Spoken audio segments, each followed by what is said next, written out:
Howdy, folks. We got a quick little intro for this very, very long episode about the November Men. Is this our longest episode? I don't know. Some of our episodes are really long, but yeah. This is the longest episode if I had left the 8 hours of interviewing that I did with James Andronica in the cut. But no, we cut it down to a tight 2-hour interview that's at the end of this 4 hours and something episode. So don't be too frightened by the length of this podcast. If you are checking it out, split it into parts, or just know that there's a nice big interview at the end.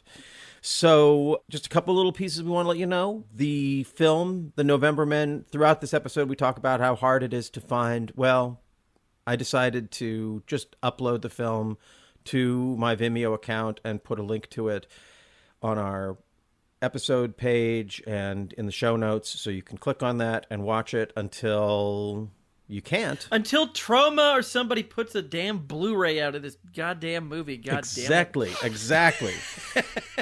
Exactly. So, like I said, we have a really special interview at the end with the film's writer and co-star, James Andronica. Paul Williams was not available. As far as we can determine, he is living in exile in Brazil at the moment. So Brian and I are talking about producing a documentary where we go in search of Paul Williams in the Brazilian, in Brazil. I don't know. I was going to say the Brazilian jungle, but that, with... He might just be in, Rio de Janeiro or something. Yeah. My understanding is that with Bolsonaro, there's less and less jungle and less trees in general. So, True. Any last words before we dive into the world of the November Men? No, just this is an intense movie. It's an intense episode. So yeah, just have fun with it. I'm excited. Me too. Okay, enjoy the show.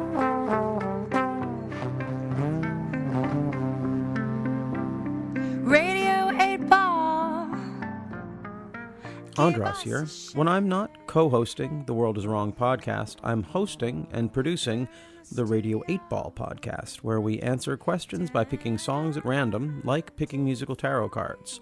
We've hosted musical divinations for people like John C. Reilly, Patricia Arquette, Tig Notaro, and Fred Armisen, and hosted over 200 songwriters, providing the randomly chosen answers from Inara George and Dan Byrne to Mose Allison and Alan Toussaint. That's Radio 8 Ball, all one word. You can find us wherever you get your podcasts and download our app from the iTunes App Store.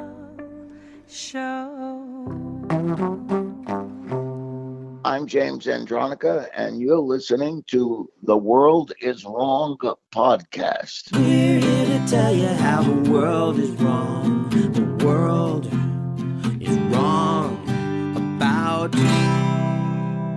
the November Men. Welcome to The World is Wrong, an extremely positive podcast where we celebrate films and film artists the world is wrong about. I'm your host, Andras Jones. And I'm your host, Brian Connolly. That's it. We're your hosts, and we are here to talk about the trial of the November Men.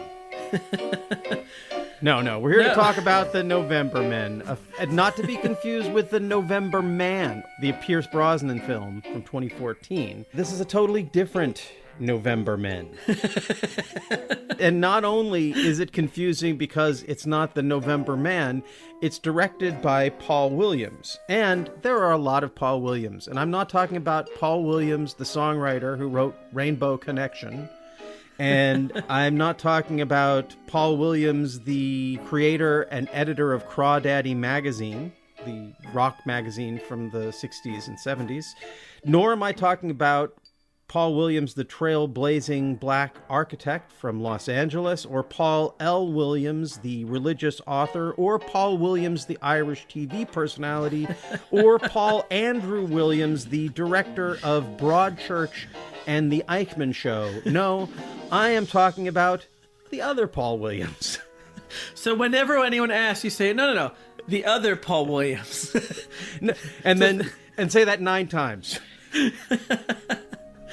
So this is a film that is very.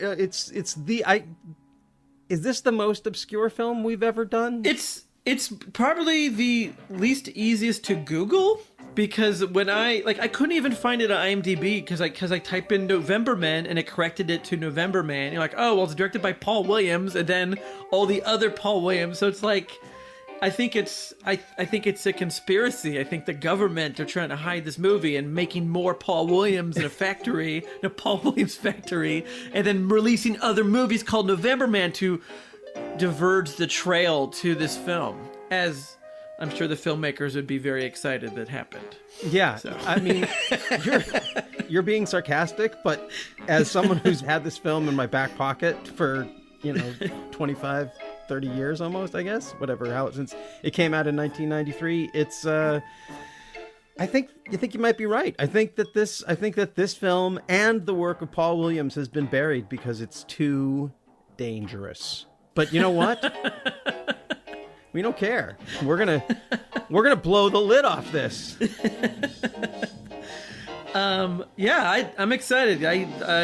Let's save the conversation after or if we finish the intro. I'm excited to talk about it. Okay, well, let's just play a clip and then I will tell you about this film. Despite the slippage in the president's popularity this winter, George Bush is starting to suggest that the economy is actually in better shape than people think. Most people would say that 2% growth is not recessionary, and there's some areas that are still hurting. But clearly this is a good sign, and there are a lot of other good signs. Of course, the upbeat economic news is moderate, and Republican strategists are wary of claiming outright to be at the end of the recession. What are you doing? Just thinking. About what? Getting a new television set? No, about what Lyndon Johnson said. He said you'd never have to worry about the left, because they'd never pick up a gun. He wasn't wrong. It's not true. The weathermen planted bombs all over the place. And who'd they kill? Nixon, Reagan, Bush? Our radicals were not killers. They were desperate hippies. When the hippies lost, they became yuppies. The legacy of the 60s is don't fuck with the real powers or you'll get shot. Arthur, that's history. Nobody's interested in history but school teachers. Yeah, but suppose Johnson was right just about his own time. Suppose everything that's happened since then finally woke somebody up, created an assassin from the left, someone who is willing to return fire. I'll be damned if I'm going to roll over for a lot of There are these an awful lot of outrageous angry charges people that are out coming there, out of the opposition all on the day edge. in and day One out. little push, and it could happen. It's starting to make me nervous, Arthur. Think about it. Change the course of history. Bend the political wheels of November. All with a piece of metal no bigger than my little finger.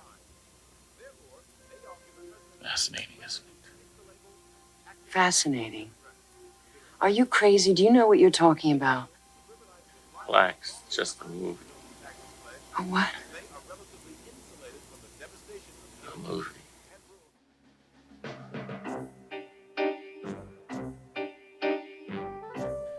Released in 1993 by Troma Films, November Men is the story of a director, played by the film's director Paul Williams, who is a former 60s radical, like the film's director Paul Williams, who finds himself frustrated after the presidential election of George Bush. Bush was head of the CIA. The CIA is the U.S. agency deemed by many to be most likely to have played a role in the assassinations of many leftist leaders in the U.S. and abroad. And in light of this, as you just heard, the director laments that it's only ever politicians on the left who are assassinated. So he makes a movie about assassinating George Bush that may actually be a plot to assassinate George Bush. The film's other main star is its writer, James Andronica, who plays an ex-Marine sniper hired as a technical advisor on the film who becomes the star of the film and the potential assassin. In fact, most of the cast and crew of the film Within a Conspiracy Within a Film are either potential assassins or undercover Secret Service agents, and the only actors you're likely to recognize are tough guy Robert Davi in an uncredited role as himself, refusing to be in the film, but giving the director the money to make it, and George Bush himself, who the director and crew appear to have actually filmed arriving at an airport. Like last week's The Cat's Meow in relation to Mank, The November Men is a cheaper and technically, quote, not as good film as this year's Oscar-nominated film about the trial of the Chicago 7, but I think it's the one the participants in that trial would find more agreeable than Sorkin's ahistorical retelling of their story. And that, my friends, is our introduction to this weird little film, this exciting little film called The November Men. So, how is the world wrong about this movie? Well, nobody's had a chance to be wrong about it. I mean, it's pretty damn buried, as we talked about at the opening. Someone like yourself with a conspiratorial mind, which is the audience for this film, might see this as a sign that this is a film that the powers that be don't want you to see. And as much as I'd like more people to see it, this buried aesthetic actually serves the film. On the other hand, in researching this film and its director, Paul Williams, I've realized that he is a director the world is wrong about, and we can discuss that as we go forward. Yeah, when you told me we were watching a movie released by Troma, I had a very different idea of what kind of movie we were going to watch. I think probably more closer to the trailers that were before this movie was more the kind of movie I thought that this was going to be. See, we had what are the trailers we had before? Okay, well, this movie? let's hold on. Let's hold on a second. So I gotta take you back a little bit, because imagine it's 1993, 94, and you're in Olympia, and you go to Video One. Remember Video One? Oh yeah, love Video One. You go to Video One and you see this film called The November Men, and you pick it up and you take it home because it looks like it's a political film, and you're a political guy like myself, and you're interested in this, and then you throw it on and you've never seen a Troma film before, and then the previews roll, and yes, the previews. Let's go through them one by one. So the first is, and can you, since you've seen them, you can explain them to me, because it's crazy. So the first is for a film called Radiation March, that I still can't believe is an actual film. It's just a bunch of people in sort of blue skin suits with sunglasses and children dancing around their feet in a very creepy preview. Is this a real movie, Brian? That is not. I don't think that is not a real movie. I think that's just a weird short thing that Troma would randomly throw at the beginning of a bunch of their movies, as if it was an ad from the non-existent made-up place called Tromaville. Danger, don't breathe.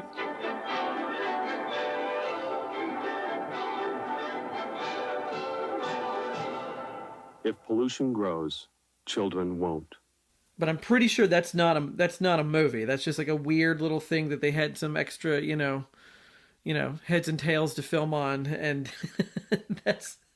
But I love it, and it's on a lot of their tapes. Okay, so that's Radiation March. Then we move on to Carmen Electra is the Chosen One, The Legend of the Raven. That's an incredibly long title. Carmen Electra is the Chosen One, The Legend of the Raven. Have you seen this film? I believe so. It's like a good sort of like erotic thriller / trying to be like supernatural. Like, this was a time when superhero movies weren't really a thing so much. So like Carmen Electra like has like she can get magic powers and it's a very if you look up the plot on IMDb, it's way longer than it should be for a movie that is not that smart.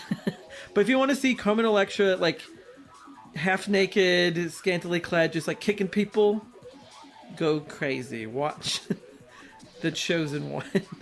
But if that's not your cup of Troma, next up we have Beverly D'Angelo, a real live actress in a film called Pterodactyl Woman from Beverly Hills.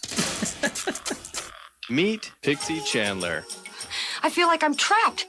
I haven't been to a Save the Planet meeting in months. Is that why the planet's in such terrible shape? Maybe you should buy some more crystals, listen to more whale music. But the real thing, you see, is when Daddy's penis enters Mommy's vagina. Oh, no. That's how the fertilization... But Pixie is about to change. Don't touch that egg, fella. I'm a paleontologist. This is sacred land. If you touch that egg, fella, you're gonna be in deep... We have a permit to dig for fossils here. I have just turned your wife into a pterodactyl.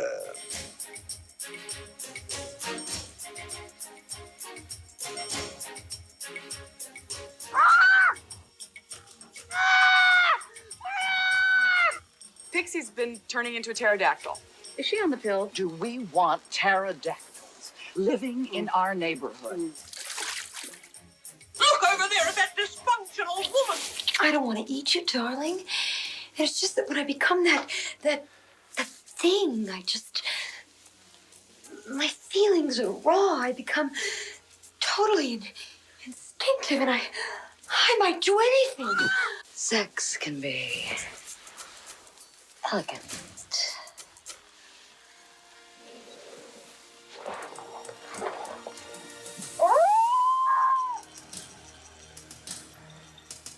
Are you okay? How would you feel if you suddenly had the urge to nest?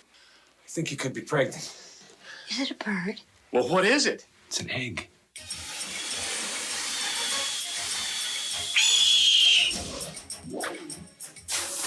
Beverly D'Angelo. Pterodactyl Woman from Beverly Hills, a romantic comedy of prehistoric proportions. I love you.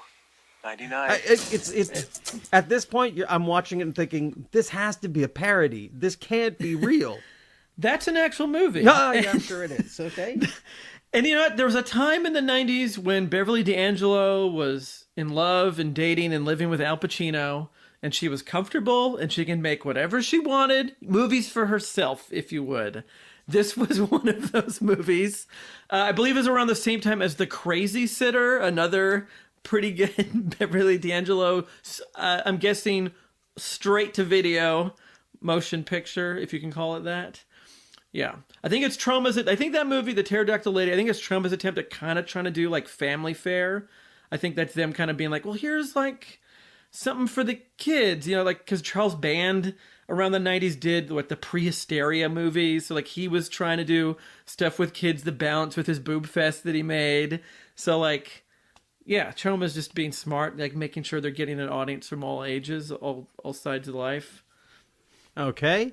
Do you recommend Pterodactyl Woman from Beverly Hills? No. No, not. Well, let's try another one. So if Carmen Electra is the chosen one, the Legend of the Raven, and Beverly D'Angelo in Pterodactyl Woman from Beverly Hills are not what you're looking for, perhaps you'd like Death by Temptation from James Bond III. His destiny had been foretold. That movie is great. Its fate had been forewarned.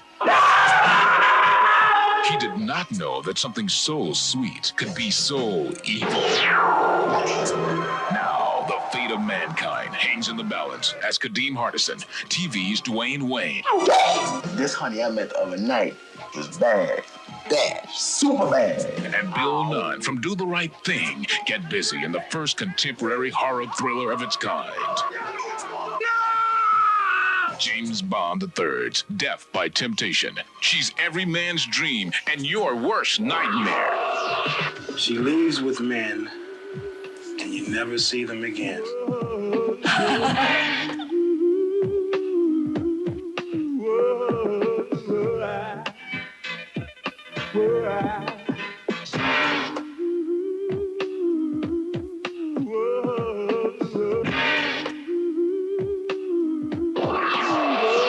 Look, Noon, she drinks that holy water, she's gonna start slobbering and farting and gagging. I wanna miss it and nobody can't cramp my style. So if you can't get down, stay at the crib for a while. I don't mean to be trolling on my heart. Death by Temptation, a new movie from Trauma. With new music by Ashford and Simpson, Melba Moore, Najee, and Freddie Jackson. Have you not seen Death by Temptation? No. It's Samuel Jackson's in it. I mean, like, Really? that is a great. Oh yeah, that is a great movie. That movie is so good. Okay. I am a huge fan of that. Like that is an actual legit good movie. Like that movie has no business being thrown in with these other trailers, but I think you'd like it. It's subversive. It's satirical. It's smarter than it actually with what you think it'll be with that title. No, highly recommend Death by Temptation. Are you a fan of James Bond III's films? Or is this the only That's one the of his only you've movie seen? he's ever directed, so yes. Okay. Yes, I am. James Bond III would be not really Roger Moore. I guess that'd be George Lazenby, because the first one, there was the guy who was on TV, and then there was Sean Connery. So James Bond III would be George Lazenby, right? Who I also love, so I love all James Bond IIIs. So By the transitive property of Bonds, does that mean that this film was directed by George Lazenby? Sure. Okay. Then we get a special message from Troma. Hey, Troma guys and gals. How often has this happened to you? You finish watching one of our fine feature films, like maybe The Toxic Avenger. Or is it The Class of Nukem High? And you're wondering, how did they do that? Who is Lloyd Kaufman and how did he get that way? And where did they get that money? Where do they find those actors? How do I get men and women to let me film their naked bodies? And why does everything happen in Tromaville, New Jersey? What you really want to know is, how do I make my own independent film? Well, we've got the answer. We can take you from how did they do that to I can do that. All this, plus all the behind-the-scenes stories of Troma's 25-year history. And the secrets of the pyramids. Are revealed in Lloyd Kaufman's upcoming book. Kaufman's story will be published this summer by Boulevard Books, a wholly owned and licensed imprint of the Penguin Putnam Group. Which is itself the sort of titanic media empire that we at Troma completely abhor. Watch for it. I like a book. I don't think Troma was ever on the correct side of things. I think that they tried to be not. Except for with November Men. That's the only, maybe the only time.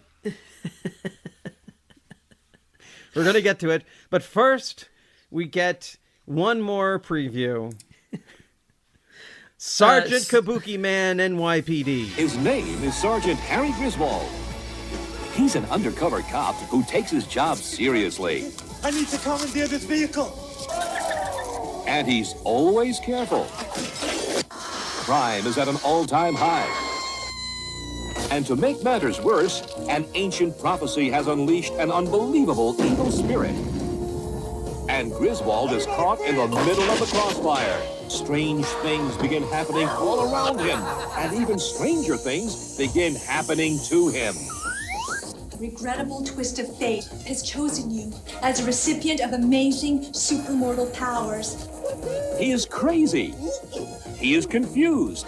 And he is turning Japanese. Can't believe this. I'm eating smelly dead fish, and I'm loving it.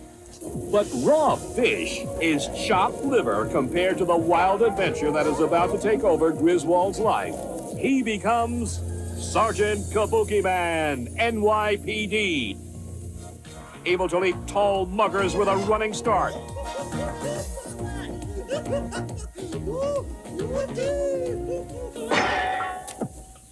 Only a beautiful, tender woman, Lotus, can carefully teach Harry the subtle nuances of the Kabuki way. She trains him in the proper use of Kabuki Man's amazing arsenal of high-tech super weapons. Heat-seeking chopsticks. Computerized 16-byte sushi. Futuristic flying footwear. Bulletproof gale force fans. and pyroprojectile parasols. He is a one-man army of awesome Oriental artifacts. He is Sergeant Kabuki Man, NYPD. Who are you? I'm Kabuki Man. Yeah, that's that was their follow-up to trying to make another, recognizable character post the Toxic Avenger. Kabuki Man didn't catch on in the same way. That's the only Kabuki Man movie, though he does show up, I believe, in Citizen Toxie. So they do bring the character back as sort of like a friend of the Toxic Avenger, but it didn't quite have the same legs as the Toxic Avenger movies. Sergeant Kabuki Man's plot, I believe, is a cop, a white man, turns into a Japanese Kabuki Man, and that's his special power. And he throws chopsticks at people and sushi, and again, trauma being on maybe not the right side of history in terms of what we're... But you know what? Again, their aim is to be shocking. That was Trauma's number one thing, is to be as gross and shocking and inappropriate. They've always been that way. That's been their thing. That's their type of comedy. So, after this parade of what the fuckness, we get the screen comes up. It's an American flag, sort of muddled in the background, and we hear the snare drum rattles like we're at a military funeral, and all of a sudden it feels like we're watching an Oliver Stone film, and we're like, yeah, and you're like, what the fuck? What? There's nothing that has gone on in this video up till this point has prepared me for something that looks like it's pretty serious. And we get the lines over it. The elected public officials who appear in this movie were not aware of the filming and its eventual use here. All cinematography took place in strict compliance with the laws and the Constitution of the United States of America as they have stood since the election year of 1992. I guess they're suggesting that the Constitution, by the time we're watching this, the Constitution will have changed to make a film like this illegal. And then we get a video of Tom Hayden that Paul Williams, the director of the film, playing a director in the film, is watching, and Tom Hayden is talking. And this is where I want to do a little cut in talking about this film to say that one of the reasons I wanted to talk about this film, I've been wanting to do this film since we started this podcast, but the thing that inspired me to do this was your rant about Mank last week made me think that this would be a perfect opportunity to sort of do the same thing that we did with Cat's Meow and Mank, that this is an opportunity for me to be very positive about the November Men, but also to register some of my criticisms of the brilliant film from the brilliant filmmaker Aaron Sorkin. Brilliant like a Leni Riefenstahl film.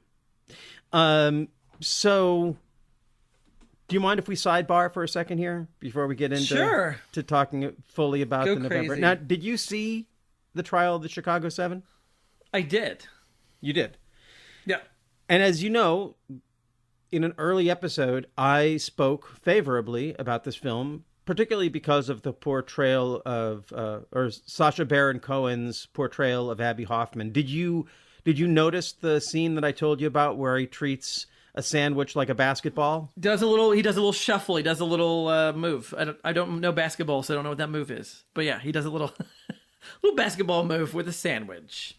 Yeah, and the actual Abby Hoffman was a basketball player. Now, if only Aaron Sorkin had applied the kind of rigorous historical accuracy that Sacha Baron Cohen brought to his portrayal of Abby Hoffman, it might be a great film as opposed to what I'm about to say about it. So before I tell you, what did you think about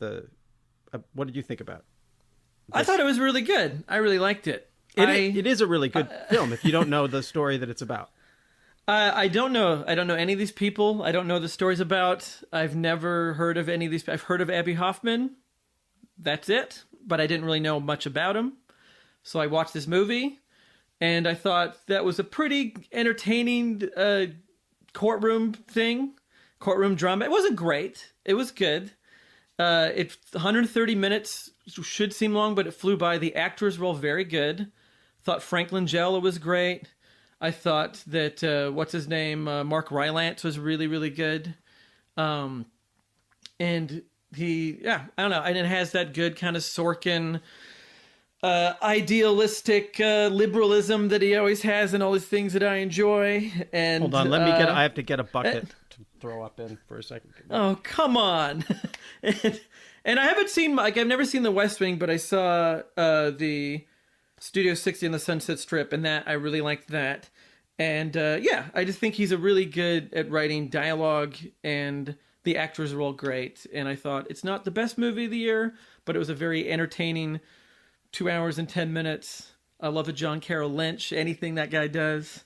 And it was just an interesting movie. Well, let me jump in here because I don't want you to feel bad about not knowing any of the history of this film, because neither did Aaron Sorkin.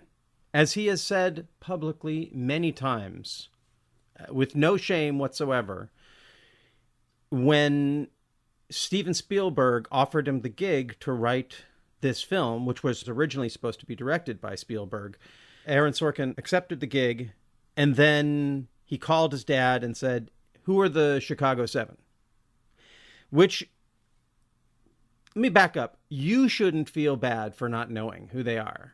But if you are Aaron Sorkin, the writer of The West Wing, and someone who, I don't know, fashions himself as someone who has a political awareness, a historical awareness. He writes characters who talk with authority about American history.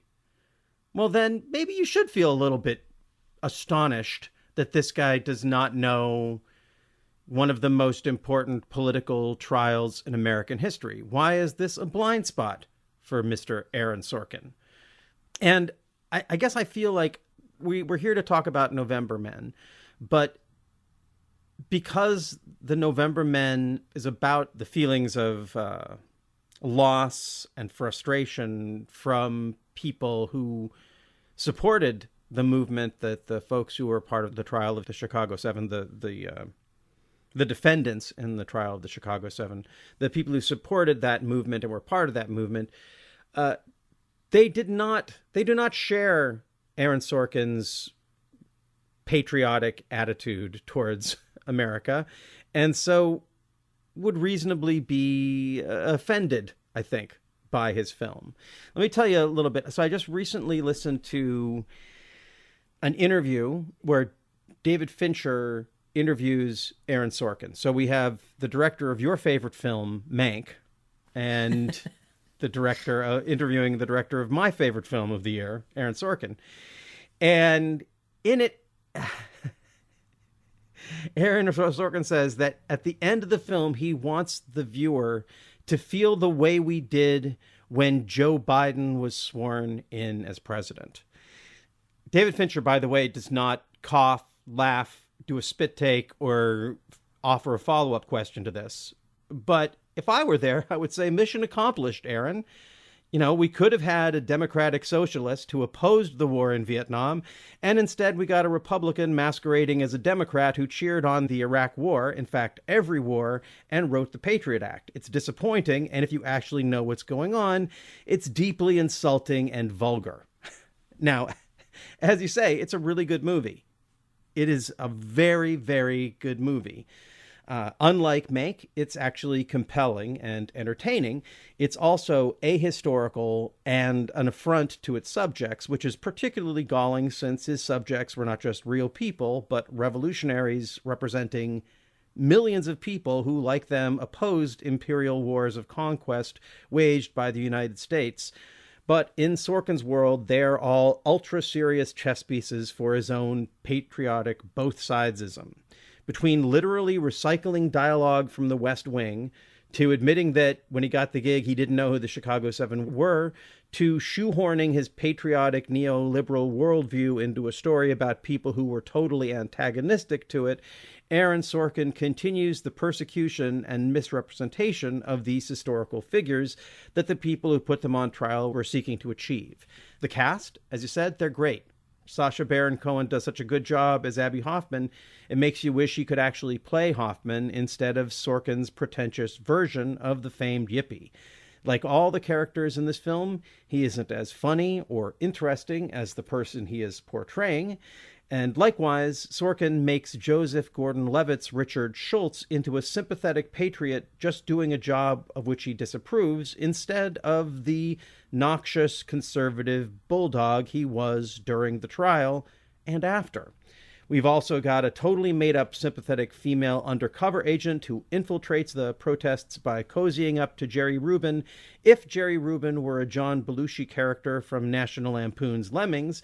And it's all very funny, but none of it is true. And the true stories, the actual story of the trial of the Chicago 7, is just so much more interesting and so much funnier. Now, imagine, if you will, the story of Malcolm X, directed by Clint Eastwood, as the thrilling tale of a black man seeking vengeance against the evil Nation of Islam with the help of his good friend, the sympathetic J. Edgar Hoover, played by, let's say Michael Keaton, as a rascally old cuss who tries to teach the hot-headed Malcolm to use his words instead of his gun. But it's no use, and Malcolm goes down in a hail of gunfire, but not before singing God Bless America and kissing J. Edgar Hoover on the mouth. That's the trial of the Chicago 7. It's brilliantly executed, and it's also a totally noxious piece of propaganda from a director whose work I will always watch. This should have been a miniseries, and it should have been directed by Paul Williams. You're right, it should have been a miniseries. Like, even though you clearly know way more about this than me, like, I am a total moron when it comes to any history of anything. Like, I think my school stopped teaching us U.S. history at around 1805, so I don't know anything that, like, I had to ask my wife about, like, what was World War I about? I don't understand, because I'm an idiot. But you clearly are very passionate about this and know a lot more about this than me, so I'm going to kind of, like, let you go in. Like, I believe that you know more about the Chicago 7, I mean, just based on your love of Abby Hoffman and your family's history with him, you know, that you've mentioned on past episodes, that I believe that Aaron Sorkin maybe got it wrong on a lot. And that's kind of the sad thing about, I mean, I do like his movie, unlike you, but I think that's kind of the hard thing about making movies about anything that's based on reality, is that by default, it's going to always get it wrong. Like, I don't think there's any, even documentaries that don't quite get it right, because you can't, like, this was a movie about a trial that lasted, what, like months and months. Like, I think by the end of the movie, it was like day 200 and blah, blah, blah. So, like, he's not going to do justice with anything. It's kind of going to be a failed attempt, unless it is like a 30-hour, you know, like, documentary or something that, or you're right, it should have been about someone who knew about them. Like, I guess it's nice that Sorkin was hoping to learn about them while making a movie, but maybe that's not the right thing. It's like, it reminds me of Michael Bay being excited about the Ninja Turtles movie he was producing and saying they're from outer space, I love them. And it's like, no, they're not from outer space. You don't know anything about the Ninja Turtles, Michael Bay. Leave the Ninja Turtles alone. So maybe, according to you, Sorkin should have left the Chicago 7 to someone more. Who would be the more radical filmmaker? I guess you're right. Paul Williams. The other Paul Williams. You know, this is a film I watched like 3 or 4 times, and I will probably watch it a few more times, because I've watched The West Wing through twice, the whole series, because it does make me feel good. But I also hate that. I gotta admit, I am guilty of being won over by his version of patriotism. Like, it is sort of that, like, the optimist in me, like, always hopes that it's like, I hope that this is how it really is or could be. It's like that. It's just like this weird dream, you know, when everybody. The only thing, and I guess with The West Wing, it doesn't bother me so much because it's made up. Well, not only because it's made up, but it's also he's representing the ethos of the way the Democratic Party thinks of itself, in a way that at least like it may not be true, but it's true in representing the aspirations of that audience. Whereas the people who relate to the defendants in the trial of the Chicago 7 do not have the same aspirations. We don't want Joe Biden to be president. We wanted Bernie Sanders to be president, and not because of his personality, but because he also opposed the Vietnam War, which Joe Biden didn't. And so I guess that's where he goes off the rails for me, in that his style is great. Aaron Sorkin's style, is his intelligence as a writer and as a filmmaker are wonderful. I'm completely drawn into it. And I happen to know the real story, enough of the real story to be like, whoa, this is not okay. Like I said, in that description of the Malcolm X film where where his best friend is J. Edgar Hoover, that would be an interesting movie. But considering that J. Edgar Hoover was responsible for Malcolm X's death, it's not a good, it's not good. I mean, this is also the same writer who made Mark Zuckerberg sympathetic. So yeah, he plays fast and loose with his history. Okay, well, and I think fair point. That brings us back to we started with Fincher and Sorkin. We end with Fincher and Sorkin, and we go on to a director who is not nearly as successful as either of them, but who I think made a film in November Men that is much truer to the ethos of the trial of the defendants in the trial of the Chicago 7 than that film. So let's talk about the November Men, shall we? Let's do it. So we left off. Yeah, we left off with this. We have these Troma previews, and then we have this Oliver Stone opening. Then we have Tom Hayden, played by Eddie Redmayne in the movie The Trial of the Chicago 7. We get the real version of him talking about the assassinations of Martin Luther King and Bobby Kennedy. I don't know if he mentions Malcolm X, but he should. And this inspires the Paul Williams character, the director character he plays in the film, to decide to make this movie about assassinating George Bush. But from the very outset, his girlfriend, played by Leslie Bevis, is not sure if he's really thinking of assassinating George Bush, or he's just talking about a movie. He sounds like he really wants to assassinate George Bush. Oh, and by the way, he does this scene holding a rifle. So, it's and the whole movie plays with that the whole time, where you're just like, is this what they're really doing? Is this what the character, like, what is his intentions? And then, like you said in your intro, that's also what you get from watching the movie. You're like, what is the intentions of the people making this movie because of these scenes? Like, and like, this is sort of the selling point you gave me before we watched it, was like, this movie's crazy. This movie's about assassinating the president, and there's scenes of these actors with the actual president in the shot while they're making the movie. Like, this isn't just Medium Cool with them, like, in a crowd. Like, they're literally, like, imagine if Medium Cool was, like, people getting close to Lyndon Johnson or whatever, and he was in the shot, of the movie. And that was your selling point. And that definitely is, I think, a selling point for anyone who's never heard of this movie. One of them is that it is kind of, it has this sort of actual dangerous feeling to it, but within the confinements of a movie that Troma would put out, in a way. Like, it is this low budget kind of grimy, not glossy movie at all. Like, it definitely has its limitations of a low budget movie. It's, you can see, the problems that it has with its, that it's a small movie, but within it is this very fascinating concept that has any filmmaker ever done this before?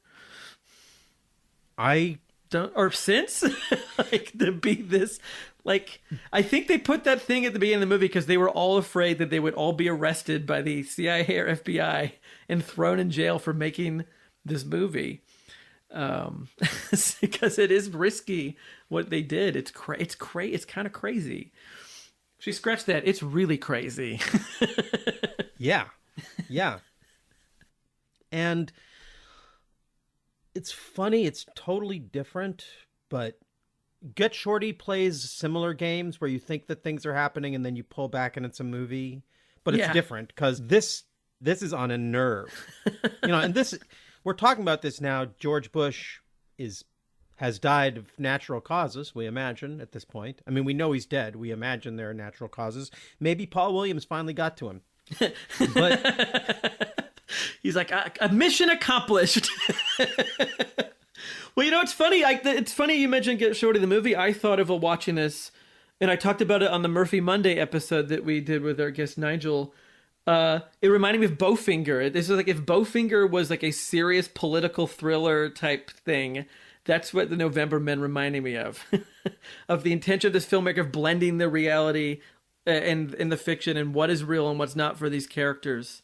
That's kind of what November Men reminded me of. And it does so much with so little. I mean, this is one of the reasons that I really appreciate Paul Williams. He has you can tell he's got no budget for this. Yeah. But he achieves some really nice things with very little. It's kind of in some ways, it's kind of a lesson or a study in making the most with the least. Mm-hmm. Like, there's a scene where the character played by James Andronica, who wrote the film and plays the assassin in it, where he's freaking out, and we're supposed to see that he's freaking out, and like he has some sort of post-traumatic stress disorder. Yeah. And basically his wife has this set of nice forks, and he bends one of the forks, and she totally freaks out. Very upset. Last week, a car accident. No, she's dead too.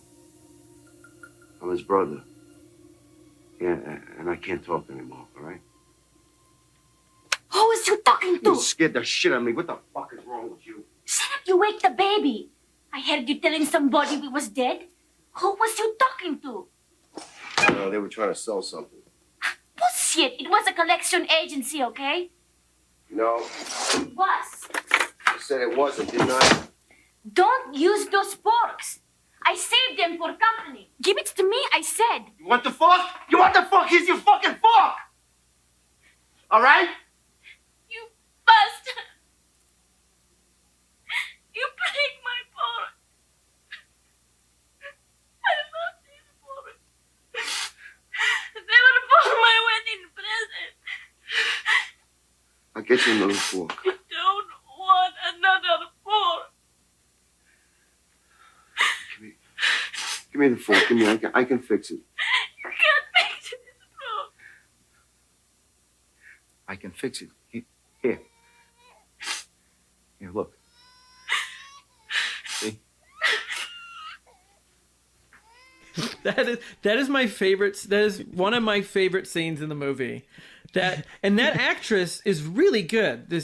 She's great. She's like I don't know who she is. Just an Asian American actress, and she's like the way she's so upset and like poor her. Like the whole movie, she's just like, my husband's losing his mind. I really don't want him to kill our baby, or maybe he's just practicing for this movie.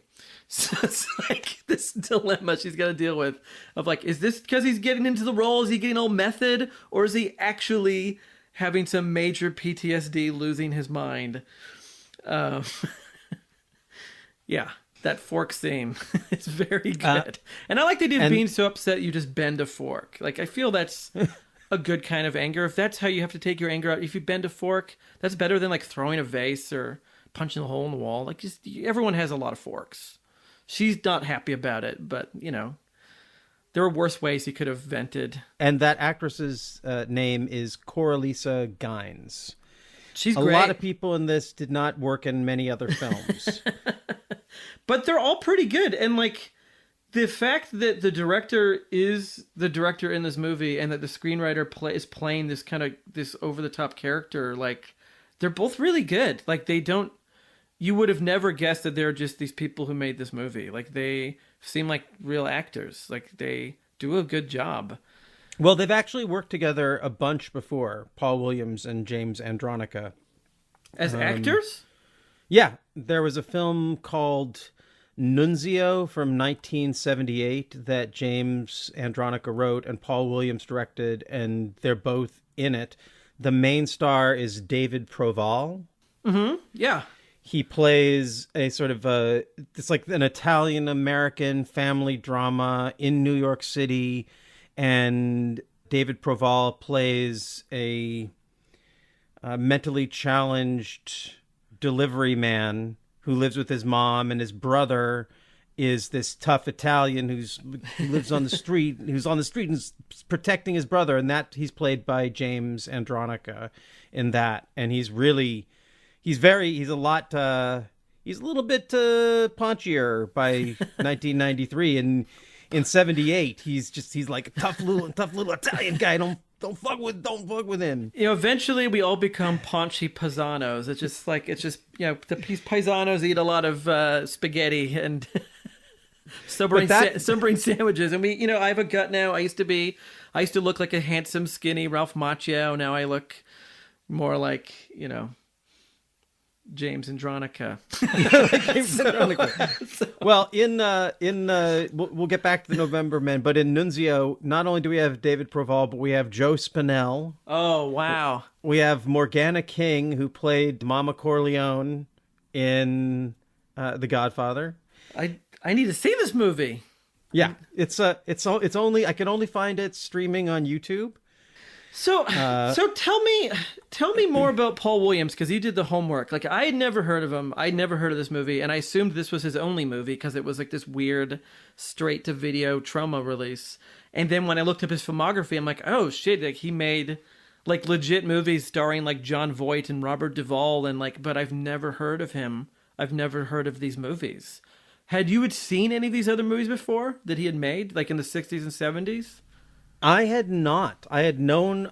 I've known this film. Like I said, this has been one of my great finds that I'm always trying to have conversations with people about, and nobody's ever heard of it before. And for this, I went back and I dug in deep. I found his first film is a film called Out of It from 1969 that kind of feels like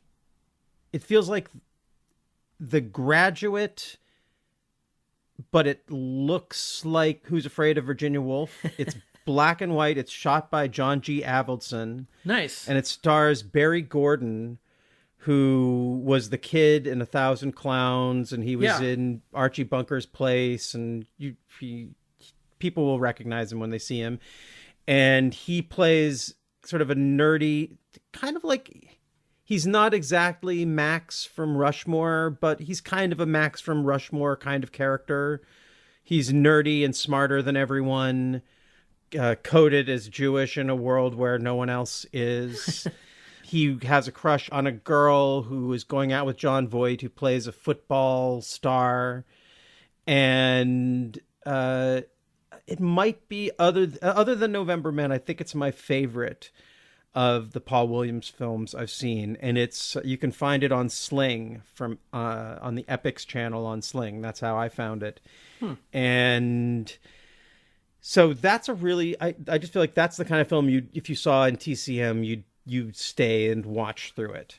Then his next film is a film called The Revolutionary, and he works with Jon Voight again in that, and that's from 1970, and it's about college radicals, and it has a great cast. Seymour Cassel is in it, and he's great, and wow. Robert Duvall is in it playing a worker, and he's great. Basically, Jon Voight plays a student, a college radical who wants to be more real, and he kind of drops out of college, but then he actually gets kicked out because he's going and wants to actually work with the workers and organize them. And then he ends up in the army. And there's a scene that I'm pretty sure Vincent Gallo, I don't know if he stole it. Maybe great minds think alike, Paul Williams and Vincent Gallo, even though you probably would hate each other.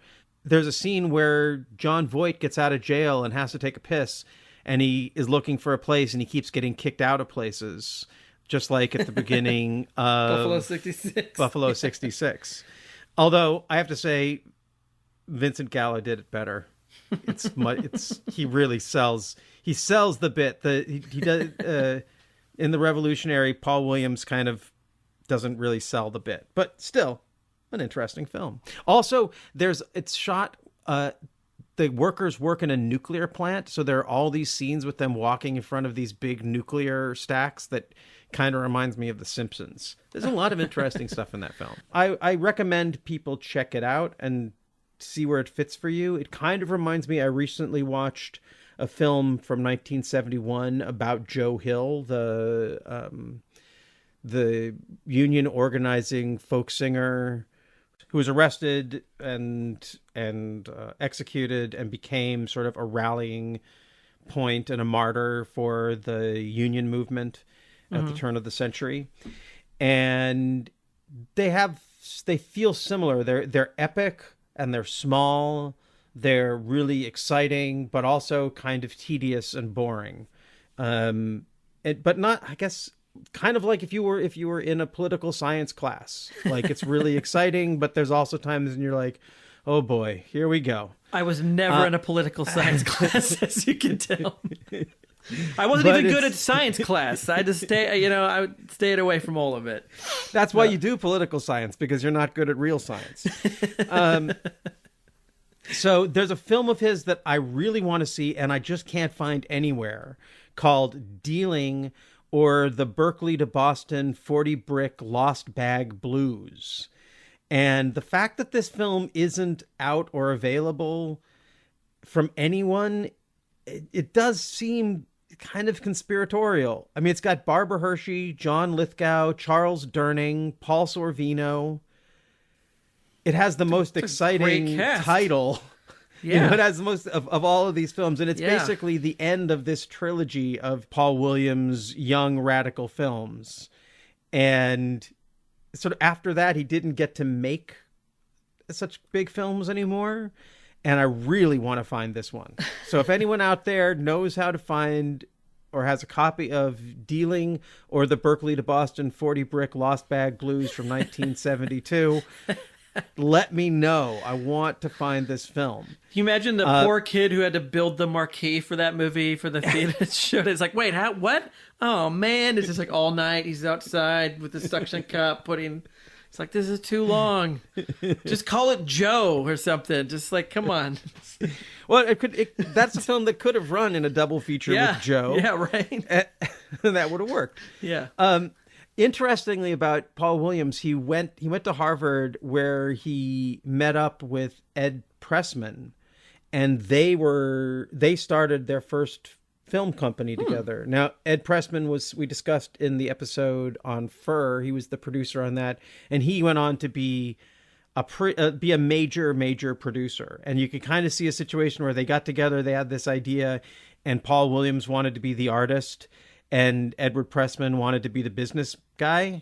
Yeah. And Edward Pressman is still got to make a lot more movies than Paul Williams. Ditched his old buddy. And then, there's a few others. Nunzio from 78 it's pretty sweet. The version that's on YouTube is pretty crappy. Yeah. As is the version of November Men. I'm sure that whatever you will find, and if I'm able to, I will upload it and put it on our site, so at least you can see the Troma video, the Troma previews before it. Cutting in here just to let you know that I did post the video for November Men on Vimeo, and a link to it is on the episode page for this episode at theworldiswrongpodcast.com. And then the only other film of his, he has a film called Miss Right that I haven't been able to find, and a film called Mirage from 1995 with Edward James Olmos and Sean Young. Ooh. And it's one of those mid-90s, low-budget thrillers. Edward James Olmos is great in it. James Andronica is in it again, shows up again. He and Paul Williams work really well together. Paul Williams acts in it. Sean Young is really good until she has to affect an Irish accent. Oh no. And then it is so terrible. And but it is kind of amazing watching Edward James Olmos work with it. Like, I want to see him try to do an Irish accent. You're watching him and you're just like, you are such a pro, man. You are such a pro. How did you not, how did no one test out this accent before? I'm sure that they offered her the role. I bet at the time she was still a movie star, and they offered her the role and asked, can you do an Irish accent? And she said, oh, sure. And that was like, okay, we got Sean Young. Like, wait a minute. No, it's bad. So let's go back to, well, anything else? Any other questions about? No, Paul it's just Williams? interesting to hear about, it's just always fun when you find, and like this happens on the show of ours all the time, and you find out about a filmmaker that you've never heard of, and then all of a sudden you have this whole kind of rabbit hole to go down. And that's why I hated every time at the fucking video store when some schmo would come in and be like, I've seen everything. There's no movie left for me to see. It's just like bullshit. There's always forever. I think someone actually has a time machine and they're going back in time and they're making more movies for us to find out. Because like whenever I think that I've hit a wall of seen it all, there's a treasure trove of more. Like I've never heard of Nunzio. I want to see some David Proval thing with Joe Spinell. Like that sounds great. Like I'm excited. No, I didn't even see this, but I'm looking at his Wikipedia, and I was going to read this sentence, and you could take it for what it is. In the fall of 2017, The Orchard released Paul Williams' production of The Amazing Adventure of Marcello the Cat, a feature film made with no cast other than live cats, voiced by Michelle Rodriguez, Jeremy Piven, et al.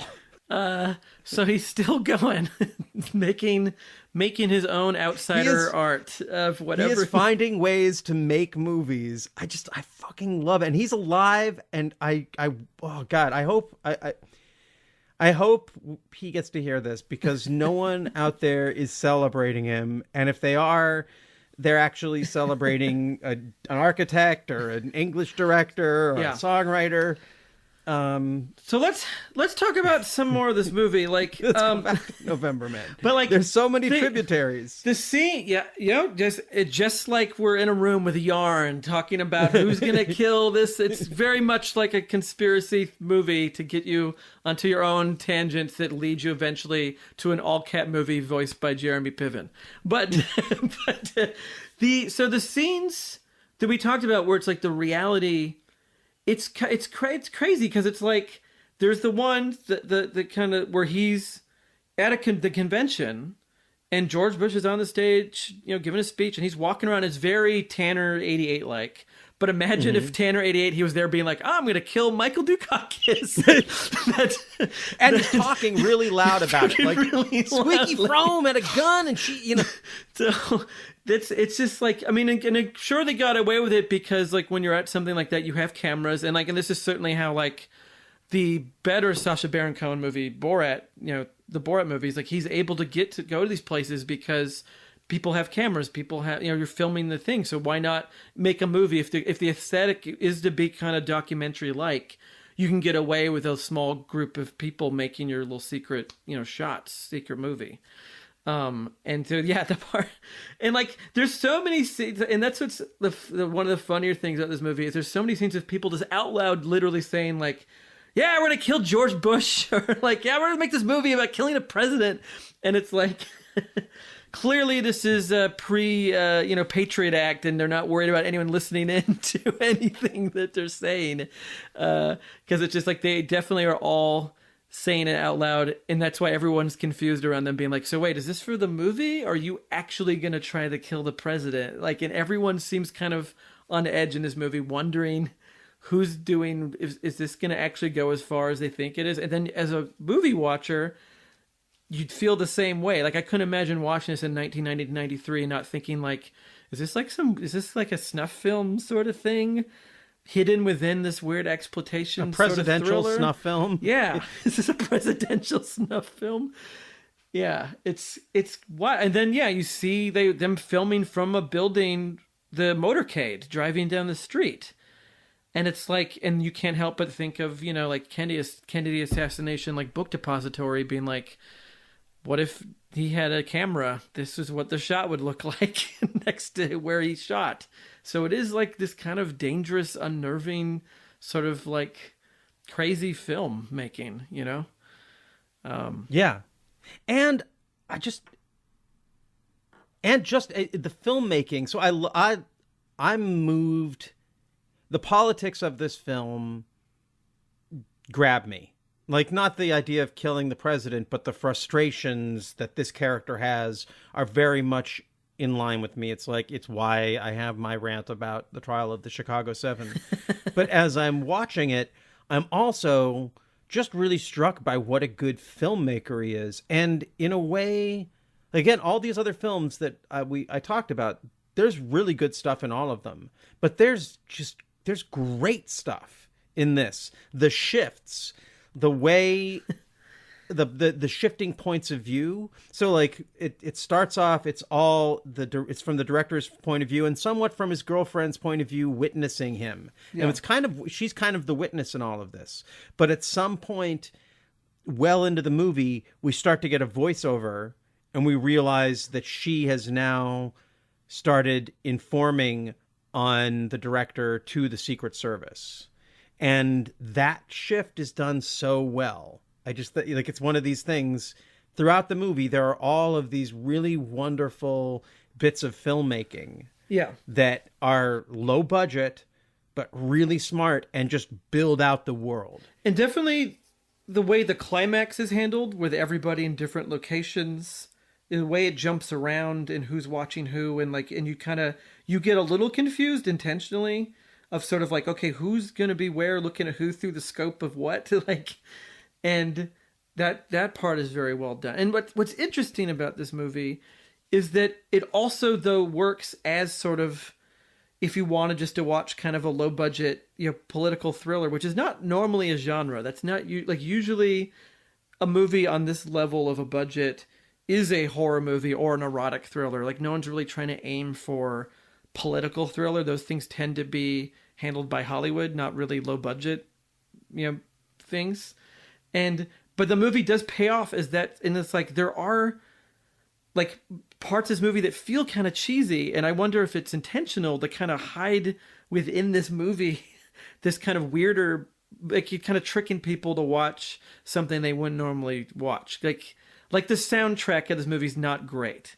It's kind of like a basic synthy sort of soundtrack that at times you wonder if it's supposed to be funny or not, the way they play with tone. But then you wonder, like, but is that intentional? Because this is a movie that they agreed to have Troma release. And it's not like college professors are renting Troma movies. Like, people who are renting Troma movies are dudes who go to the cult section, because they smoked a lot of weed and they're going to rent a Troma movie, like 20-year-olds. So it's kind of smart, if it is intentional, to kind of still have it work sort of schlocky in a way of it being sort of this kind of, it's not an art film is what I'm saying. Like, this movie's not made like some pretentious art film. It still works as this low budget kind of thriller, but then there's all these weird things kind of embedded in it.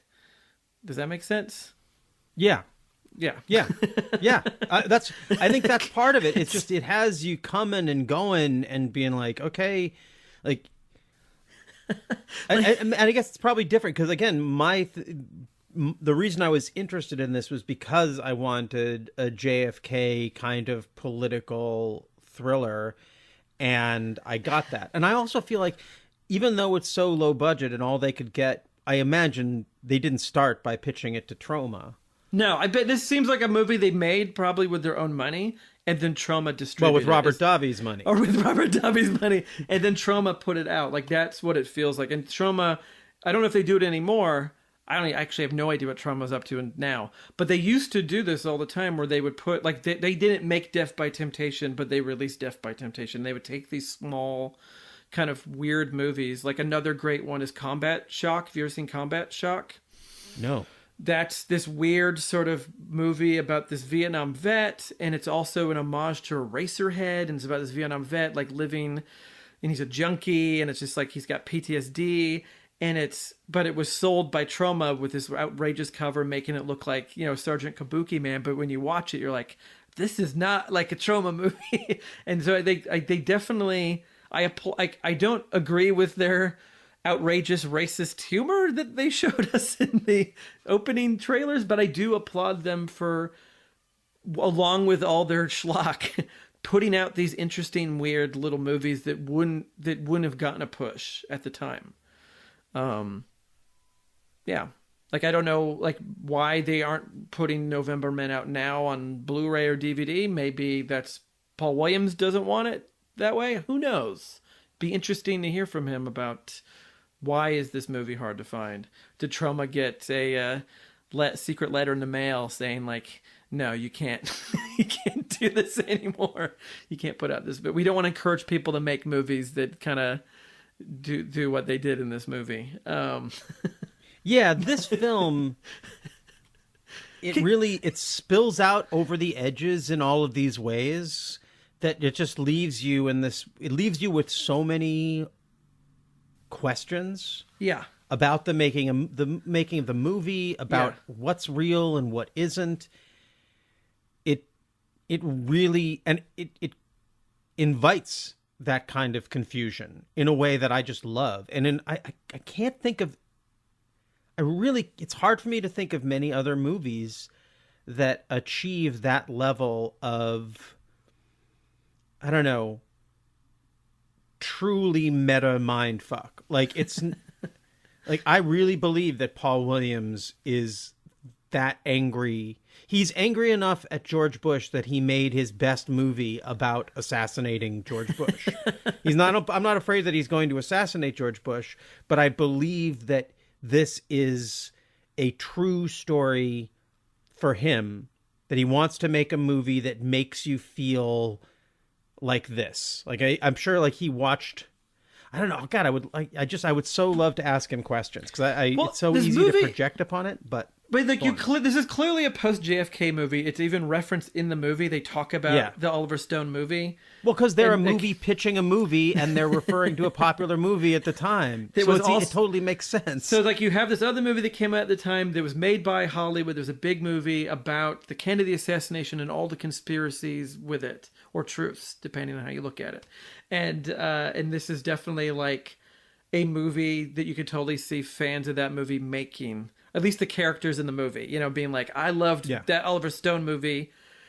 Do you like Oliver Stone's JFK? I have similar feelings about Oliver Stone that I have about Aaron Sorkin. You know what? I would love to hear if you can do a short version of what is your feelings on Oliver Stone, because I've heard it before and I find it interesting, and I would like our listeners to hear it. So, to me, I feel like... So I'm going to talk in the language of this film. So don't take me as, like, saying, I think this is true, but I'm going to speak in the language of November Men.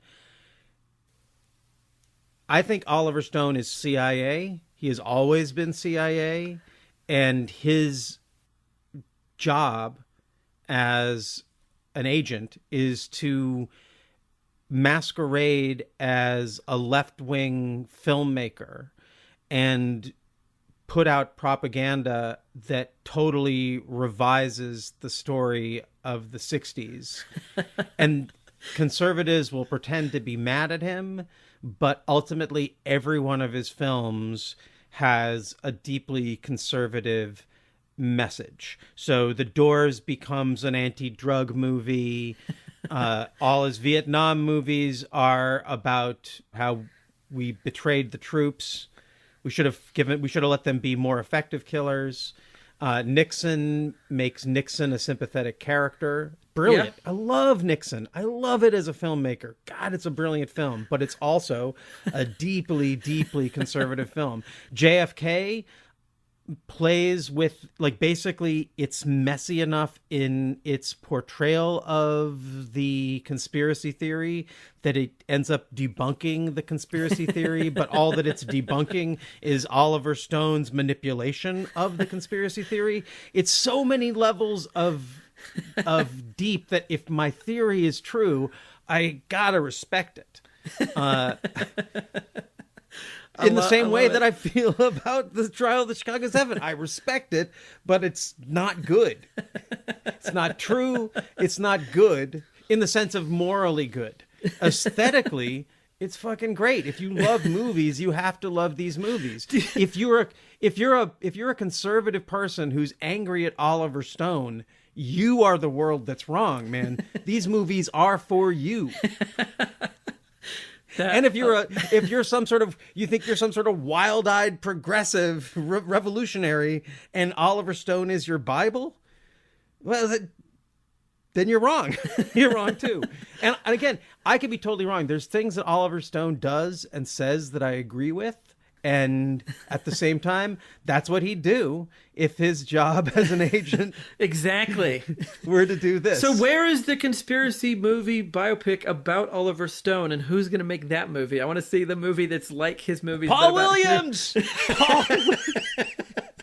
I really hope, I love talking about these things. I really love to think that like hundreds of years ago, someone saw like Henry IV and was the same way. Be like, that's not what Henry IV was like. That's not what it was like. And I read a book about it. And they like, this Shakespeare took liberties and that didn't happen. And they didn't see this. Well, I mean, I'm sure it was the case. Yeah, of course. Shakespeare would not have been successful if he didn't make effective propaganda for the people who were the rulers of his time. And he found ways to do really interesting stuff with it. And once the real people are all gone and and all that history is faded, it's not so, it's like the tragedy plus time thing from, was it Crimes and Misdemeanors, the Woody Allen film? Mm-hmm. That's more about comedy, but I think it's the same thing with what we're talking about with political stuff. Once a better empire takes over and America is just another country and our stories don't affect everyone, these will be much more benign stories. But so that's my take on Oliver Stone. And... So I wanted to take that again. I'm liking how this episode's taking these little tangents. I feel like the characters in this movie would be talking the same way about any, and this movie kind of does that too. It does, like, this movie doesn't work in a straight line. It does get like, wait, where are they going? Oh, they're doing like, who's like, and there's a lot of characters. And there's scenes that end up being like dream sequences that seem really real within the movie where it's placed. And you're like, oh shit, he just killed those people? And they're like, oh no, there was hallucination. It was a dream. And so this movie itself... But then sometimes they really do kill people. Or really, do they? Because it's just a movie. And please watch this movie, but like before you listen to this, if possible, it's hard to find. But like... And I won't go into the details, but then the movie itself at the end has like another twist. Like you think it's done, and then again it keeps twisting. Yeah. And then even within that twist, it twists. Yes. At the very end, you think it's done going like, here's what this movie is. Now it's this. Oh, now it's this. And then like when the movie, it kind of was weird when the movie ended. I couldn't really remember a lot of it in a way because it kind of went to so many places that it wasn't as easy to follow as a movie, that would like as a good political thriller does. It just constantly is playing with what you believe is true or not and who to trust. And like, and like, so this movie did its homework in making it like a political thriller, like this in the Parallax View or whatever, like it has that kind of, that where you don't trust, like it's about a movie about people who don't trust things, but then you don't trust the people in the movie, even the people that are supposedly the quote unquote heroes. You don't quite trust them or their truth, their truth, and what and that makes for a very layered movie. Yeah, I guess we haven't really explained. So basically, this director, so he decides to do this film, and then when he's talking about, actually, it's kind of inspirational for me as an actor, because there's a point when he's describing who he's looking for, and I don't remember, maybe it's his girlfriend who says to him, "You don't want an actor, you want a nut." And then they cut to James Andronica, but in my fantasy, they cut to me. And that's how I'm going to get my next acting gig. That's what they're gonna say before that thing is like, the nut, and then they're gonna cut to this podcast.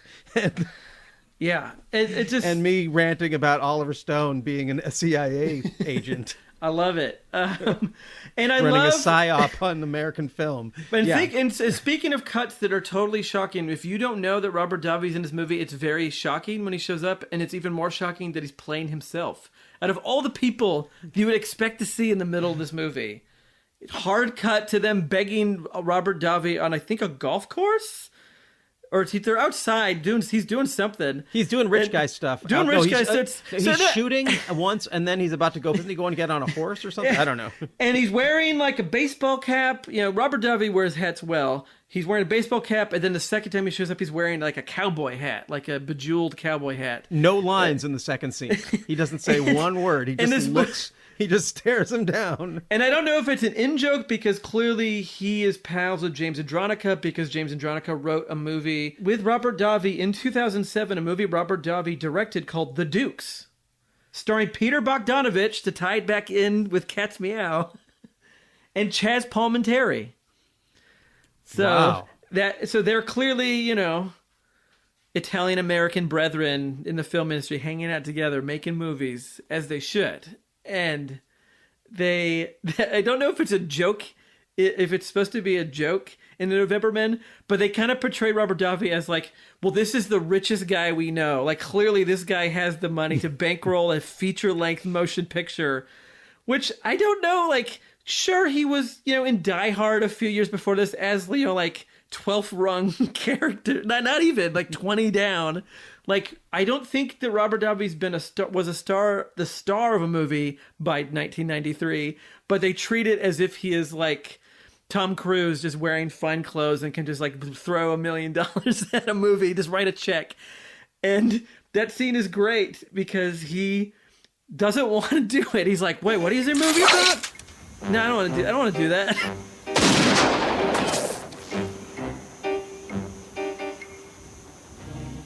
I like it. But does it have to be the president? Of the United States, yes. Love this. You know, why can't it be some banana republic dictator? Or maybe Saddam Hussein? He's not the enemy. You know, this is, you're gonna cause a lot of political trouble here. I'm best friends with Arnold, okay? He's close to Bush. I get Christmas cards from the White House. They'll blame me, not Robert Davi. They're not gonna see you, Arthur. They're gonna see me. I can't get the money without you. You're the only actor that doesn't bullshit me. There are no actors, only actresses. How much are you gonna need to cowboy this whole thing? Without you? Yeah. As much as you can manage.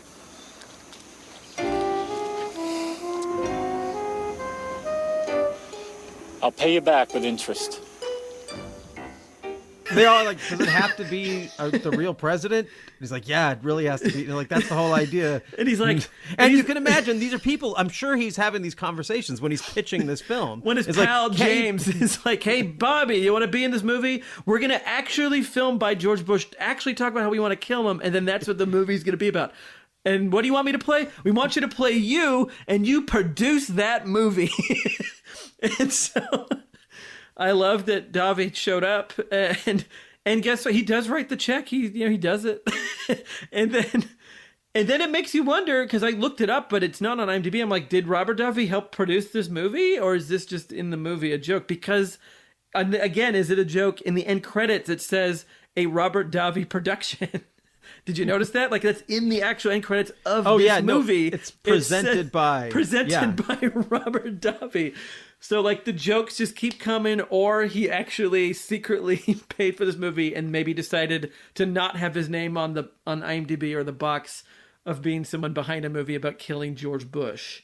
but it sure makes for a fun time. And the other part about it is that so Robert Davi is the only star that anyone would know who's in this movie. Yep. And he's uncredited.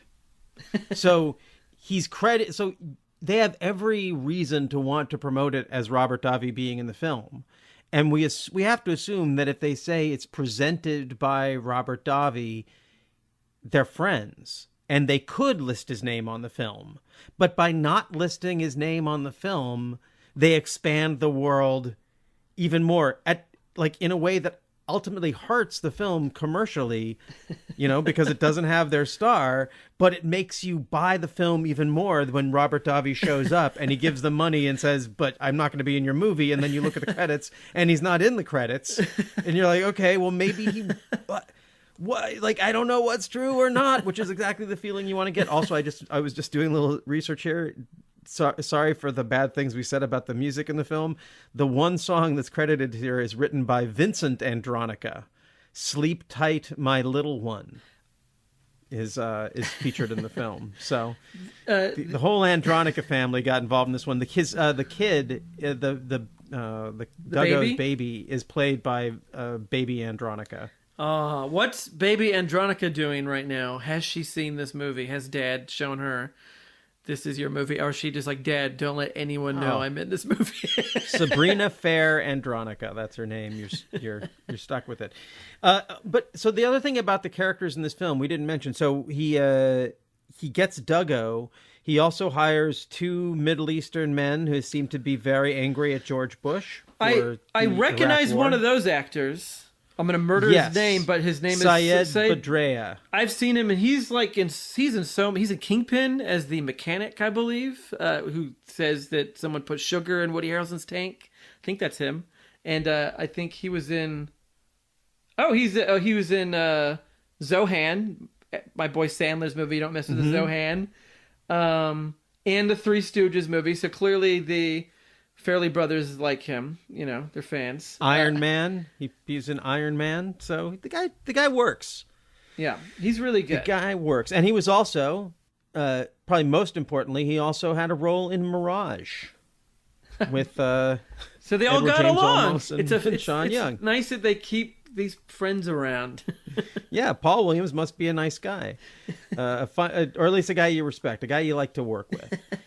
And then there's also a character, what was his name? A character played by an actor simply known as Dominic, who was never in another film. He plays Sibby, who is a black actor who wants to be in the film, but is afraid that he's being set up as the patsy because the black guy always gets set up. It's basically his pitch. And turns out he's not the one who's being set up as the patsy, but he's also he's everyone that Paul Williams, the director, played by Paul Williams, and that's not actually his name in the film, the character's name. I keep calling him Paul Williams, but he plays Arthur Gwenlyn. But I'm just going to keep calling him Paul Williams because it's already too confusing. But basically everyone he hires is the kind of person that the Secret Service or the CIA would surveil as a potential assassin if they showed up at a George Bush event. Black guy, Middle Eastern men, and a former... I guess Duggo is the one who seems like he might fit in there. Which I guess is why he's the assassin. Yeah. Because he's a military guy. So everyone else seems like there is a potential is cast as a potential patsy for this film. And then there's a guy so they're casting, they want someone so they're having an audition. They put out a casting call for actors who really have AIDS. This is 1993. I imagine that's the one scene Lloyd Kaufman saw and was like, yes, Troma will release this movie. This must be a comedy for us, right? Didn't watch the rest of the movie. There's an actor, I think his name is Rod Ellis. His picture's not on... is not here, but if it's not him, I'll just correct it. There's an actor who's auditioning, and Paul Williams is like, you don't really have AIDS. You just, and he's like, but I just want to be in the movie. I didn't know you wanted, like, I've got a kid who needs, like, I need this gig. And he's a kind of a likable, he's like one of the people in this movie who you could see actually being in other movies. Mm-hmm. And I kind of like this character. And then basically they won't let him be in the movie because he doesn't really have AIDS. And then as we're seeing them shooting their movie, which might also be them preparing for the assassination, we see this actor filming the crew, basically surveilling them. And we don't really know what's up with that.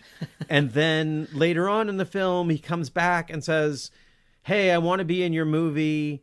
I've been following you and filming you, and you can use this as part of your movie. And they're like, what? This is okay, I guess. And that's when, and at that point, they look down, Paul Williams looks down, and he actually has what I assume is a pretty valuable vintage Life magazine with Lee Harvey Oswald on the cover, the magazine that was featured in JFK, where the shadow is different, and so it looks like he wasn't really filmed there, and that's used to set him up as a patsy.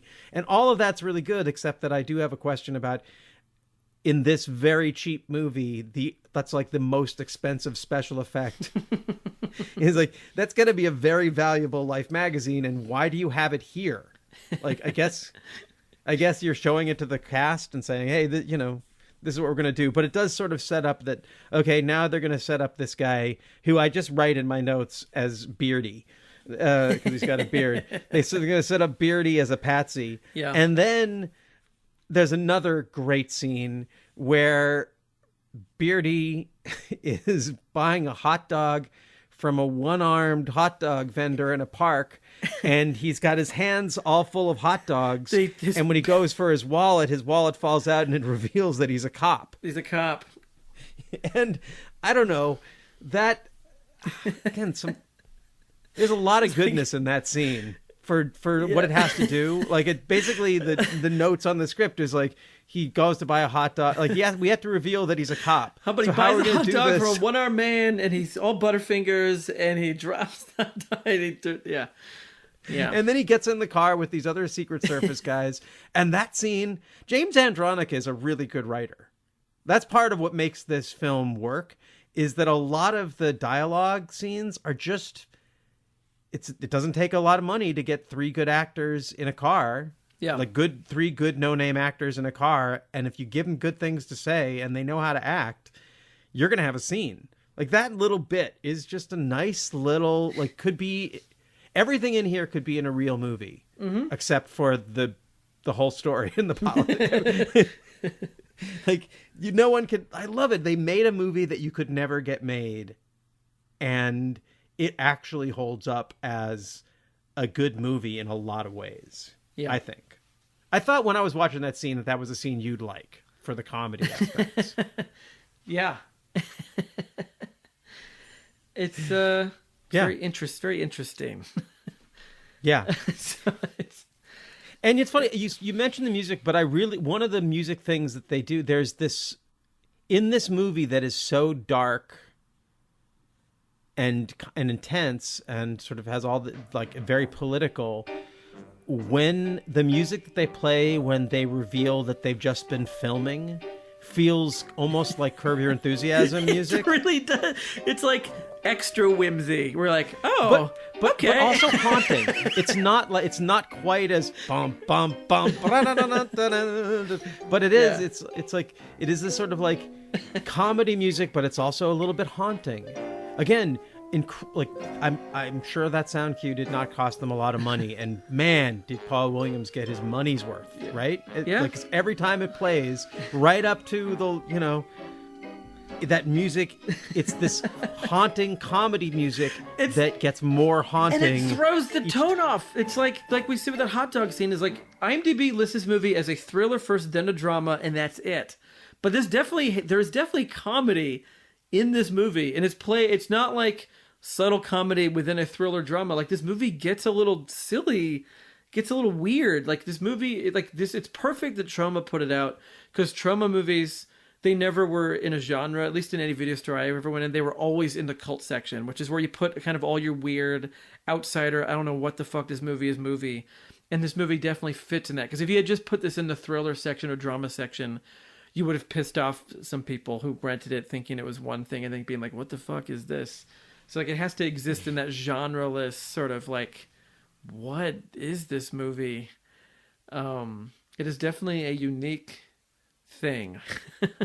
And I honestly, I don't know if it necessarily works completely, but it's fascinating. You know, it's definitely like a very interesting movie. So what I'm curious for you, what is the aspect of it that feels like it doesn't work? I think it just, I feel like it gets weighed down for me in some of its limitations of being like a very low budget movie where you just kind of see it frayed or on the edges a bit. That took like, if this was slightly more expensive and had the budget to kind of really build, like kind of have the shots match the stuff, the tension or whatever in certain moments. But at the same time, if this movie was more guerrilla and even more homemade, and that would make it feel more dangerous. So it's kind of in this in-between place that doesn't aesthetically quite gel for me, you know? Like, it doesn't quite get there. Like, with the music and stuff for me, it doesn't quite get, you know? And this is the same dance that the kind of Cat's Meow did that we talked about last week. It has its limitations. Because it, like, you know, like that saxophone player who's not a very good, you know, like there's certain things, like if you're really watching it like a film person like me or you, like occasionally you kind of get wrapped up into being picky about the filmmaking, and that took me out of the movie a little bit, you know. But because the movie was interesting enough, I was able to kind of be pulled back in whenever I found myself being like, why is this the music, or why, like, what is that, like, that looks cheap, you know. But then you kind of get, but like, if the movie's good enough, it can rise above those things, you know. But like, that's sort of like, it's a messy thing. Like, it's an admirable thing to make your low budget movie bigger than, with bigger ideas, because it's so easy to make your low budget movie. Like, this movie could have very easily been some 90s indie thing of a bunch of dudes hanging out and just complaining about the government, and make it kind of like a Clerks sort of old men in a coffee shop just bitching about politics sort of movie, which would have sucked. Not as interesting as this. Because that's real life. Like, if you sat with these people for 2 hours, like if it was a My Dinner with Andre thing, you might be really annoyed by them. But like, having it be in the context of the story and all these things, like, you get really, like, they tried to make a real movie out of it with their limited budget, which I like. I think that's what you do, is you write your script and you just figure out how to make it no matter how much money you have. You just go to Robert Davi. Every filmmaker should learn this. You go to Robert Davi, ask for $1 million, and make the weird little movie you want.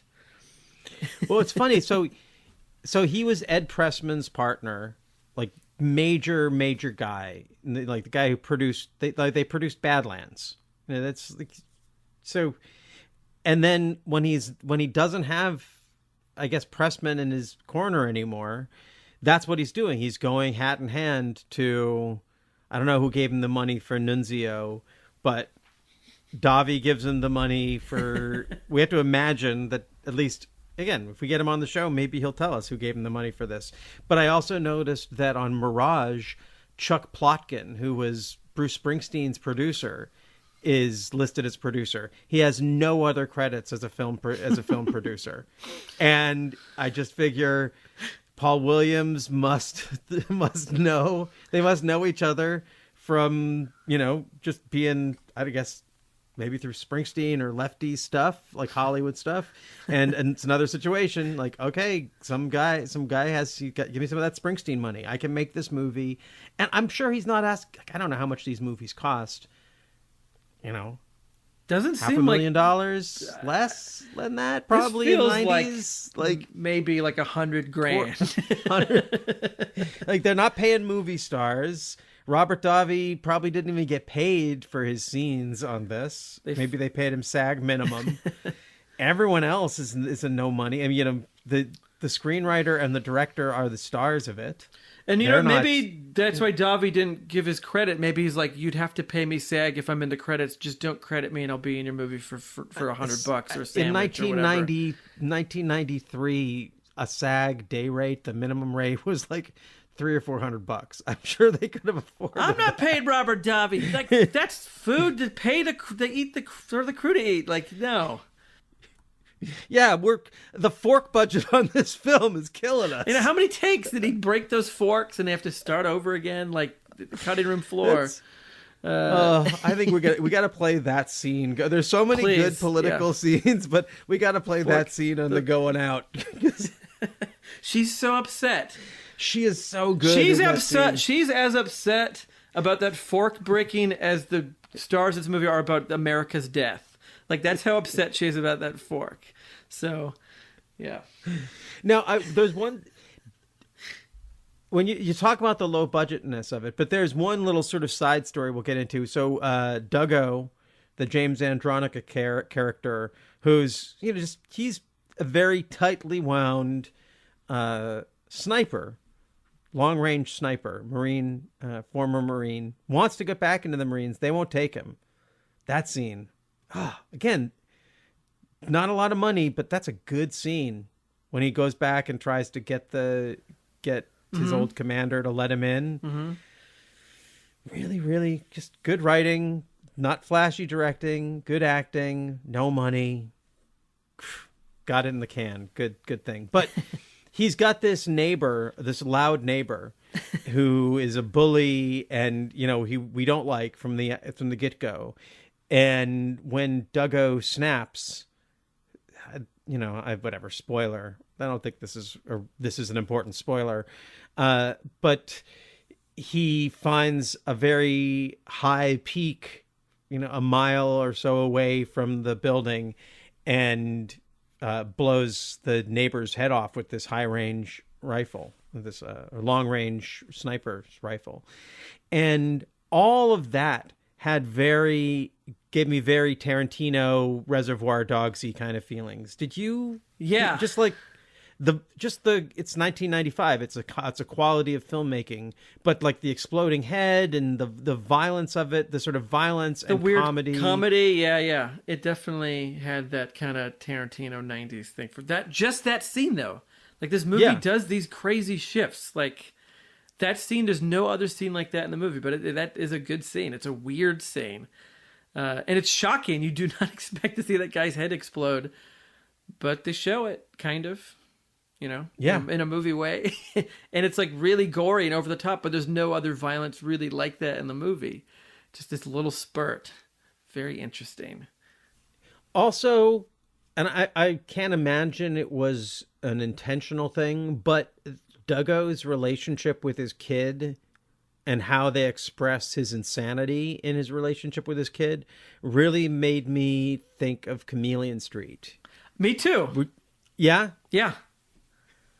Okay, so I'm not... No, it totally did. No, it wavelength. totally did. No, it totally did. Like, yeah. Like, I totally felt like there's something about, the way this movie's being dangerous with its characters too, where you're just sort of like, I hope this guy doesn't snap in this scene and hurt this child.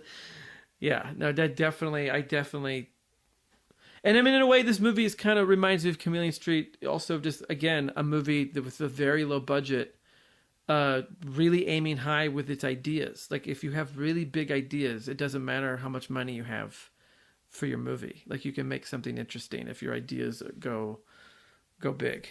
Yes, and we haven't revealed it, but the title of this film, not the film we're talking about, The November Men, but the title of the film within the film November Men. Did you pick up on the title? No.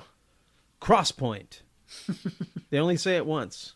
And now we have only said it once.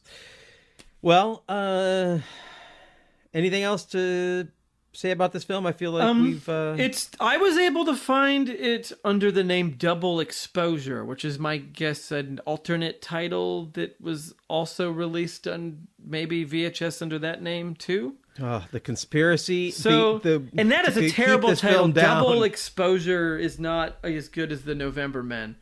Doesn't sound as... That sounds more like an erotic thriller. Double It should have been Exposure. called Crosspoint. That's a missed opportunity. If you're going to pick a dumb name to bury this film under, why not just call it Crosspoint? Yeah. Double exposure? Double exposure doesn't make sense. It makes no sense. But that it was called. That's when it's. I found it on YouTube under double exposure. Maybe it's because there are so many Paul Williams. It's a reference to the fact that there are so many different Paul Williams. The other Paul Williams. Yeah, there's just. Okay, we're not quite done because, now having discussed the film, what do you think about the conspiracy theory about the November Men that this is a film that is too dangerous, even at its own level, for it to be allowed to exist? So much so that it actually retroactively means excising Paul Williams as a director from the cinematic canon, because this film is buried and his entire filmography pretty much is buried. And it's kind of interesting. Actually, we haven't even really got into the whole, like, he's wrapped up with Jon Voight, who is another sort of political outlier to the story. But I feel like that's a little bit of a red herring, because that doesn't really, that's thinking about now. Yeah. But you have this guy who is working in the 70s with really interesting people making really interesting movies, the kind of people that if you're into film,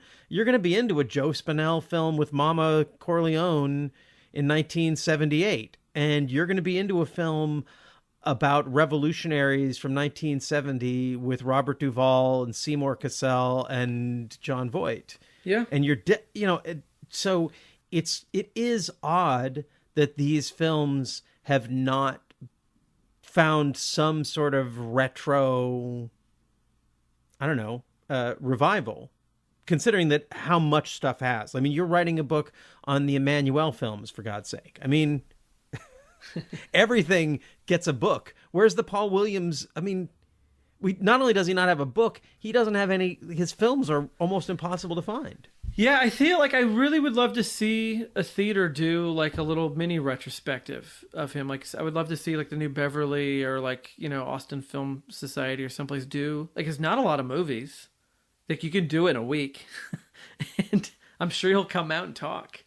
It's just weird when you find these things that, like, you think, that like the new Hollywood is certainly talked about a lot, on a million podcasts and books. And you think that people would have stumbled across his movies because they're in that time, they're in that place, and his movies seem to be even more outright political than a lot of the other stuff that came out at that time. So it's like, it is interesting that he is not kind of, danced about with, at least in some of these things that kind of cover other movies from that time. Yeah. But you're right, it is perfect for a movie about conspiracy theories and cover-ups and whatever, that this has also happened to the filmmaker and the movie. Like, it kind of makes it's better. It's than if this movie was loved and on Blu-ray and everyone knew about it. Kind of gives it and it adds this nice, layer to it, It makes it even more dangerous. Yeah. It's funny. Can you imagine if the Austin Film Society did a Paul Williams Film Festival and like half of the people who showed up were just terribly disappointed because it's not the Phantom of the Paradise and it's not Broadchurch and the Eichmann Show and it's not about architecture. Like, so many people are showing up and be like, what? That Paul Williams? Well, just like no, stick around and watch. You're gonna love this. Just watch. Go for it. I dare anyone. This one you can find. I dare you to watch. Go for it. It's not political at all, and not be just sort of charmed at the really. You mean out of it? Wonderful. Oh, did I say out of? Did I say go for it? Yes. Sorry, out of it. It's such a well-made, precocious, thoughtful, sort of lovable film of the era. And it's so just like classically good looking film. It just makes you root for this director. And then you add November Men to that. And that's two films in his filmography just on their own that are like, okay, well, this guy is probably worth a conversation. I think someone like, you need to have someone like a Criterion just put out a little set. Like they used to do those Eclipse sets. They were great because they were for filmmakers people didn't quite know about, but were important. Like I bought their Robert Downey Sr. set. Like there's no extra features. It's just the movies. And they should do something like that with the Paul Williams. Just be like, because like, you know that when somebody like that puts a spotlight on someone, people will watch it whether they know about it or not. Like Criterion's good at introducing people to people you've never heard of, you know. And maybe they should do a Paul Williams set. And maybe they should ask us to do the commentary. Do the commentary. Yeah, let's get the really angry political guy and the idiot who knows nothing about politics doing the commentary for these politically heavy movies. Well, they're not actually that politically heavy. The first one is yeah. Nunzio isn't. I mean, the Revolutionary is. I mean, I don't know. And I wouldn't describe it that. I would just say they're two people who love film and come at it from different, you know, I think our conversation about the November Men has been very, you know, delightful. Yeah. You don't have to know the, you know, all of the politics of it to like appreciate what it's doing cinematically. For sure. Yeah. You know, definitely. Yeah. I mean, I love JFK. I don't agree with all that stuff, but I think it's a well-made, and Nixon, like you said, Nixon is a movie, great fucking movie. As it was about, you don't have to agree with it. You don't have to just, you know, just be interested, but then read a book about Nixon and learn what Nixon was really I guess, like.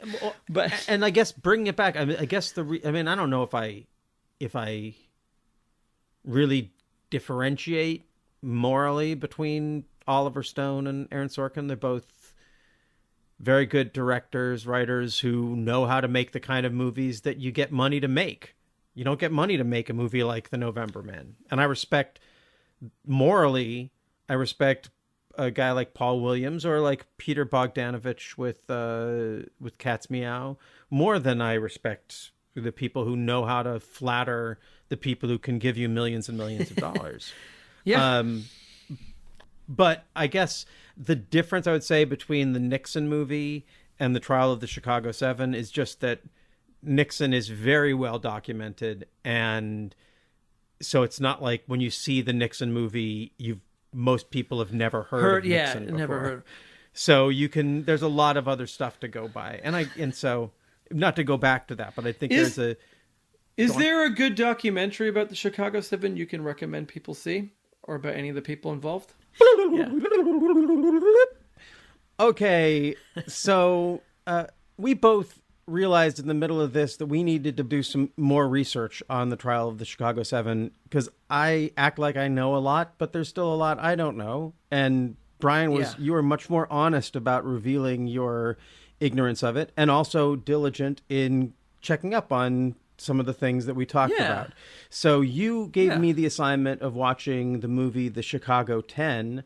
It's an animated documentary that also features documentary footage from the police riots at the Democratic Convention in 1968.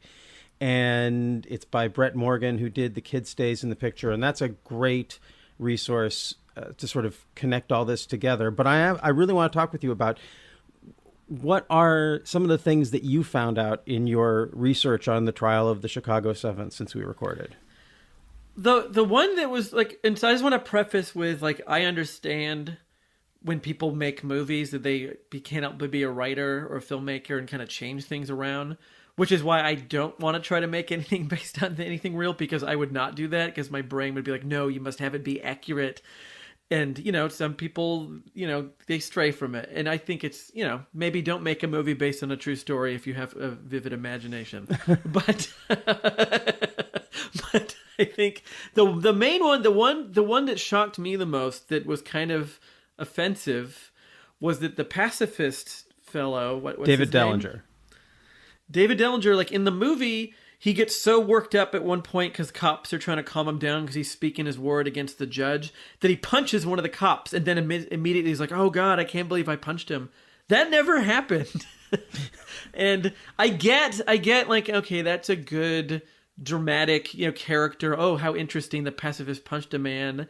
But at the same time, like, this is about a real guy who devoted his life to being a pacifist. So like, I don't think he's around anymore, but like, what would he think if he knew that like in a movie he's portraying as punching somebody? That was my favorite part of The Last Temptation of Christ, is when Jesus just punched everybody. Oh wait, that's not in the movie. But that was crazy. And then you told me that there was more interesting people that even spoke at the trial, which would have made an even more fun, interesting movie, like the reality itself. Yeah, so I'm going to post the transcripts from the trial on our website. But just looking at some of the defense witnesses, we've got Phil Oakes, Allen Ginsberg, Dick Gregory, Timothy Leary, Judy Collins, Norman Mailer, and Jesse Jackson. That's a more fun. That's even just a fun montage. If you want to try to make your Chicago 7 movie fun, which seemed like they were kind of trying to do in a way, then like just really lean into it and have like a 3-minute montage of people, you know, who doesn't want to see Daryl Hammond do a Norman Mailer impersonation? You know, like why not? let's do that. Why? Yeah, and like there's more, like you said, there's more comedy in the reality of it when you read like the things that Abby Hoffman did or said. Like there's just more. It is a more interesting thing. And so, you having watched the Chicago 10, which I have not seen yet, does it have more of that in there? Does it more to the truth? Yeah, it's definitely. They're both films. Like I said, it should be a miniseries. If you really wanted to do this justice, it needs a deep dive. Both of them are about 2-hour movies, so there's only so much they can do. The difference is that you really get the sense that the makers of the Chicago 10 sympathize with the defendants and want to tell their story. And the maker of Trial of the Chicago 7 is hostile to the attitudes of the defendants and is more interested in making propaganda for our time than telling that story. Like I said, I mean, I said that Sorkin says, I want everyone to feel the way they felt when Joe Biden was elected. And just this week, Joe Biden just fired 5 of his staff members who admitted to using marijuana in the past. I think that's something that Abby Hoffman and Jerry Rubin would not have, you know, they wouldn't have celebrated that. And that's like the smallest little thing, but it's just like we have a president who's still relitigating. Like if you told Abby Hoffman and Jerry Rubin that in 2020 marijuana would be legal in half of the United States, and we would elect a Democrat who would still be trying to put people in prison for it and keep them from being employed for it, I think they would be offended. And so that just this is not about Joe Biden. It's about Aaron Sorkin and the difference between his attitude towards the trial of the Chicago 7, which is to use them to do propaganda for the Democratic Party. And they were in Chicago protesting the Democratic Party for being the hypocrites that they are continuing to be today. And so it's not about my political beliefs or your political beliefs. It's just about their political beliefs and history. And so, yes, in terms of, I don't think either of them tells the story as well as you could. I think Chicago 10 does it better. And I think, going back to what you said, if you're going to make a story about history, of course you're going to take liberties. Of course you're going to change things.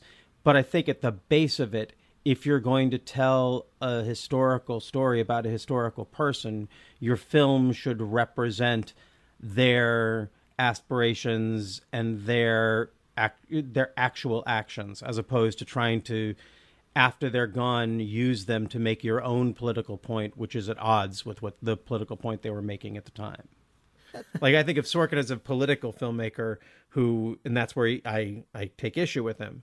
But if it was, you know, just some sort of gonzo, like whoever made, like, I don't know, like does Terry Gilliam, he doesn't really seem to have he has a general attitude about everything, but I don't feel like he has a particular political axe to grind. Like, I feel like if he had made this movie like he made Fear and Loathing in Las Vegas, I think it would be a way, like that would have been much truer to the feeling of it. I mean, and I will say, even though we're done talking about it, I did think that the Chicago 7 movie was a poorly directed movie and a poorly shot movie.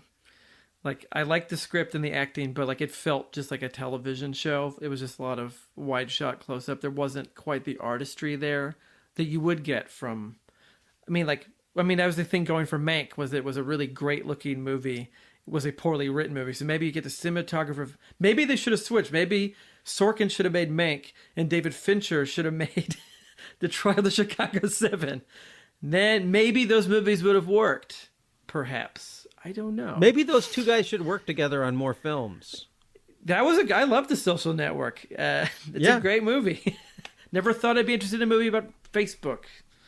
I think that I'm not even on. But But now they're rivals at the 2021 Oscars.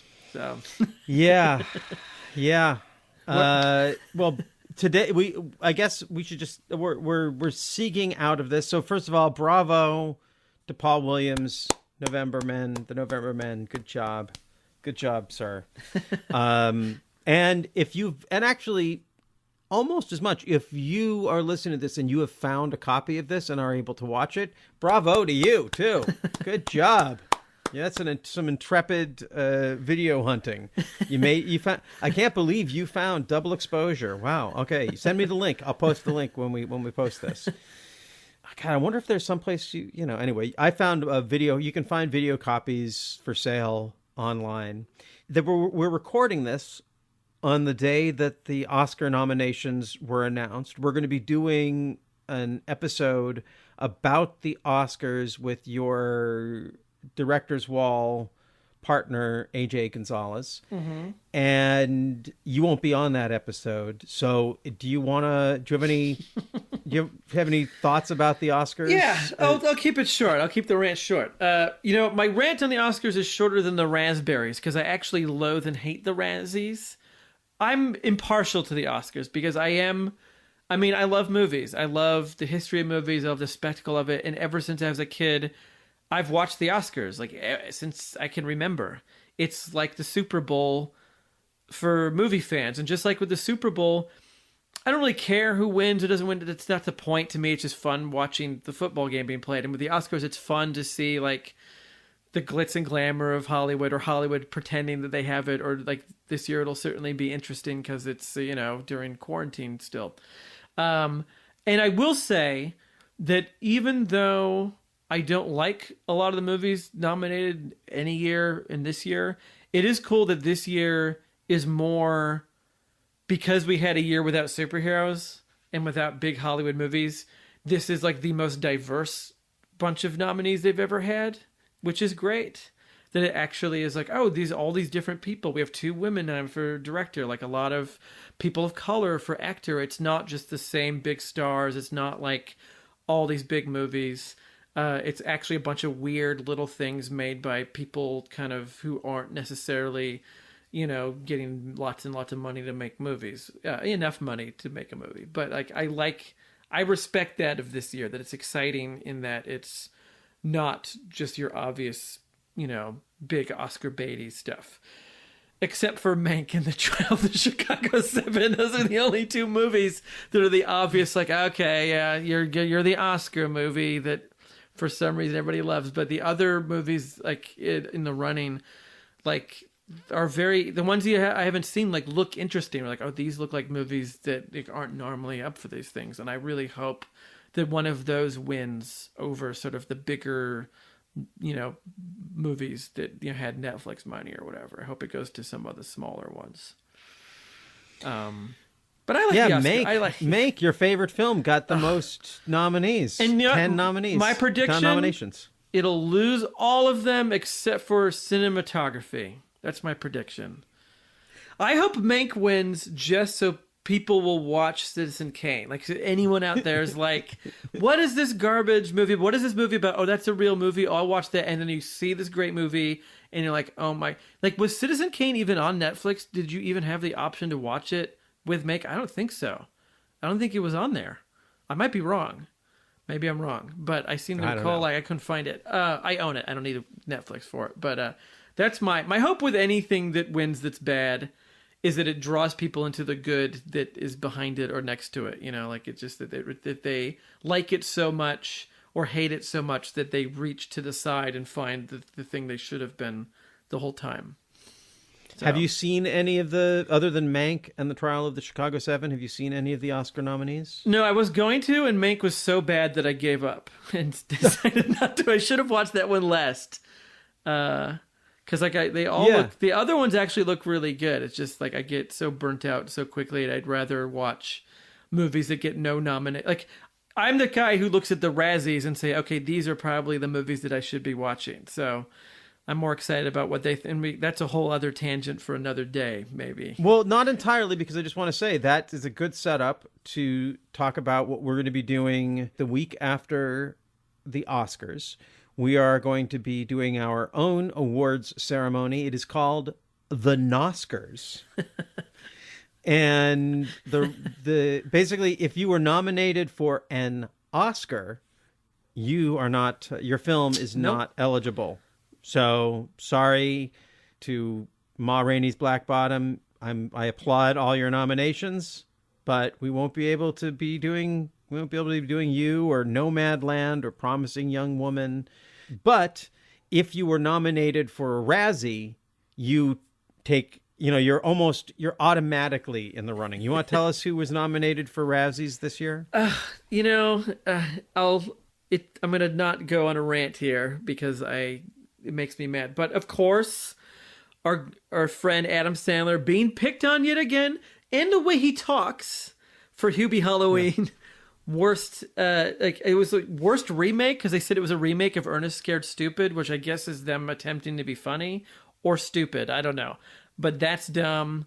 Glenn Close for Hillbilly Elegy, also nominated for Best Actor in the Oscars. What do we do with the Noscars if you were nominated for a Raspberry and an Oscar? What is she nominated for an Oscar for? Same movie? Best Actress. Really? Best Supporting Actress in Hillbilly Elegy. Yeah. I mean, I think she was up for a Razzie, but either way, that movie is. And yeah, they like to pick on the and also the main beef I have this year is that this is a year that was very hard to get movies shown. Movie theaters shut down. People lost their jobs that worked on movies. Is this a good time to kick movies when they're down? Really, Razzies? Is that what you want to do? Hey, Brian, you're forgetting how hard it is. I mean, COVID hit the Razzies too. It's hard for them to have uninformed and cruel opinions about so few films. They don't have as many films to pick on this year. They don't have as many actors to be insulting towards or audiences to encourage to be stupid. They, have some sympathy, man. The Raspberries, it's tough. It's tough on them. And the actual nominee for Adam Sandler is listed as Adam Sandler and his grating simpleton voice.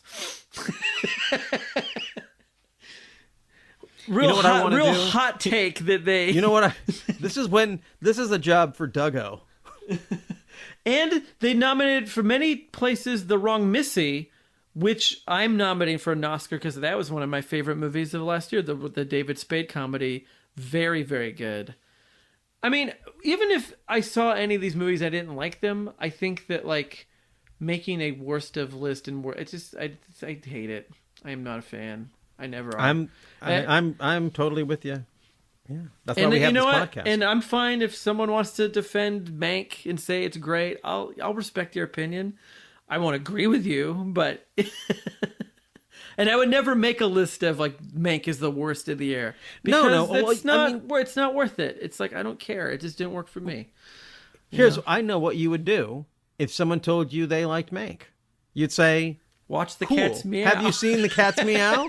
If you like that, you should check this out. There you because go. that's a yes and way to approach it. You don't have to you can't keep them from having seen a movie they already saw, and if they liked it and it brought them joy, that's cool. But maybe you can turn that person on to something else. Oh, you liked The Trial of the Chicago 7?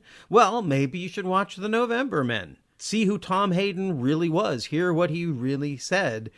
Anyway, let's go back to the Oscars. So just being nominated for a Razzie gives you priority as a nominee. yeah. Being nominated for an Oscar disqualifies you, your film. So sorry for those. And then I did get kind of excited when I read the Oscar nominations this year in a way that I haven't for many, many years, because every film that because the films that I want to nominate and the performances that I want to acknowledge in our Oscar ceremony, I'm kind of rooting for them not at this point. I'm looking for the films I love not to get nominated so that we can really celebrate a film like The Kid Detective. I mean, First Cow. Like, First Cow is like a film that was winning awards, and I was kind of afraid that it was going to get an Oscar nomination and I wouldn't be able to celebrate it. But we'll be able to talk about First Cow at the Oscars. There's so many good films. Everything that was on my list of best movies of the year, except for one, was not nominated for an Oscar.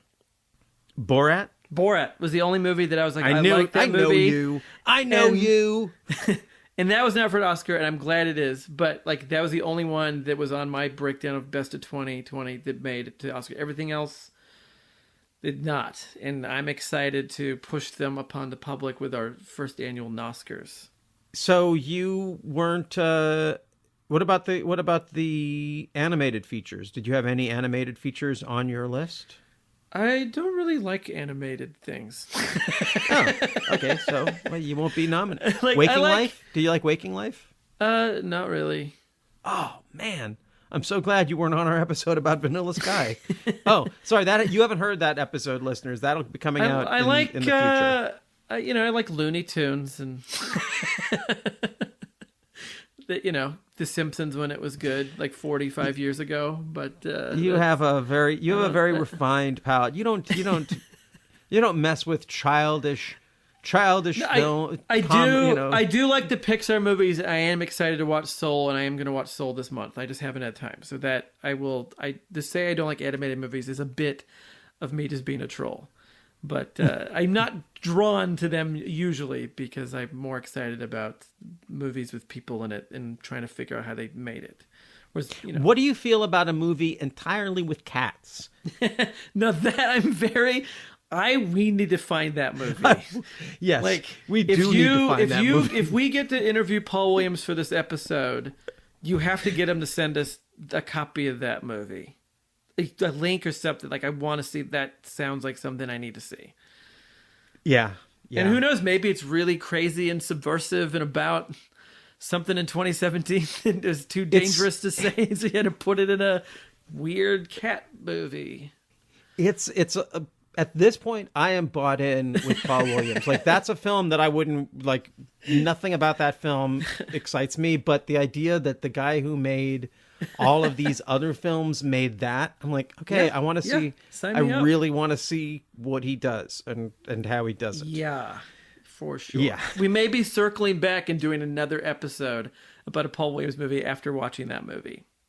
Hey, a whole month of Paul Williams. That's William Sanity. What do we call it? That doesn't quite work yet, but we'll figure it out.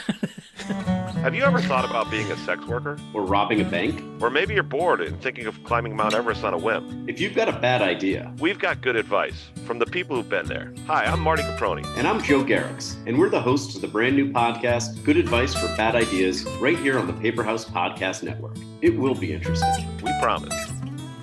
Hi, I'm Brian. And I'm AJ. And we have a podcast called The Director's Wall, examining a filmmaker's career, film by film. First up was M. Night Shyamalan, then Francis Ford Coppola. Who's next?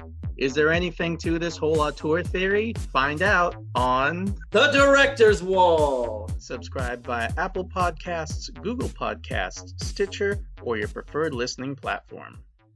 So this is the part of the show where we usually tell you about our other podcasts, but considering how long this episode is, why don't we just keep it brief? You have another podcast, right? Yes, I have a show called The Director's Wall with AJ Gonzalez. We're going through every Coppola movie. It's very exciting. Excellent. It's a wonderful podcast. You can hear about it on other episodes of ours. Check it out. It's one of my favorite movie podcasts. I have a podcast called The Radio 8 Ball Show, where we answer questions by picking songs at random and interpreting them like musical tarot cards. You can find that and a link to that in our show notes. And the reason we're hustling through this is because we are about to dive into a really, really, special feature to this podcast. I was able to track down James Andronica from the November Men, and we spent about 8 hours over 2 separate phone calls recording a super in-depth interview. Wow. And you spend that much time with someone, and if they're a sweet person at all, which James definitely is, you just become friends. And it's been a real treat getting to know this guy. And he has so much great information. We were so on the money, right, about some of the things about this film. Mm-hmm. Yeah, for sure. Its connection, it has a very clear connection to the trial of the Chicago 7, which you'll hear about. Yeah. You've listened to the penultimate cut of the interview, coming in about 2.5 hours. Yeah. Anything you want to tell the listeners before we dive into it? Yeah.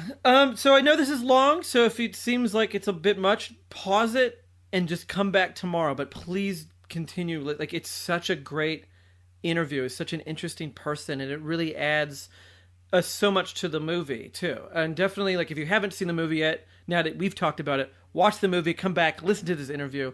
He also talks a bit about Nunzio, and so maybe watch that. Is there an easy way to watch that movie anywhere? The only version I can find is on YouTube. You could find it, just do a search. Right. It's not a great print. I really, really hope that at some point this film gets a real re-release, because it should, because it's got an amazing cast, and it's a piece of film history.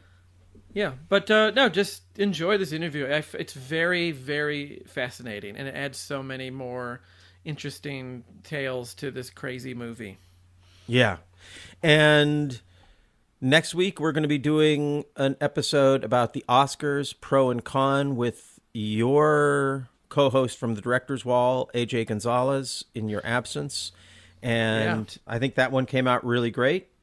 Yeah, he's the Oscar maniac. Like, he knows everything about it inside and out, and he has a very interesting point of view, I think, about the Academy Awards. One that's different than the ones you normally read about. It actually is interesting. Whether you find the Oscars boring or not, listening to him and you talk about it is very fun. Excellent. Well, I'm glad you enjoyed it, and I hope you'll all tune into it next week. And until next time, as Paul Williams and James Andronica know so well, the world, my friends, is wrong. And wherever you are, it's probably wrong about you. If you go back to where I began, and you think of those 3 deaths, and what they meant to your life, and how difficult it is to believe that all 3 were the work of 3 separated, isolated, lone gunmen.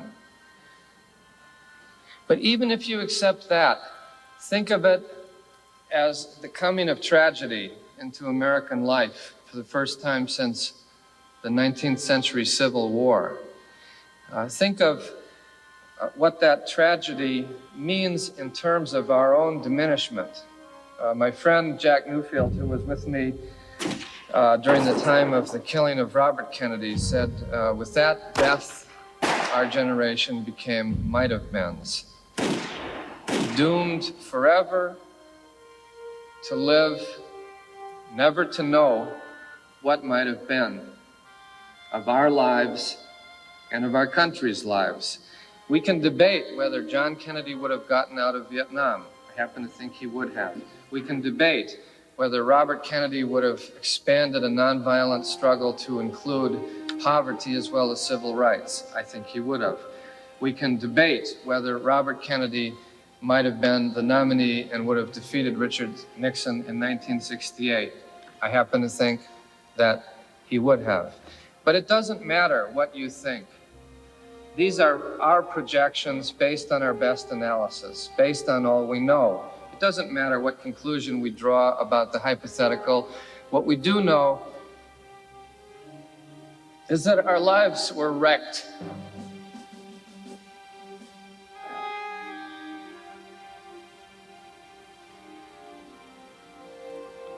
And to think that 3 deranged killers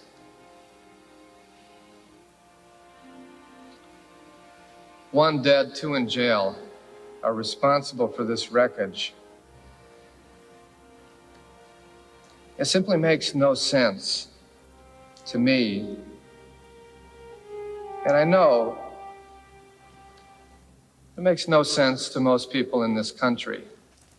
There's no political left in American politics. The right determines who will live in the White House. The left determines who will be head of the English department. It's like Lyndon Johnson said, you don't have to worry about the left. They'll never pick up a gun. It's the right you have to worry about. If they don't get what they want, they'll blow your fucking head off. The only people approved for listening to in this society are millionaires. Is everything okay? Yes, wonderful. Thanks. I know who you are. I seen you on a talk show. Well, it's always good to hear from the younger generation.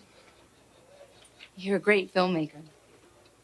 My God, we should put this in the tape though, this part I want to talk about is the fact that if we interpret the way that we're going to assimilate everything that, we've left behind here, so to speak, and then we go to the new world, we have to completely deconstruct our thoughts, our process, because it's impossible for us to comprehend that the second you go up there, you not only know what happened now, you know what happened in the past. The past is enough to scare you. Past. How far are we going to go back? And then forward in this life that you just left is absolutely incomprehensible. How could you possibly imagine from the moment that you left that all these things are going to happen, and some so wonderful and some so tragic? How can you ingest them?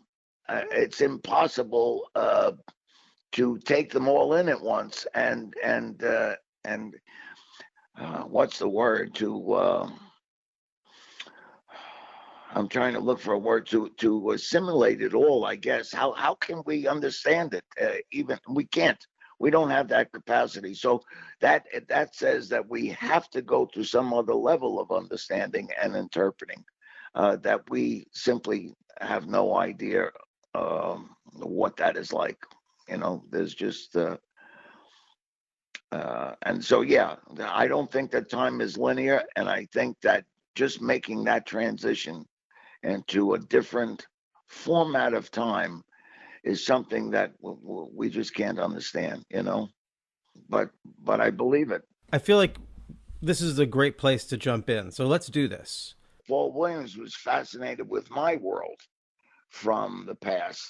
So his attraction to me made this great artistic duo, because we just, I was fascinated with the world that he had, this whole Harvard and everything, and something I was in awe of. But at the same time, he felt my world was the real world and all of that kind of stuff. So and shooting Nunzio, he was actually able to go back to what was left, as dynamics change, our demographics and all kinds of things happen, this was the last shred of a physical remnant of what I grew up in, because it was changing, like I said, and there was still enough there to see what I had been talking about in my world of growing up. So, because we actually shot Nunzio on the location, swinging David Provost swinging around that flagpole with the Nunzio. We had it. That's another story. We're going to change it to N. Mm-hmm. He was Superman originally, but at the same time they were doing Superman. This was a fantasy of a guy who had a fantasy he was Superman. that's what I did as a child. I put on that same long johns and cape and made a Superman suit and swung around that flagpole.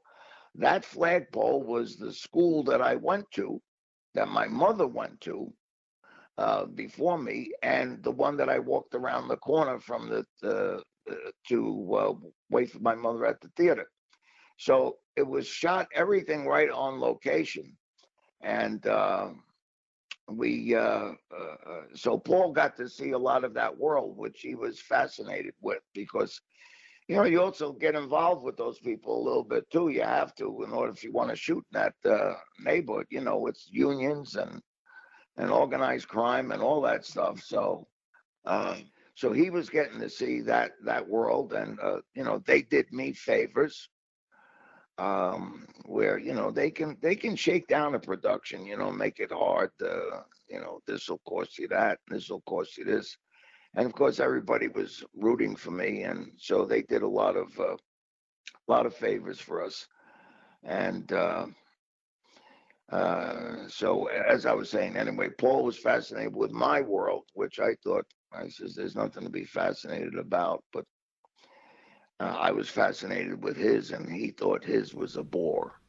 So I don't know. Well, that is the source of great collaborations.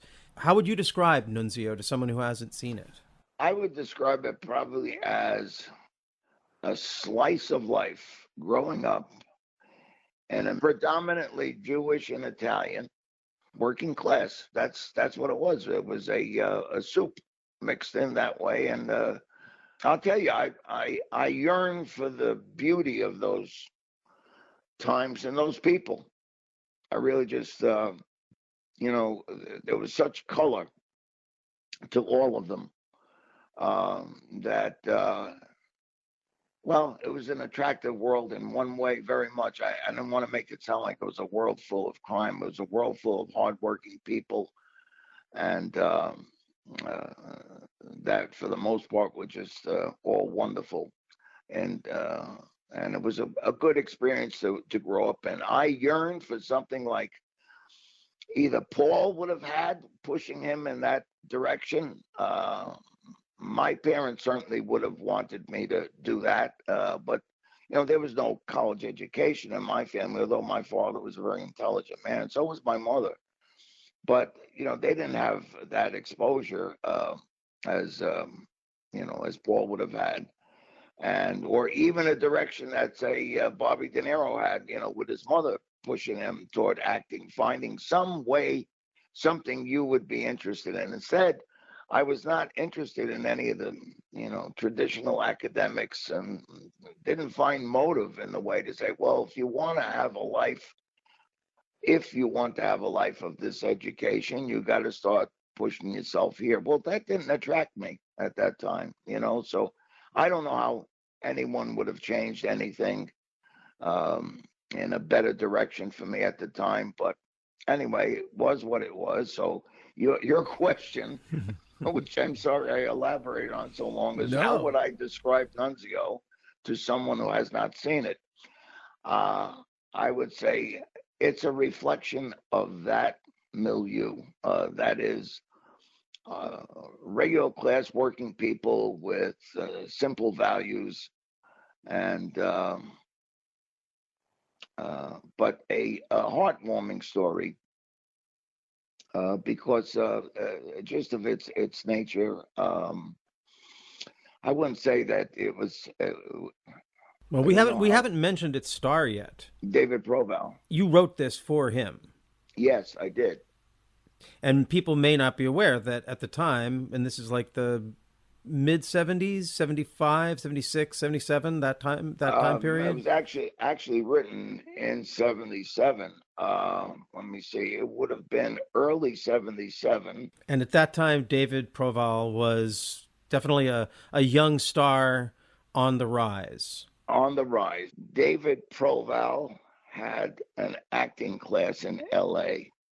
This was after he got some heat from Mean Streets, which is the Marty Scorsese debut as well.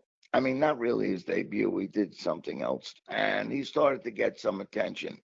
And so anyway, then David naturally was grabbing some of this heat as well. And he was looking for projects. And he had this acting class where I was introduced to him through other actors that I knew. One was a roommate of mine.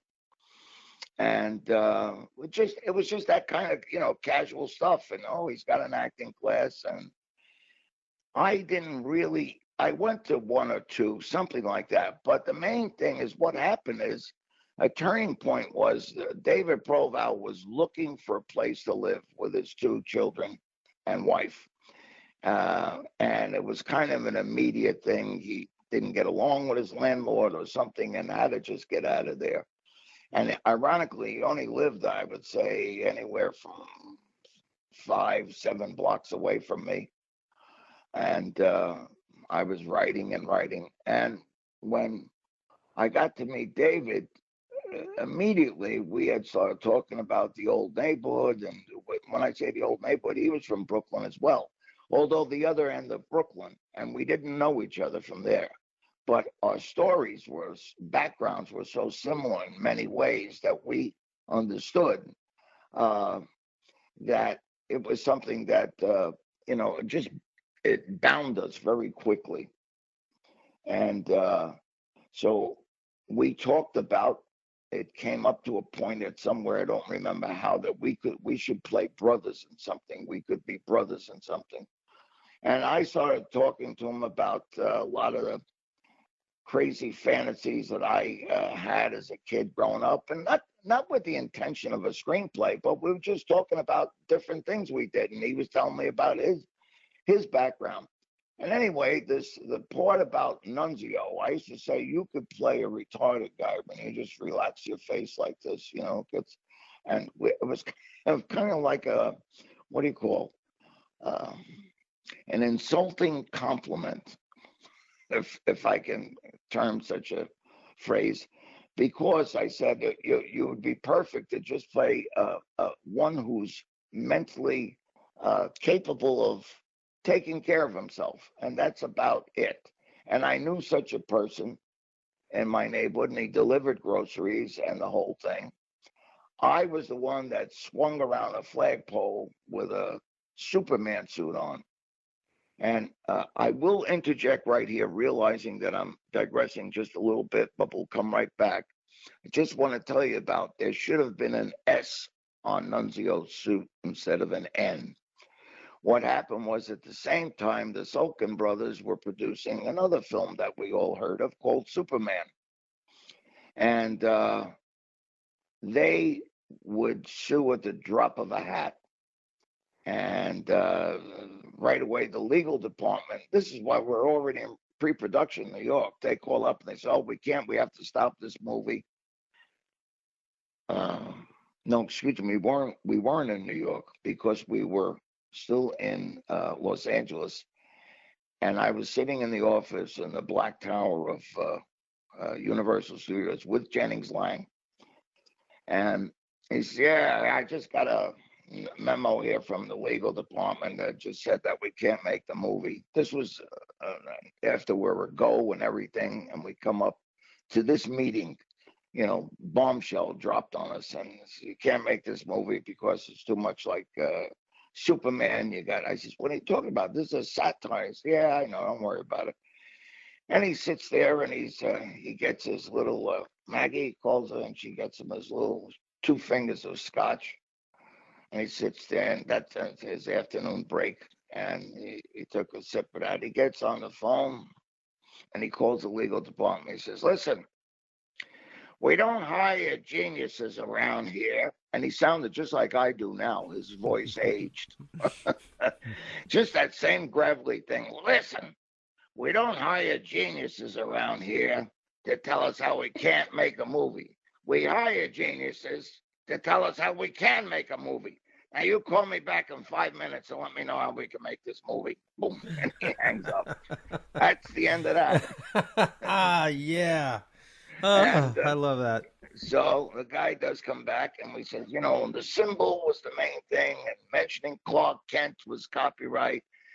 And so I said, all right, I'll change the symbol to an N. Okay, great. And I wouldn't mention Clark Kent. I recall it, when we talked about putting the suit in the cleaners, I couldn't say Clark Kent put a suit in the cleaners. I said, all the superheroes, they had to put the suit in the cleaners once in a while, So that was how we got around all their panic. They're always just looking to protect themselves. The lawyers here, they're not going to stick their neck out for. So anyway, that was the end of that. And that's why Nunzio was wearing an N. Now I'll get right back on track. So that's great. So now you've completed Nunzio. You've got a studio film with all of these actors who are in this soup of this new Hollywood, basically The Godfather and Mean Streets, and also Paul Williams, who at that point is a very sort of successful, artistically well-respected director, producer of some really interesting films that are really very zeitgeisty. So you're in this very, what seems like a very exciting and creative community of people. And what ultimately came out of it, and what I want to talk with you about, is November Men. So you finished Nunzio and you're in this crew of all these people. How do you get from that to the November Men, and what's in between? A lot of TV work. It seems like you were doing a lot of TV work as an actor and movie work as well. Yeah, that wasn't by choice. First of all, let me just correct a couple of things. Paul Williams at the time had come off this hot spell that he had around him. And I think I mentioned this. We had a conversation. Here's what really happened. Paul was retired, so to speak. He wasn't in the film business anymore at a really early age. He had done all these things and then retired out to a ranch right on the Malibu borderline there. Actually, it was Ventura County. And he had a ranch there with horses and everything, and this kid. And he just didn't want to do anything again. And then what happened was some kind of financial need came in. I can't remember what it was, or some other motivation. But he was then introduced to this guy, David Proval. And actually, when David brought him the script that I had written for him, and David is the one who motivated me to actually write, because he said to write this thing for me. He says, I can get money for this. I'm telling you, Paul Williams has got German money. And, there was a time when you went other places and you got money, but we never intended it as a studio picture. So he says, and he can get us the money and we'll shoot the film. So I said, okay. And I never met Paul. Good thing I didn't, because there never would have been a Nunzio. What happened is I wrote the script, and in that writing, Paul would come to class. I'd stick my head in once in a while. I didn't talk to him about anything around the script at all. If we were even there at the same time, where we had an opportunity to talk, I really don't remember. I was in classes, and I believe Paul was in some of the ones I went to. I don't remember. It's an honest, because it all became like one spinning ball of events, and I really can't decipher when one occurred, whether it was simultaneous, right before or right afterward. But around that time, I didn't speak to Paul at all about this. I didn't really know him. So I wrote the script, and thank God, as I said, I didn't meet him, because there never would have been a Nunzio. When I was all through David, I gave him the script, and he loved it and he brought it over to Paul, who really wasn't interested. It wasn't a genre that he was interested in. Paul was interested more in political films. And this, struck no resemblance to a political film. So he really wasn't attracted to it. And he too agreed it was episodic and it needed some kind of train. That we're on this train to go. He couldn't understand it. And really, he was right. It was episodic until something happened. And that really all should have been, somewhere earlier in the film, if you were talking just plain screenplay. But what did attract Paul was me and David. Our chemistry together is what turned him on to an attractive piece of film to shoot. Our interaction, the way we were with each other. He was fascinated with this other world that came to life whenever David and I were sitting and talking about the old days or whatever, old days that we didn't actually share together, but that we shared of. And so that's what attracted him very much. And I remember the time when, it was up in the air. Well, if he didn't, David says, I'll bring it to Marty if you want. We'll go to Marty. And of course, Paul kept asking, all right, so can you explain this part? So what happens? We're on a train from here. We're on the train. I didn't know what he meant by we're on a train. He wanted some kind of event to be, layering this into structures, into acts, so that we can understand, okay, now, boy meets girl, boy loses girl, boy gets girl back, that kind of structure.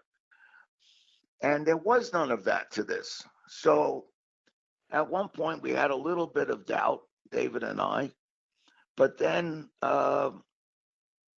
we overcame that when we saw Paul was with us, and, let's call him up and tell him, he says, Paul, we just want to let you know that any other joint ventures, because we had gone around with his old partner again, Pressman, and those people, and to get money. And we weren't going to do it on a low budget money. But Paul didn't know anything about any German money. So number one, it would have been a good thing that I didn't speak to him. It was a good thing, because if I would have found out there was no money to go to in the first place, I wouldn't have been motivated.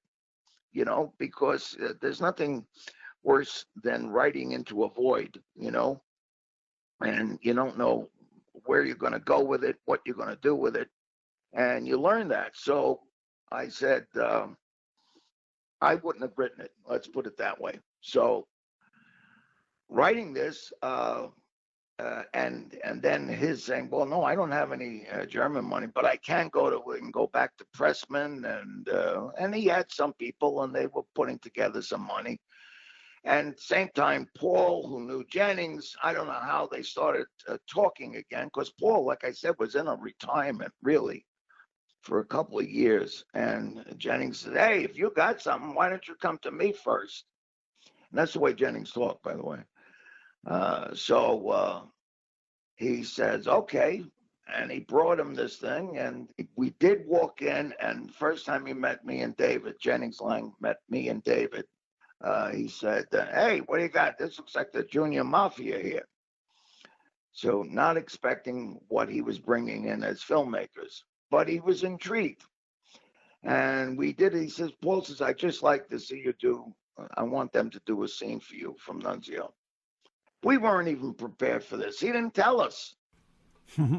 So we sit there, and David, God bless him. I mean, one thing he could do is he could cry on a dime.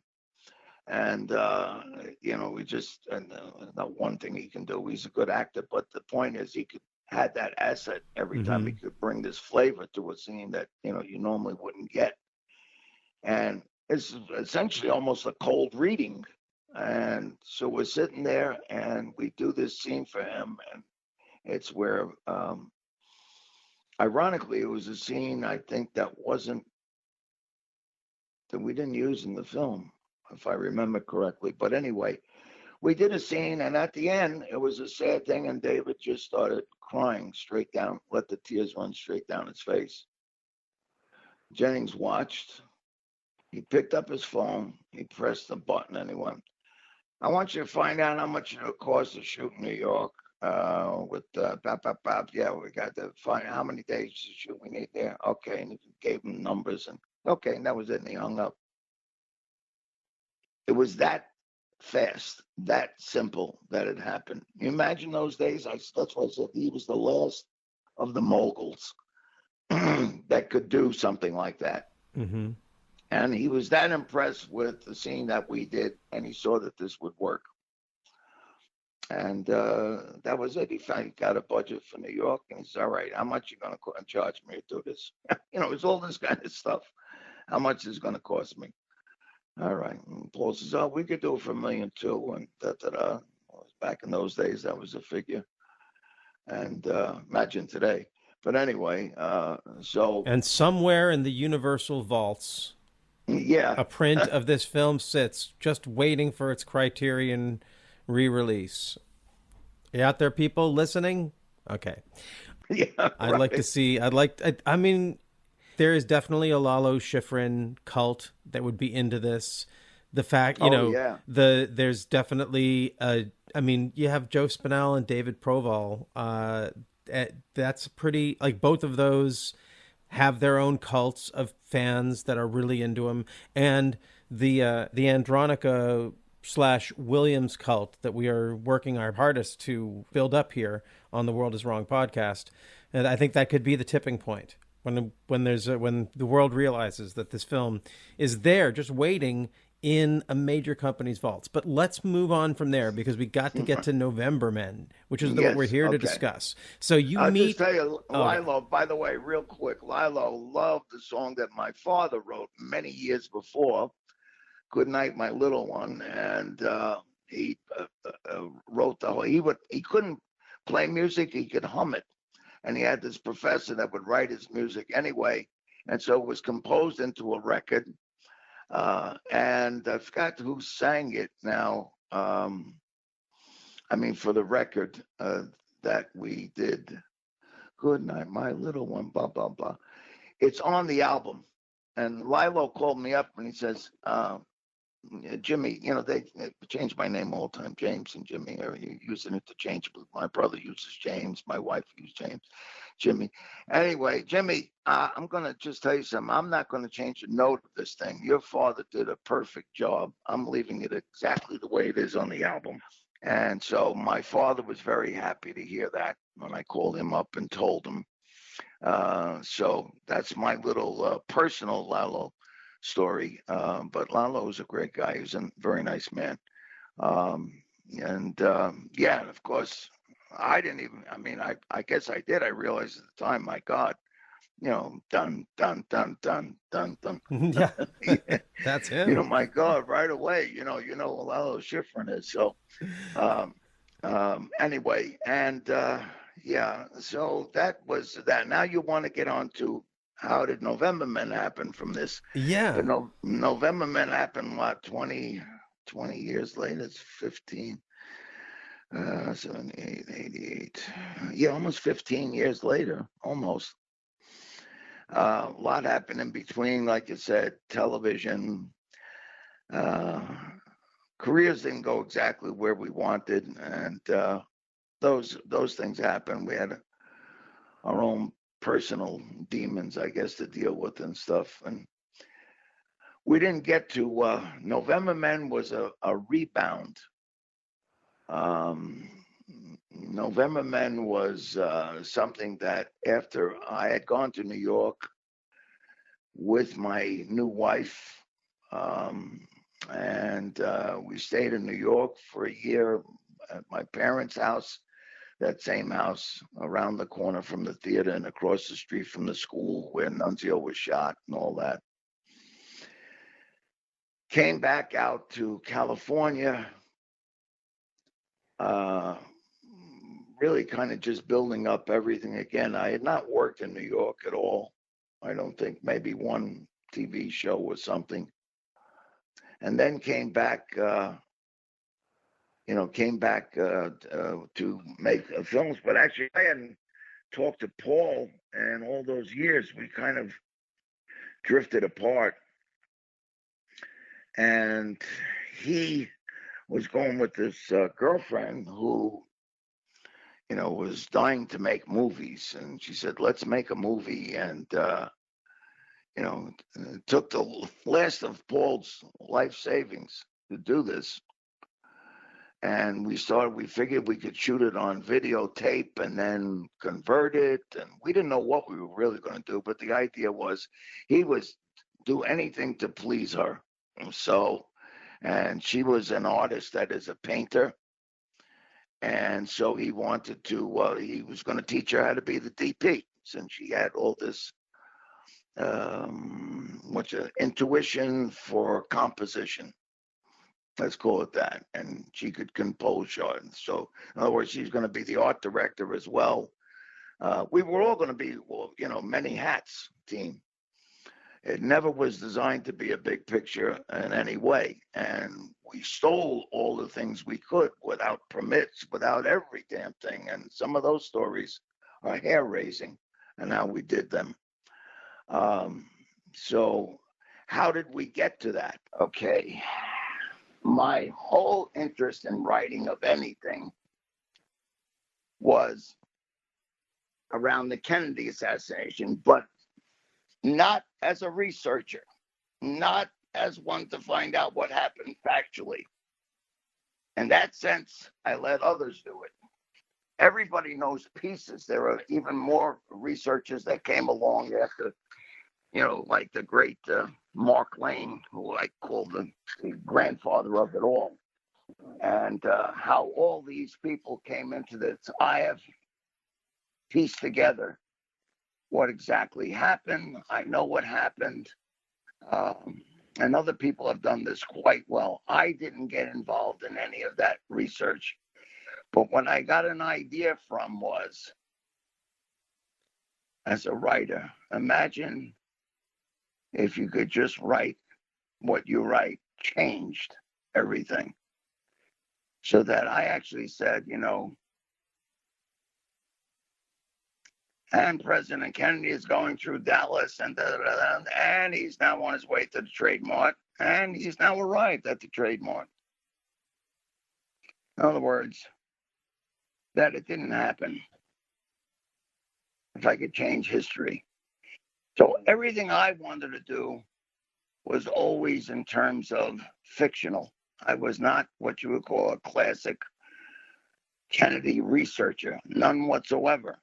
It's just that I had it's ironic, I can't remember anything now, but incredible retention to piece everything together. And I'd read all the material there was on this. So when November Men, how did that come along? Is Paul didn't have any particular interest in Kennedy. Paul was always a political guy. I was not in that sense at all. But I was obsessed with JFK's assassination. And I always talked about how that whole thing had to take place. Now, at that time, I'm talking about the mechanics of it and not the real cause. That was never part of the discussion, never part of motivation to write a film called The November Men. We were just writing an action film to assassinate the president. At the same time, we did share this philosophy that, the wrong side gets shot. And I said, the reason that the left will never kill the right is they won't pick up a gun. And I says, and the right will. And then Paul started getting into these whole philosophical discussions of himself in the past, and with Abby Hoffman and all of those people. And Abby Hoffman, as well as the Black Panthers, all of this. But Abby Hoffman, he saw there was nobody there willing to pick up a gun. He said, that's what I saw, and that's what you're right about. I like Abby Hoffman hiding in the bathtub or something one time when there was some confrontation. I wish I'd give you more detail because they're so fragmented now in my mind. But it's but just so you can get our listeners close to this. So Paul, he's a filmmaker, But he also has, you're saying that he's connected with Abby Hoffman and the Black Panthers. When you say connected, how do you mean? Well, actually, yes, he did. And his wife, who happened to be with a different name, because nobody knows who owns Sears, but it's Rosenwald. And when he was at Harvard, he went to Harvard as Paul Williams. He was born, I guess it's all right for me to say, Paul, huh, if you're listening, Paul Goldberg. And that's what it all is. I mean, that, you know, it's a shame in times like that. Oppression is brutal. Yeah. Yeah. And they also changed it for other reasons too. Just when names are hard to say, boy, let them try it today. Yeah, Goldberg. Try and get your mouth around that. Goldberg. Well, you know, not to mention this guy had given him any time in the air, and you know, I met him and everything. And so anyway, we digress. Yeah. The point is that he's at Harvard as Paul Williams, and is Susan Rosenwald there as Susan Sears? No, she's there as Susan Rosenwald. She's there as no, she's not Susan. She's Elizabeth. Elizabeth Rosenwald, sorry. Susan's the one that later comes along and says, let's make a movie, you know. We'll get to that. Yeah, so Elizabeth was there as Elizabeth Rosenwald, and Paul was there as Paul Williams. Neither one of them know that who they... Well, there's a whole thing. Elizabeth is Jewish, and she should meet a Jewish man. She didn't know Paul is Jewish. Paul, at the other side, doesn't know that this is Sears' daughter. So he's not motivated to go with her because she's Sears' daughter. He was attracted to her. So that kind of pushed obstacles out of the way when they found out, you know, Paul is Jewish and Elizabeth happens to be Elizabeth, the owner of Sears, you know. Anyway, they get married and they think they share these political ideals, and they did to a degree until they were, I mean, there were times they were arguing with Eldridge Cleaver when she would argue all the time, well, why would you be any different if you got hold of all this power and the blue chip stocks that you speak about and all that? Why would you behave any differently if you were in power? And so there was this kind of conflicting relationship, but they were hanging out with the Black Panthers and filming everything they were doing. That film in itself is lost. Paul told me there were reels and reels and reels. Imagine the treasures that they would be today. Oh. Just putting that together. But, you know, Paul was with him even on the tarmac in Algiers when they were surrounded by the police, the authorities, not even letting them off the plane. Paul was there filming them. Wow. And they finally broke their ties with them. You know, Warren Beatty was driving them around. And so they were going around and doing all the filming, but they had plans supposedly to blow up bridges and these suicide points and all this kind of stuff. And when it started to get too close to the actual events, you know, Paul just said, well, this is as far as we can really go, because we weren't those people and we couldn't do that. So he gives Bobby Seale $10,000 in a bathroom someplace. And that brought him off to get out of there. And he says, look, we can't do this. And here's 10 grand. Gave him 10 grand back in, well, what is this? The late 60s? Yeah. That's a lot of money. And Elizabeth said to Paul, well, that's your money. It's not mine. And he had to tell her, look, don't get too hostile with these people, because if they ever found out who you were, we would be their next hostages. So they had to realize that. And thankfully, they escaped with themselves intact and not hostages. So that was his political world. So he was always in. He knew Abby Hoffman. He knew those people. He was very much into that and politics, and that's what later on would make this Len Clady from Variety magazine very interested in him and helping him with the November Men to get it in the Sundance Film Festival, which had been rejected by Redford's office, Robert Redford's office. I don't think he even got involved in it. But we did get in, and then, like idiots, got ourselves out of it. That's another story, but we'll get into that. Okay, well, this is exciting. Okay, so that's great. That's a picture of when you say that that Paul Williams was a political guy. It's not just that he had a political opinions. He was an activist filmmaker, and that's all well pre-Nunzio. This is pre his retirement, and then we just discussed Nunzio. So yes, then you come back to L.A. in the late 80s, early 90s, and you and Paul reconnect. And you're saying that at the time he is his girlfriend or his partner is his girlfriend, is what's her Susan Emerson. Susan. And yes. I'm looking her up, and so she was also the cinematographer on the November Men. She was one of the cinematic collaborators on the team. Yes, and correct. And you're saying it was a pretty small and tight unit that built this film. It all starts with the screenplay. So how did you and Paul decide, hey, let's do this?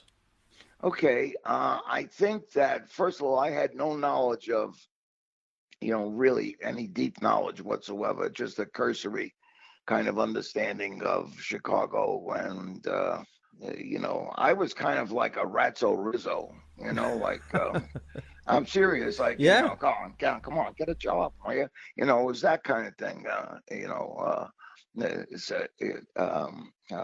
it's funny as you're talking and you're saying about Paul being sort of just being attracted to your energy. Did you ever see his film, The Revolutionary? Of course. Yeah. So I feel like you could be a character, like I could see in his world, the maker of that film, you being one of these characters that John Voight, the sort of ivory towered intellectual, is trying to get close to in that, like, what's his, why am I forgetting his name? The guy with the fabulous mustache, Seymour Cassel. Oh boy. Yeah. Yeah. I could see you as like a Seymour Cassel character in Williams's life. You show up in his world as a Ratso Rizzo, but with this talent as a writer. Yes. Well, first of all, I thank you very much for your kindness to me. You're very generous. But yes, I am. This was all my story in my head. We weren't trying to tell a story about the Kennedy assassination, but the energy of, we felt there were dynamics taking place there that would make a good, entertaining film. And I think we were right. I think it was all just inside of me, ready to pop out. And it just needed a canvas to paint on. And that's simply what happened. That canvas came along at the right time. And I was able to write what just came from my heart. It just flowed, really. It seems like I always think about things for a while, and then when I'm ready to write, it just flows. It just flows all the time. And one time I even remember a discussion with Paul that I said, everything I actually take to write, the time I take usually is about 3 months. And that's counting the incubation of what I want to do. Now, who knows before what I might have unconsciously, but where I consciously pay this attention is 3 months from start to finish. And we disagreed a little bit on some parts. But basically, that's what I still always feel. And November Men was faster. Nunzio was faster. Mirage too was all. No, I'm going to go back to my 3 months, no matter what Paul says. He sometimes says, well, I saw a little bit more here. We were involved more with that. And, yeah, maybe, but not really. And then how about this is shorter than that too. So, and I know I'm speaking very vaguely and people have no reference to what I'm talking about, but basically this was all stuff that was ready to pop from me. And I was fascinated with the idea that men were actually going to get together and assassinate the president of the United States the next day. What is it like the night before? That's kind of what intrigued me. You know, do you get the same night's sleep? What do you do? You know, sorry, honey, I'll be back later. I have to assassinate the president. I'll be right back. I mean, it was a kind of, there was an intrigue about that. And I think I remember that discussion one time with Susan and with Paul. And they were finding all of this fascinating. And they said, you know, and Paul said, Jimmy, go write it. And I did. And we were shooting stuff on videotape too, as well. We shot 17 minutes. We also had Tom Hayden, which we wound up using. That was originally videotape, but we used it as videotape in the film, and that's how we were able to get by with it. And we opened the film with it. So you filmed that footage? Yes, absolutely. Wow. Okay. That's new and exciting information.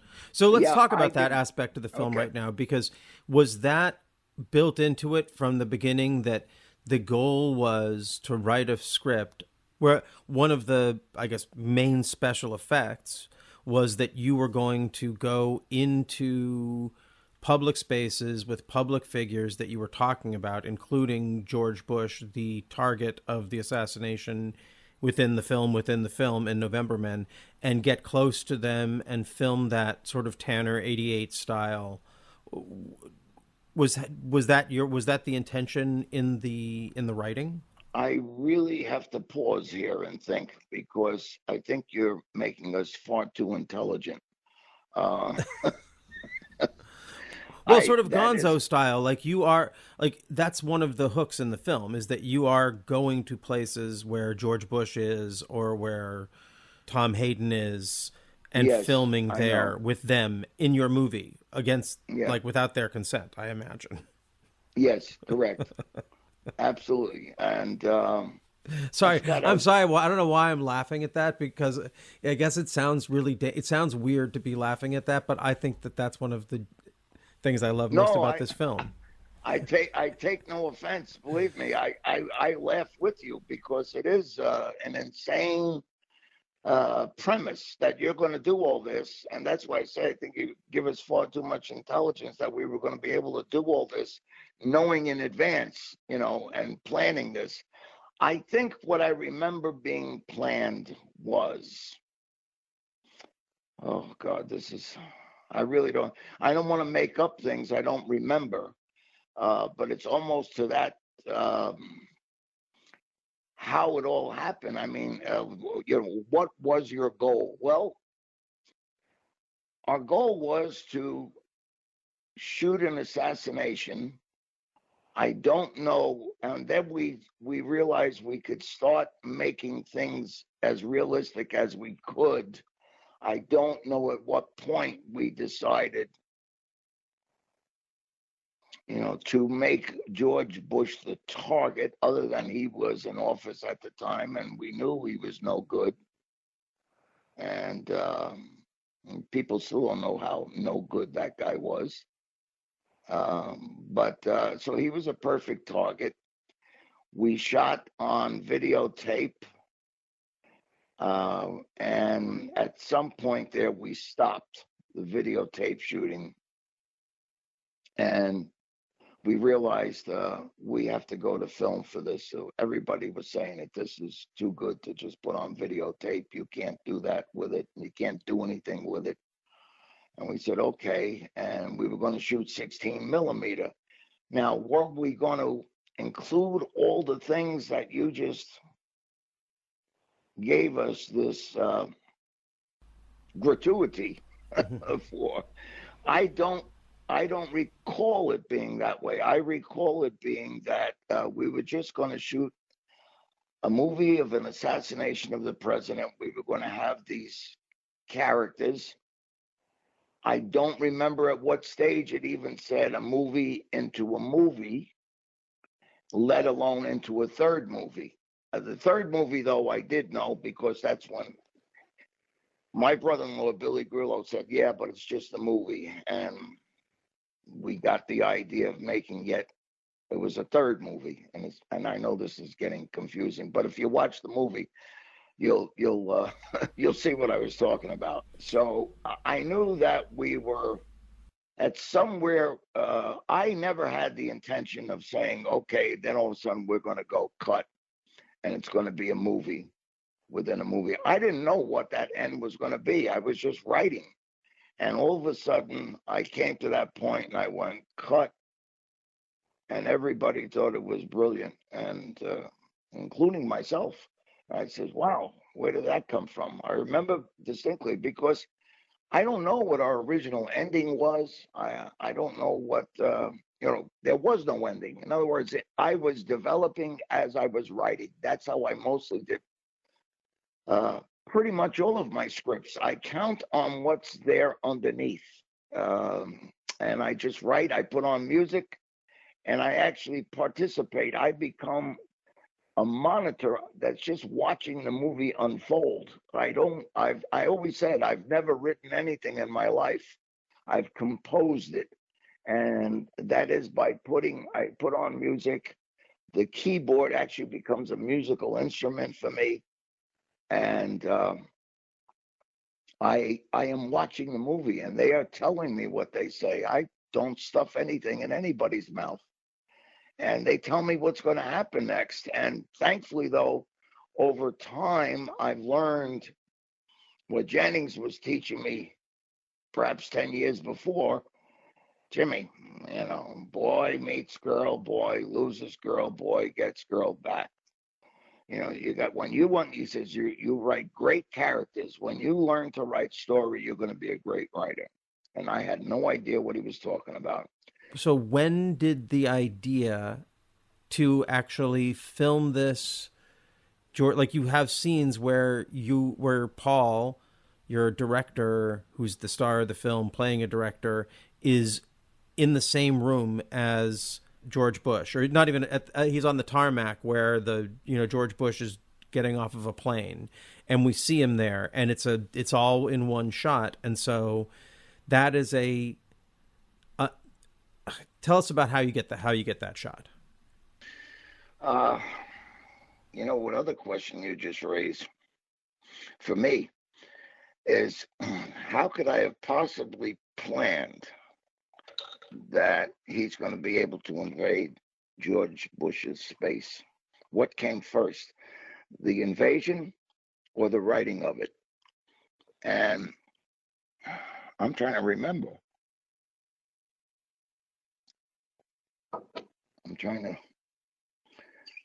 In other words, to me, as I sit here now speaking to you, it seems that it would be a rather impossible task to sit down and write that. And you say, just a minute, how are we going to get next to Bush? I think I wrote it, and I think Paul just tried to accommodate. He was an excellent producer, by the way. He really could get things done that other people. Look at that improvisation. Let me explain to everyone here how Paul invaded that tarmac that you see, and it's all in one shot with George Bush. It actually happened twice in the film. He's on the same shot. He's in the same shot with George Bush. How did we do that?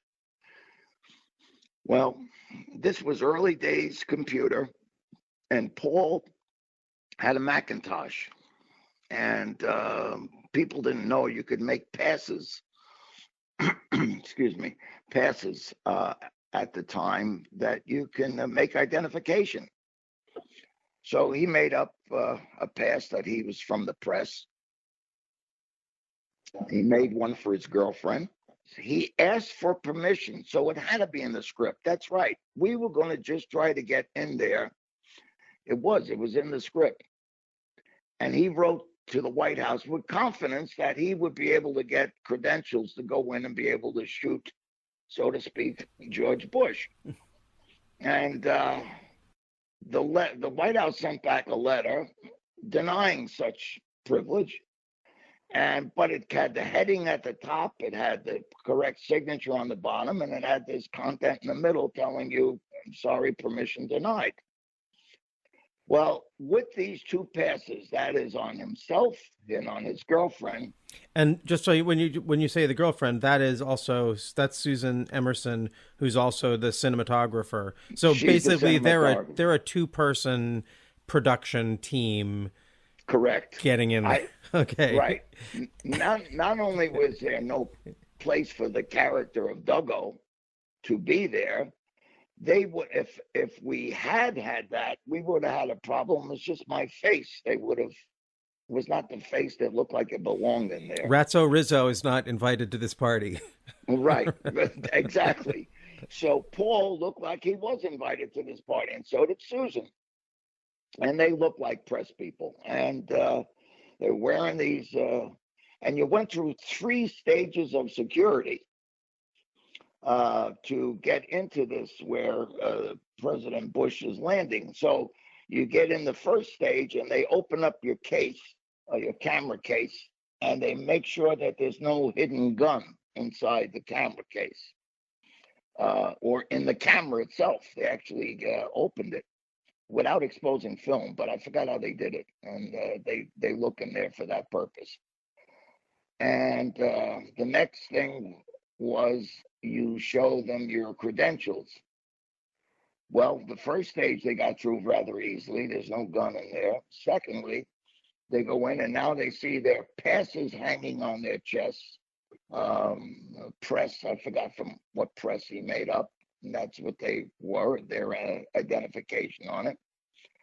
And then he shows them the letter from the White House. And this is under chaotic conditions. There's a lot of press getting in there, a lot of checking of people and all that stuff.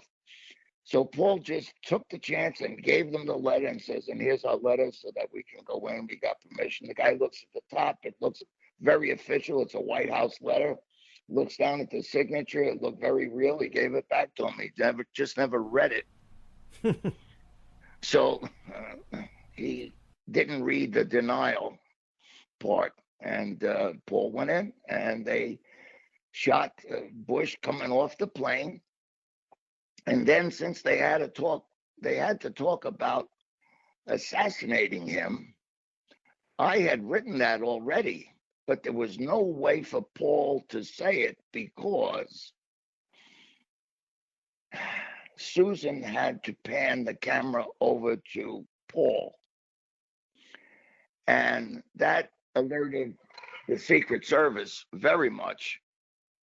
It interested them very much as to why they were the only camera being pointed in the opposite direction of where the president was.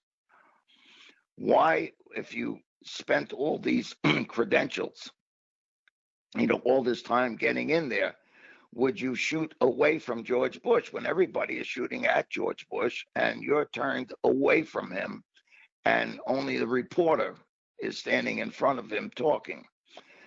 So as Susan Emerson described it at the Chicago Film Festival, she says, I saw these big suits, these very big chested suits staring at us, and so Paul naturally couldn't talk about shooting President Bush. So what he had to do was just mouth what he was saying, and then we looped it all in. That's awesome. That was the only way to do it. So I still wonder to this day what that Secret Service thought they were watching, but they never took their eyes off them. They never confronted them, though. They never said, what are you shooting? What are you doing? They just watched them. And, they couldn't have breathed the wrong way without them jumping right on them. So they were just very careful in what they did. And that's how we got that scene. And the second scene of George Bush was at some fundraising thing. and they had to smuggle a 35 millimeter camera in there, and the news people were trying to help out Susan. Well, where'd you get that, from World War II? You know, because news people didn't carry around 35 millimeter camera anymore, and so she brought this in, and they were helping her set up lighting and every damn thing over, the best focus for her and all that stuff, because they want to help a pretty girl. And Paul is down in the front, so that he's in line with George Bush. Paul actually calls me and asks me, as the author, should I can go up and shake his hand for an extra $5,000, which we would throw into the budget. Should we do it? And I thought for a moment, I'm still not sure if I made the right decision, but I thought, no, you wouldn't. Arthur Gwendolyn wouldn't get that close to George Bush. He would he would not want attention brought to him. And so there'd be no purpose in his walking up to him right then. So I said, no, save the $5,000. And I think it could turn out to be a right decision, because Paul was now directly in that shot with George Bush, and he wanted to show how close he can get to him. And, people can argue that, well, he would have been closer shaking his hand, but I felt that the character would have been more concerned with his being made aware of in any way. Maybe especially since I believe he was already filmed at the airport. So I forgot what my reasoning was at the time, but I said no. Well, this actually brings me to another question that I have. So the film begins with this very ominous sort of legalese. This is like, hey, we're about to show you something, and we're going to protect our ass by saying this was all legal, which immediately sets off your... Yes. It sort of goes back to what you were saying earlier of this isn't necessarily criminal, but there's criminality around it. It opens by saying, hey, this isn't dangerous, which is the first clue that maybe something's dangerous. So right.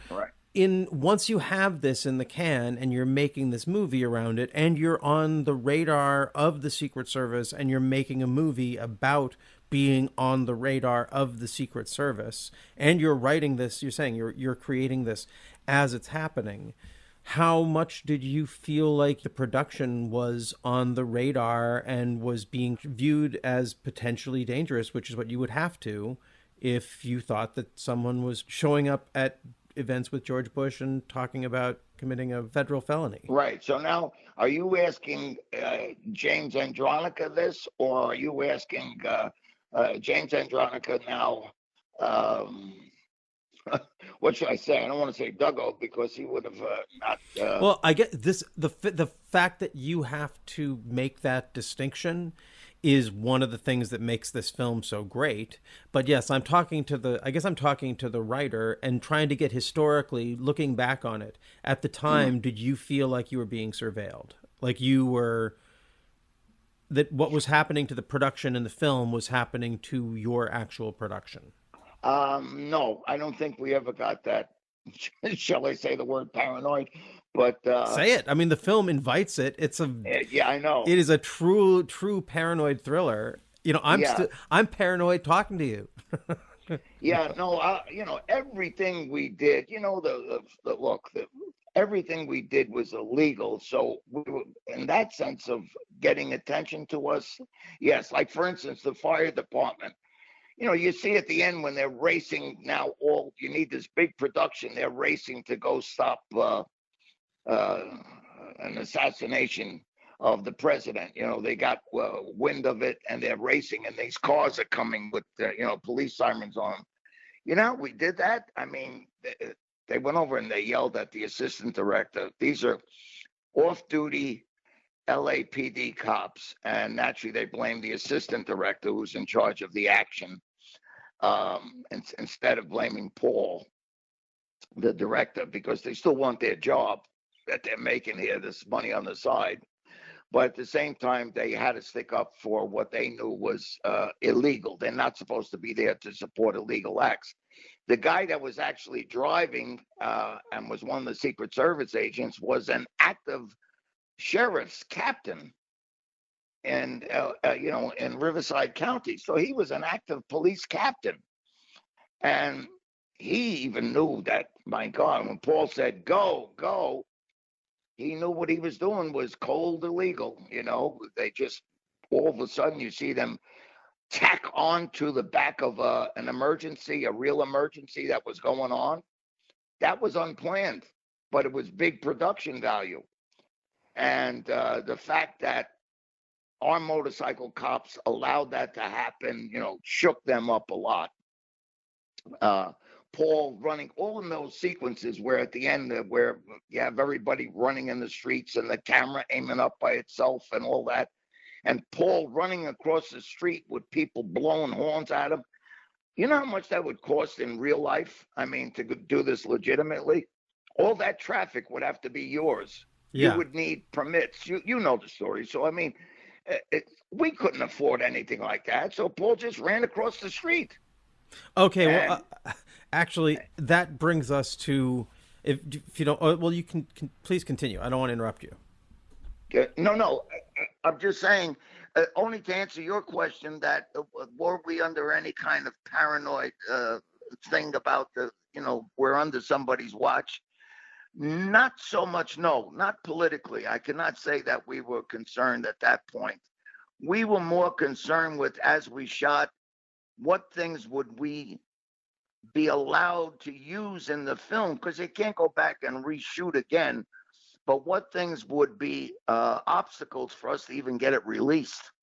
For people to even shy away too much. That was the only kind of real paranoia, and I use that word loosely, that we experienced. That we were normal film paranoia. Like, if we're shooting this, can we get it out? Which brings me to my other question. So you're doing this all guerrilla filmmaking style, which is, I think, even though you can say it, you could qualify it as illegal, you could also definitely qualify it as admirable filmmaking. Yes. I would fall into the latter category in terms of how I view this. So, but it still costs money to make a movie. Yes. Whose money is this, and where did it come from? Did Troma give you $500,000 to make this movie? Troma's lucky. It had $500,000. No, Paul did. It was all Paul's money. That's what I'm saying. It was his entire investment left to him, and he was gambling it all. It really took balls. I mean, you got to look at it that way, because here he was. If he didn't have this faith in it, he just gave up everything, and he put his money where his mouth is. Let's put it that way. Where did this nest egg come from? Well, you're talking about the Pressman story. Yeah. The Pressman story was this, that they had produced a film called, Paul had produced, along with Pressman, a film called Phantom of the Paradise. And there are two different Paul Williams involved with this movie. One is my friend Paul Williams. The other is the singer, Paul Williams. Paul Williams, as a, in SAG, you could only have one name. So as an actor, Paul in SAG is P.W. Williams. The other guy took Paul Williams, the songwriter. And especially since they both participated in the same movie. One was Paul Williams, the producer. He could call himself whatever he wanted. He should have called himself Paul Goldberg. But anyway, he called himself Paul Williams as the producer. And it confused everyone, and it confused the IMDb that he also acted in it, and the songwriter also produced it. It was just a big mess. But anyway, to make a long story short with that, there was Brian De Palma, and Brian De Palma took a script, I believe, that he had written, but it was owned by I wish I could be clear on this. It was owned by 20th Century, I believe. And then they went from 20th Century, I think, to Universal, or it was the other way around. I'm not sure of this part, but I'll tell you the end result. The end result was Brian De Palma just Xeroxed the script. He didn't change anything. As Paul said, down to the commas. He just Xeroxed that and used that script that they shot. And they were going to get all this money. They were celebrating the sale to either Universal or 20th Century. That can be looked up. I didn't have enough interest to look it up. But when he told me at the time, it was clear, and that was many years ago. So that's what I'm going off of. And he said to me, they thought that they had all this money to celebrate. And instead, Paul finds out that, well, no, there's a lawsuit because they say, thank you very much. We own this. This is our script. And I don't remember which studio, but he said, so that was the end of that. And Paul says, well, I'm not worried because we got E&O. And E&O is errors and omission insurance, which would cover something like this. And they would pay for it. But Ed Pressman announces, sorry to tell you this, but I forgot to pay the last premium, so the insurance expired. And so that was the end of everything. So Paul just kind of reclused himself into his ranch, which I guess he had already owned. Where did he get the $500,000? I forgot where. I know part of it came from, I hate to mention this, this is a rather ugly world when you look at it. Rich people, they behave so, and this is going to be rich for you, so you're going to love it. But rich people are different than we are in terms of, like, I remember I used to ask Paul, so you own Sears and stuff like that. Your family owns Sears now. Did you get free washing machines? And he laughed at it because he says, rich people don't do their laundry. I says, oh, right. And so this was our relationship. This is what he loved about, this rich kind of exchange of worlds. And, well, one of the things that rich people do is they assume right away you're going to have a mistress. And they don't want that interfering with your family life. You keep your mistress happy. You give her an apartment, and she's kept there, and that's all you have. I feel if you're one of these womanizers, you're more than one anyway, if you're somebody like that. What makes you think you'd be content with one girlfriend, But that's how they reason. You got a mistress on the side, a mistress that becomes as important to you and permanent, it seems, as your marriage. But they keep it on the side. And the father gave him $100,000 for that purpose.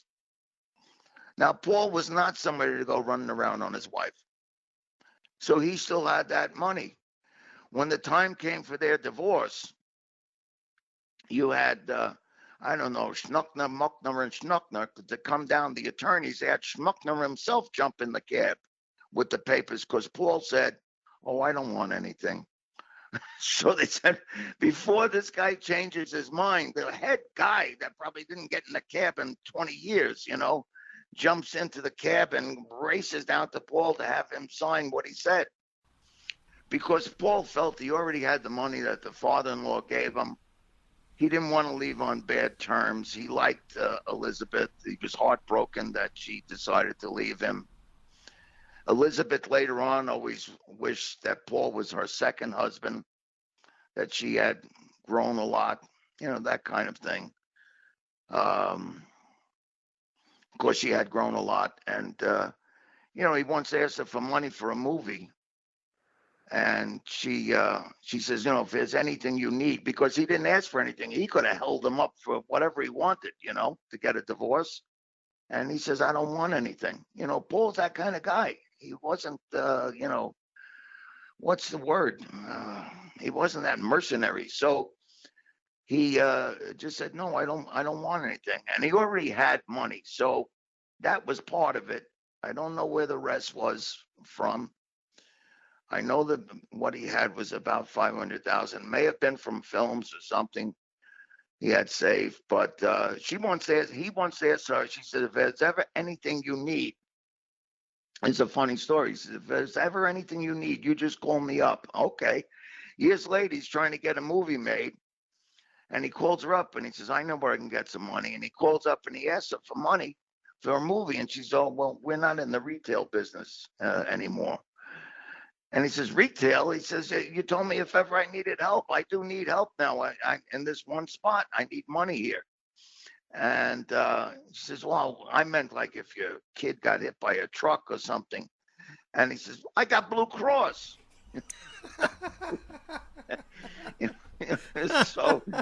So, you know, anyway, she never gave him any money for that. But I understand later on, even after I had not seen him anymore in this, in the later years, he did need a bad hip operation and he didn't have any money or insurance for it.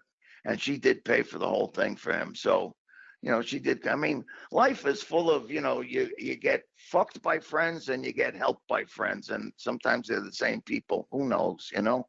So the production team on The November Men, we've got you and Paul and Susan Emerson. Mm-hmm. And then there's Rod Ellis, who plays the undercover Secret Service. Yeah. And he's listed as he's an actor. And in some, what I find is some of my favorite, at least one of my favorite scenes in the film, when he reveals that when we find out that he's a cop when he's trying to buy a hot dog. When he's talking about what? When he's trying to buy a hot dog and his badge falls out, that whole scene I think is great. Yeah, that guy, by the way, came up with his own line. Is would you like a hand? He really lost both his hands, you know. And that wasn't a prop. And I just met him and I put him in the movie. And he's the one that said, you want a hand with that? You know, that was generous of him to say. But anyway, Rod had never acted before or after, to my knowledge. But he was in the first test that we did. He did such a good job. We had him just as a stand-in to do these lines at the time. And before it got bigger than it was, you know, we weren't planning to spend that much. And so then Rod wound up being in the movie. But so he really didn't contribute much other than we had his sound studio to work in Hollywood and cast people and all that. And so he was more a producer in terms of allowing you to use his space. That's right. That's a producer in the sense of being active on the production. He's the guy who forgot the lights the night we had to do the scene in the cave on Griffith Park, and we were locked in there for the weekend, literally, because you couldn't allow anybody in or out. And there was some kind of pass or something you needed, and Paul called up Stephen Eckleberry, who had a truck full of lights because he was doing another picture. Stephen Eckleberry was an old friend. He was Karen Black's husband, who used to be Paul's girlfriend. So it was a one family thing again. And that's where Eckleberry came in on the picture and took over as editor with some other idiot that we had originally. But so that's how. So Rod Ellis was not only not a contributor, he was a fuck up. So, you know. Well, he gave a great performance as sort of a schnook in the film. Yes. How many people are on the production team? Key people are four of us. There's Paul, there's Susan, there's myself. And it does look like there's another person who was in every department, William Grillo or Grillo? Oh, William Grillo is my brother-in-law. Oh, well, yeah, he obviously did a lot. He did a lot of work on this. He's a costume designer, makeup artist, art department. Let me tell you something. Special effects. He was the model for Duggo. He wound up being the assassin at the end that shot. Oh, that's your. He's the one in the. Okay. Yeah, that's William Grillo, and I'll tell you. You asked if any scene came out of anything improvisationally that came out from him was like he just came out of the Marines. He was 12 years in the Marines, and I said to Paul, can we hire my brother-in-law? He needs a job. And I've known him. I knew him 10 years before I married his sister. You know, so I knew them a long time ago, back in the old drug days in Hollywood, when they started again and that kind of thing. And then we all split up, and I went to New York to make Nunzio. He came and visited me. He had moved back to New York. That's where his family was from too.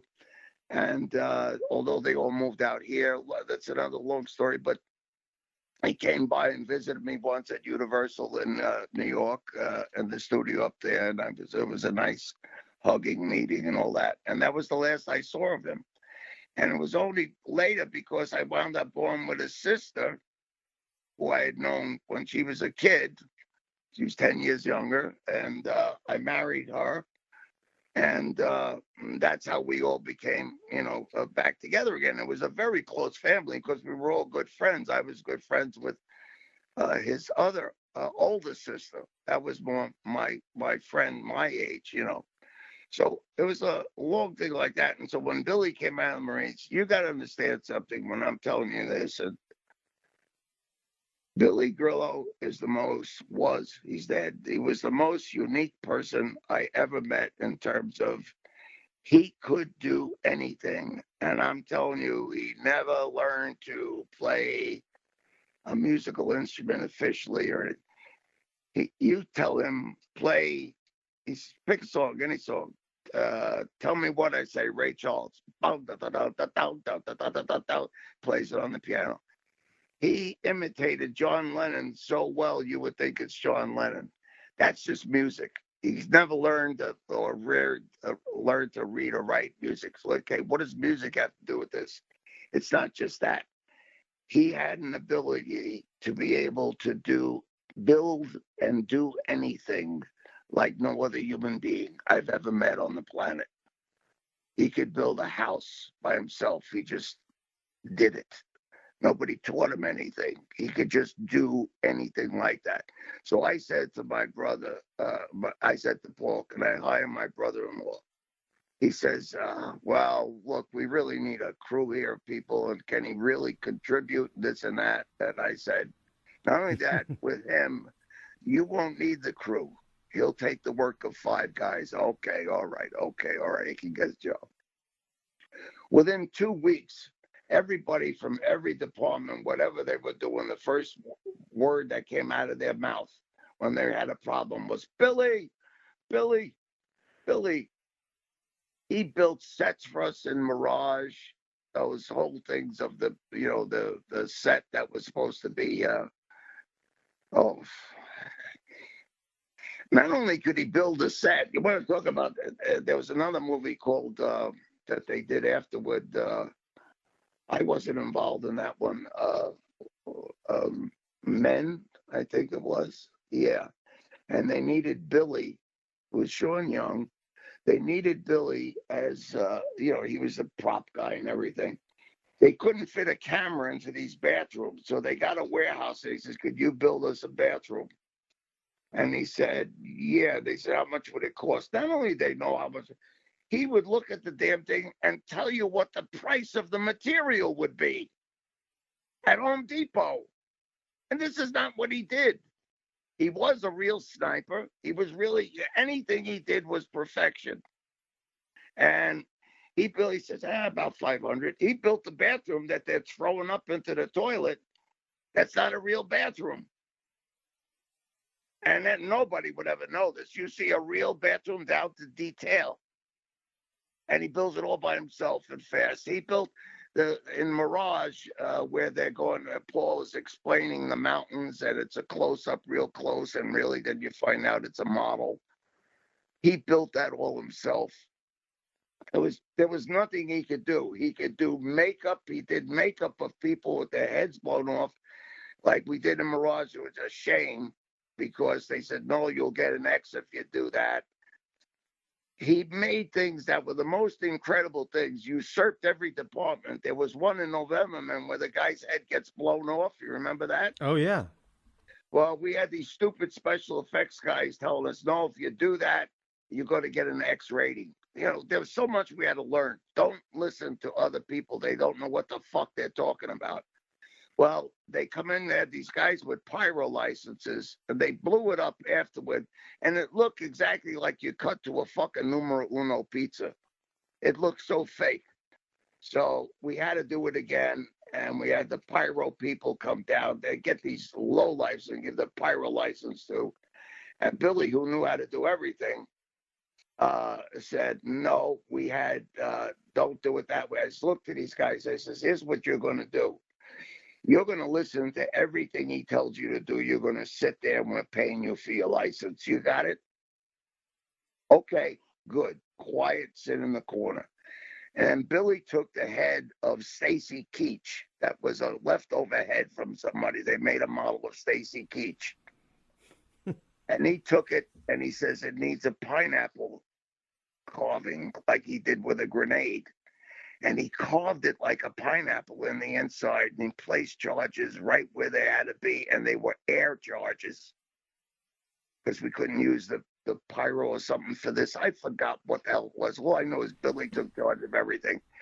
He blew up that head because they were going to blow it the other way. And Billy says, if you do that, you're going to get the same effect that you got on the other one. That's when I stopped those guys, and I told them, you know what, you guys, you're getting paid for this. Sit down and be quiet. He's in charge of it. And that's it. You have any problems? No? Okay, good. Sit down. And Billy made that explosion come out the way it did perfectly and explode just the way we wanted it to. There wasn't anything Billy couldn't do. He created that spool thing. Remember the spooler? The thing that was supposed to send this with wire guided so that radar couldn't jam that. Oh, yeah. Yeah. That was something I made up and Billy just built. Like the drone. There was no, it was like having your own engineer because this had to be wire guided so that it couldn't be jammed by any radar.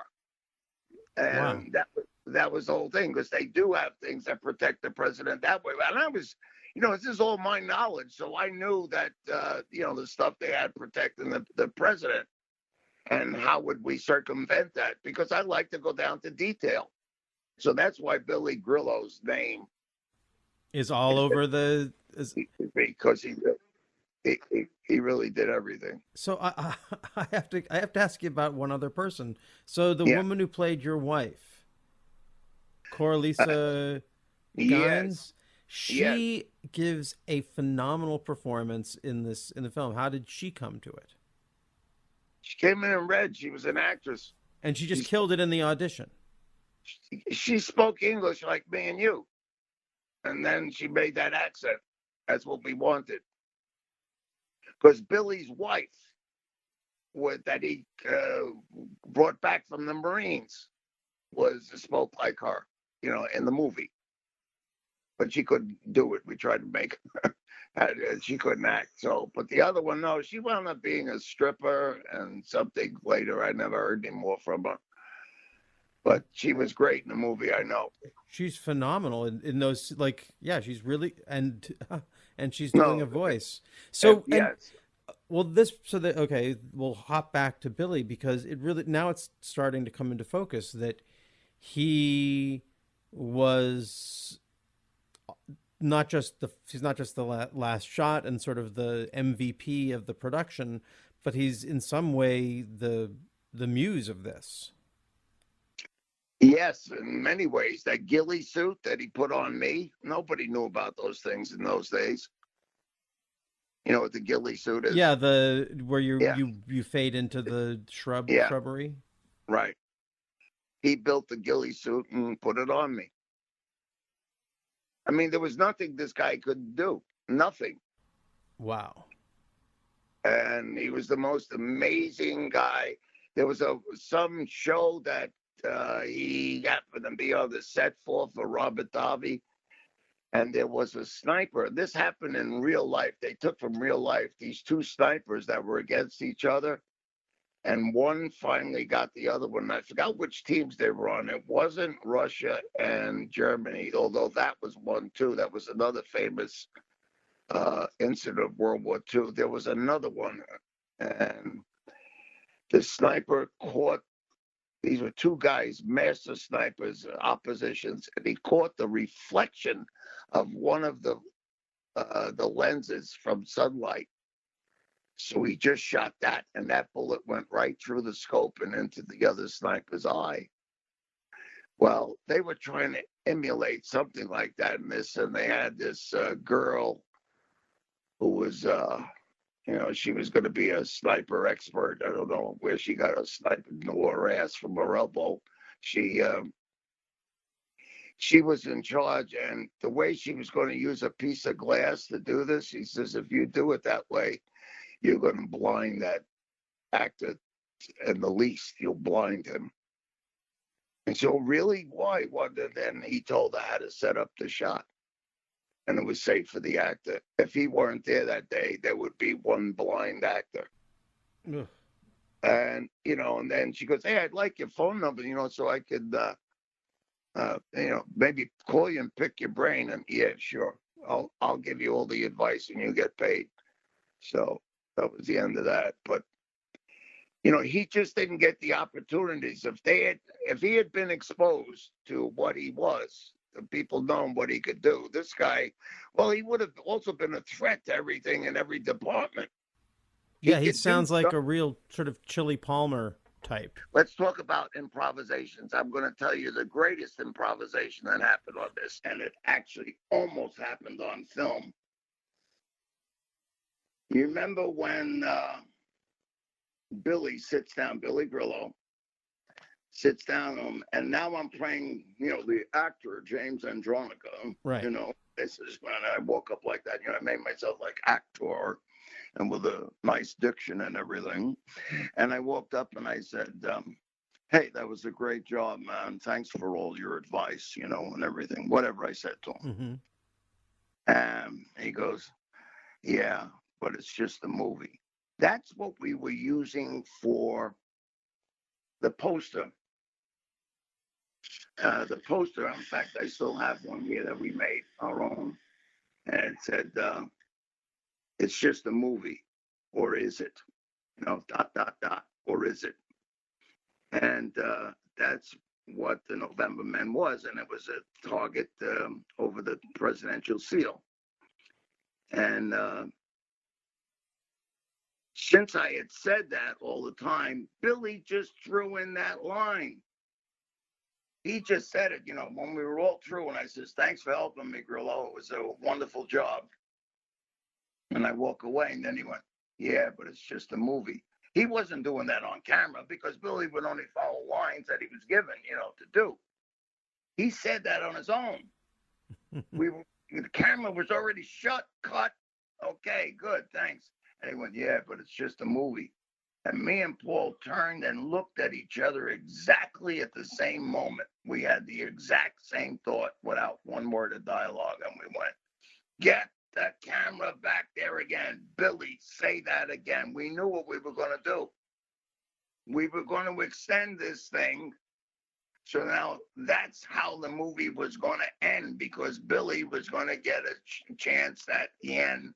He's a guy that really wants to kill the president. We instantly knew that that's what we actually changed the end of the movie. I can't remember what the original end was, but it didn't have the impact that did. And so as soon as he said that, he let us realize what the end of this movie would be.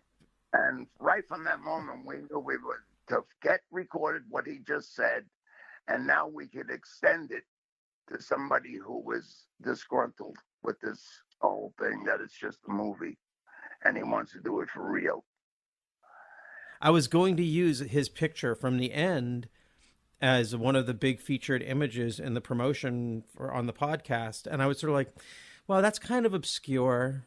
Like, he's only really, you have to be really in the movie to think that that's a great shot. But now makes all the sense in the world. That he's like the Rosebud in this movie. It's so wonderful. Yeah,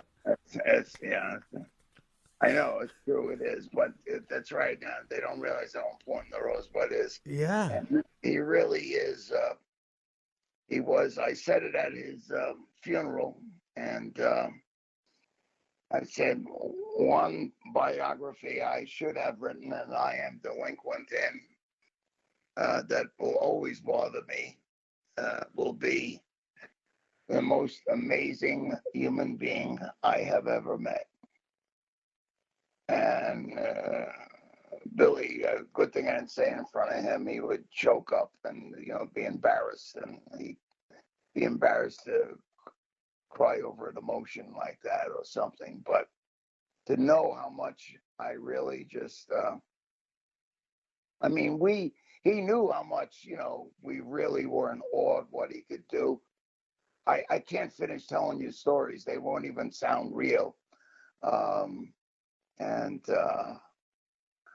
Thank God, in the end, he was over 300 pounds. And when he sat on the bed that he came up here, we gave him our bed to sleep on.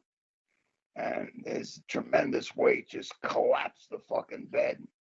So he's sitting in the middle of this fucking bed. I said, what the fuck did you do to the bed? How am I going to get this fixed? He's giving me a pencil and paper. I gave him a pencil and paper. He draws the pieces. Go into Osh, which is like a Home Depot. Go in there, because it was right down the block. Pick up this bracket, and this bracket, it looks like this. And tell him that's the size. Give him the size you want. He measured it. He couldn't move, don't forget. He's a 300-pound guy. To get him up off the floor was going to be a big deal. Sitting in that position, get me this tool and that tool. He reconstructed the strength of the bed and that whole section where it broke 10 times stronger than the manufacturer did.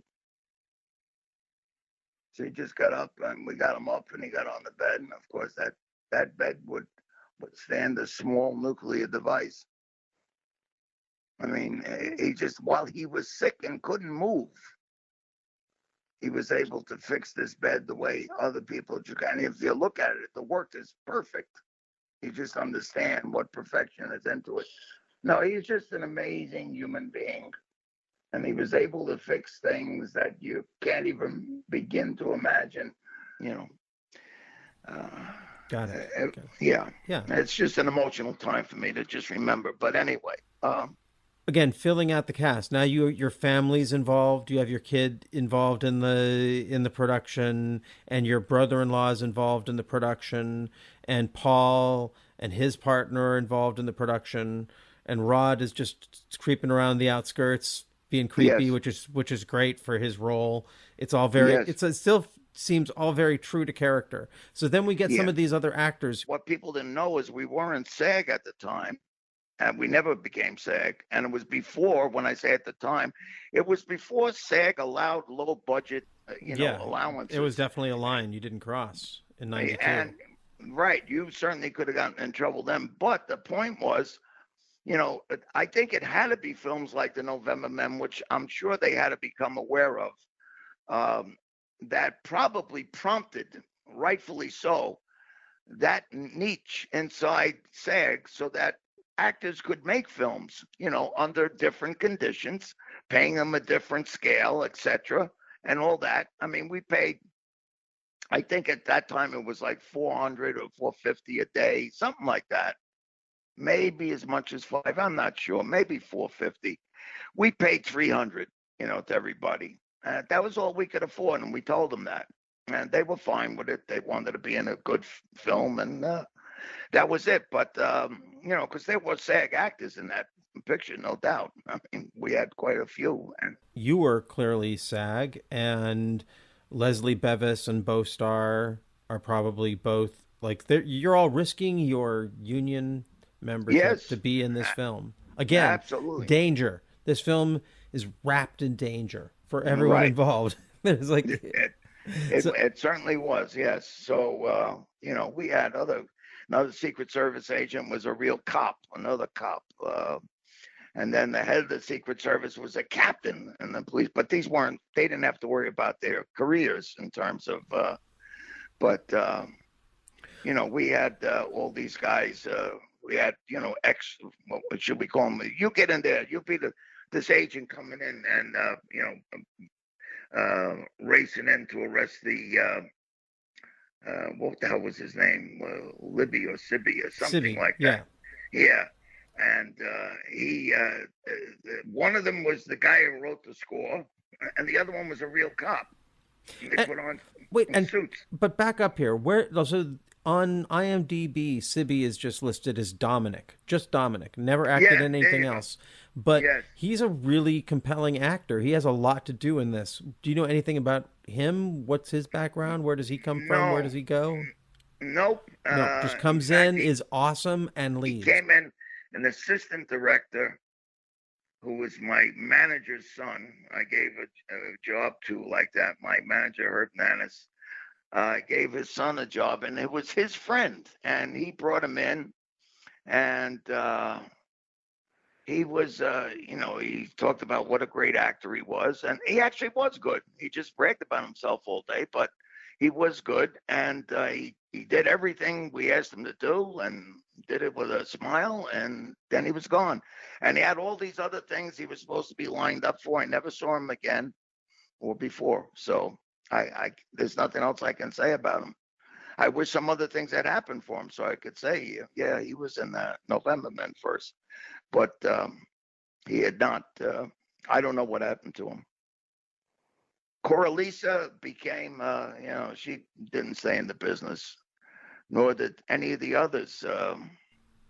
It's almost as if participating in the November Men had a deleterious effect on their careers. Someone who had a conspiratorial or a paranoid mind might, based upon all the sort of legalese at the beginning, and that's just that feeling of danger. And we had a different ending than the one you saw. We had to change it. Oh, we had. Well, yeah. Please. What was Here's the ending. You saw a guy up on a roof. Yeah. About to shoot him, and then you hear beep beep beep, because he's about to shoot the president, and it stays on him. We had, because we didn't know who was going to win the election, we had to cover both presidents, so that if it was we still had the same premise that the right-wing guy goes and shoots the left. It winds up being that again. If that happened, that Clinton won, we would need Clinton. So rather than take that one that you saw in the end, we actually went and got footage of Clinton, and we came in close enough that we were able to go over the signs. It was just a campaign run. We were able to shoot over the signs and zoom in. We had to do opticals, which are very expensive and all that in those days, and you're working on a budget too. And to take out all those campaign signs and make it look like he was president. And we were going to put that zoom thing on him, that red telescopic sight, and it would have been right on Clinton for an ending like that. So it turned out to be the same political ending. The right-wing guy still winds up getting his way, and he's going to shoot the new left again, the new left president. We'll call him that. Exactly. Yes, we'll call him. Yeah. So that's what we felt in 1992. That's, oh my God, you understand it all. Anyway, so he just, I want you to know, if I didn't feel this from you, I wouldn't have been able to be forthcoming at all. I just, so anyway, but it was true that that's what we felt at the time, and now he was going to kill the left. Okay. But it would have been far more effective, and everybody got scared shit, including Dershowitz, who also said, if anybody tries to stop this, I will be in there first online. That I will personally represent this thing. About the November Men? Yes. If they try to, stop this because of this political expression we're making. And that's when he used to still be Dershowitz. But anyway, so what happens is instead we get we can't use it at all. They're afraid to release it, and so we put it still had the same ending, but the shot that would have been incredible was coming right in on Clinton and choosing that actually before he won the fucking election. So now the film's done. You've done it all. You've got your team together. You've achieved this thing, and you're trying to sell it. Are you already with Troma? Are you you can't really self-distribute at this point? No, but we were turned down from. I'll tell you this story with Robert Redford. We called and asked Redford's office for help to get this film in because Sundance was getting to be quite a place then, and it was just starting to become the name place to get your film into. And so we called Redford's office. The reason we called Redford's office is that years before, Redford was doing a film called Ordinary People, and he wanted David Proval to play the Judd Hirsch role as a psychiatrist. The producer of the film, who obviously had a lot of clout, even though Redford was directing, because I guess Redford had not made his bones yet as a director, and to say whether or not, hey, this guy, don't worry, his films make money as a director, he didn't have as much juice. The juice was him being in the film. So that's what the producer wanted, and Redford would not act in the film. And he says, no, I don't like this Proval guy. First of all, he's too heavy. He looks like a bull. And David had put on weight at the time.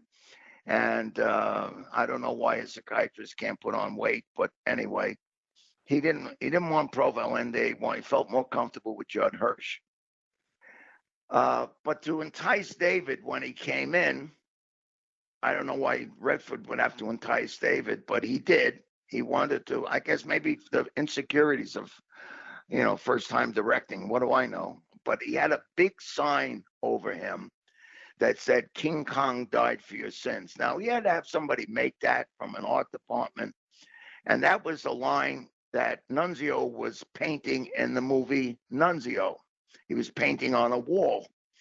No, he was not painting it. Someone else had painted it on there, and he was painting it out because he felt it was a slight against his religion. So he painted out those words, King Kong died for your sins. And Redford put that up over his head when David walked in for the interview with him. And he wouldn't look at me for any of the roles. My girlfriend was an assistant agent at William Morris at the time. I think I got her the job there, and she tried to get me in for the role, and Redford, of course, was not interested at all. And so he didn't. And but I felt he'd remember the name and the movie that I wrote, and that he had words painted from over his head when David Proval came in. So we called up and we told him that story at the office. We said, this is, Paul Williams said, this is James Andronicus. He's the author of this script, this movie, and he'd like very much if you'd allow us a chance to put it into Sundance. And she said, okay, I'll be happy to tell him. When we called back, when we had not heard from him in a certain given time, Paul called, and the secretary was very cold. And she said to him, Mr. Redford doesn't know James Andronica, or he's never heard of Nunzio. And I thought, what a prick, this little shrimp telling me this, and I was just so mad at him anyway to say that. And so, not that I'm so tall, but he just became more of a shrimp to me. And I'm actually like 2 inches taller than him. Now I'm probably shorter than him. Anyway, I wrote that, so we weren't in Sundance, and we were disappointed. Len Clady, let's dig him up out of the past, who was a big Paul Williams fan for all his political movies and interest. He calls up and he finds out and he says, leave it to me. And he called somebody, and the next thing we know, we are in Sundance. Now we got the film, right? Now comes an itchy brother-in-law who would also put money into this project and was begging for his money. He had also, I don't know if he lost money in the movie Excalibur or something like that, but he wanted money. He was the film business. It was not his primary business. And he wanted to know, when are we selling it? When are we selling it? Paul was saying, we might lose it all, Bob. And that was the story, so just leave me alone. We'll sell it as we sell it. Don't put the pressure. But he was putting pressure. We signed a contract with Troma with this agent. An agent got it for us, a guy who was not successful in his time. And he was an older guy. And he says, well, at least I outlived everybody. That gave me worries right there that we were doing the wrong thing. The only thing you accomplish is outliving your competitors. So anyway, we wind up with Troma. But in order for him not to have any competition, he didn't want that in Sundance, and he quietly took it out of Sundance.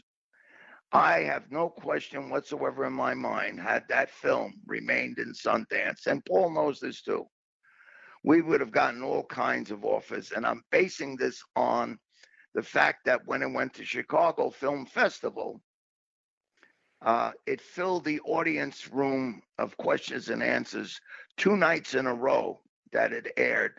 The second night, bleeding out into the hallway, that security had to come and close it down. And people just loved the show that they were putting on, really talking about the Secret Service and the whole thing. They filled those rooms when the other rooms were not filmed. They were sent there. One of the persons who was sent there was Egbert. Is that his name? Yeah. Ebert? Roger Ebert? Yeah, Roger. Yeah, it's not Siskel's the skinny guy, right? Yeah. Yes. Okay, so the other guy, and he used to work for Paul years ago as a writer. On what? Well, how did they work? I want to know more about this. When Paul was a producer, I don't know, at some point, an independent producer, and he was trying to, Egbert was trying to become a writer, and he wrote some pirate movies it was all female lesbian pirate movie. And Paul was, I don't know, it never happened, to say the least, but I don't think he remembered Paul with favor, because Paul called him and asked him to please help us get it into Sundance and please give it a good review. And he didn't either. He didn't give it a good review. He didn't give it any review. And instead, he sent his agents over there to see what the response was at the Chicago Festival. He could have shown up himself. He didn't. He sent people over there to find out their response, which was so favorable. He could have, there was no risk for him to get up and say, hey, I think this is a great movie. So did everybody who saw it. The problem was there wasn't everybody who saw it. And so when he didn't do that for him, that's why I say, if this were exposed to, it was exposed to the Chicago Film Festival, excuse me, where it did very well, I know it would have done the same stunning thing that it did there at Sundance. And it didn't, because Redford didn't let it in. Then we got it in, and this new guy takes it out and instead sells it to, he's the agent for Troma, and he gets it for a good deal with Troma. And that was it. As a result, Troma did nothing with it. So, wait, so when they bought it from you, Paul got his money back? Yeah, just about, yeah. But then now it's a Troma film. It's done. Is the Chicago Film Festival the only film festival you did? Correct, to the best of my recollection, yes. we've left one big piece of this story out, I realized. And it's one of the things that the film plays with. So the film leads us to believe that it was presented by Robert Davi, who is not listed in the credits, but he is listed as presented by Robert Davi. And so he plays the producer of the film within a film, but he plays it as himself. So did he produce this film? Robert Davi had nothing to do with it in that sense. Robert Davi is a friend of mine that I met when we were on Gangster Chronicles. He came over to me, a big admirer of Nunzio, and we started a friendship from there. We subsequently worked together a few times. I wrote one for him with a merger of two stories that we had. That's the Dukes? That's called The Dukes. It was called The Dukes of Melrose and written 18 years before it was produced. But it was before there was a Melrose Place. So later we just dropped it to The Dukes. But no, I came in and asked him a favor because we had the film all put together, and now our foreign agent trying to collect foreign money as it did in those days, not at AFM, but I forgot where it was. And you go and you sell in Europe first and all that stuff, and then we'll get a theatrical here, and then we'll get more money for it. Whatever those formulas were at the time, we found out that they said, we need a name in the movie, some kind of name. I said, well, will Robert Davi help? He says, I don't know, to tell you the truth, but he's a shot. So I went over and I wrote 2 scenes and stuffed them into the movie. and we made them work and shot so that Robert shot these 2 scenes for us. I made him a producer that we pretended we went over for money for, as Arthur Quinlan was trying to do. And part of the deal was, can you put my son Lion on there? Yeah, put your son Lion on there. I don't care. So that's how Sun Lion Productions got on there. That's awesome. And so that was as a presentation by them. I think we even had something with Ed Pressman, which we had to settle something with him. Was it within that? Yeah, I think it was in that one. Or was that Nunzio? The Nunzio, we had to give Ed Pressman something and 25 grand because they had made some deal with us. And when Jennings took over, they were pushed out. And so Paul gave him 25,000 to shut him up. But it still said an Ed Pressman presentation on Nunzio. So this, Hollywood is just so full of shit, I mean. You go on to make at least one more film with Paul Williams. It's Mirage, and we talked about it on this podcast. And so I wanted to get into that a little bit. And one question I have is, I noticed that Chuck Plotkin, Bruce Springsteen's producer, is listed as a producer on Mirage, and he has no other film production credits. What's his involvement in Mirage? He was Paul's friend, and he put money in.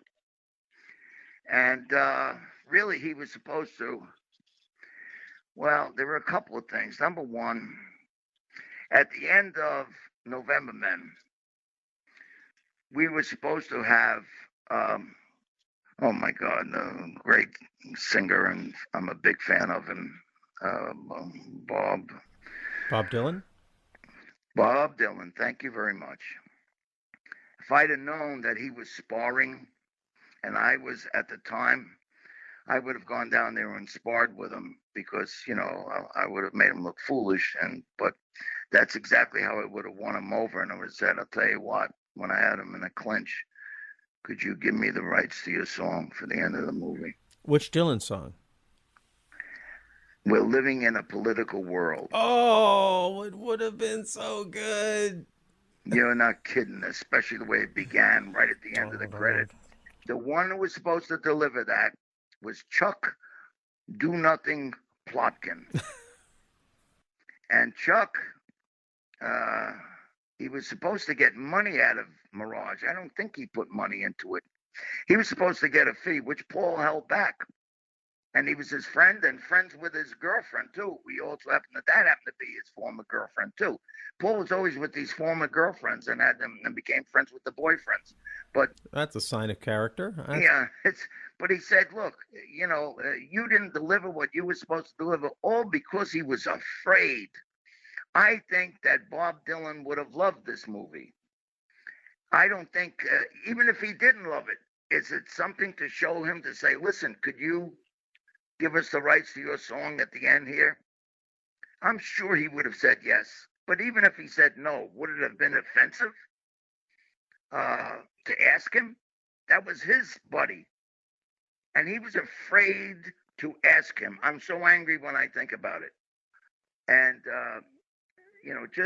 I'm sure that, and so instead we had to put this, generic music that the song score guy did. But imagine that we're living in a political world, boom, at the end of that thing.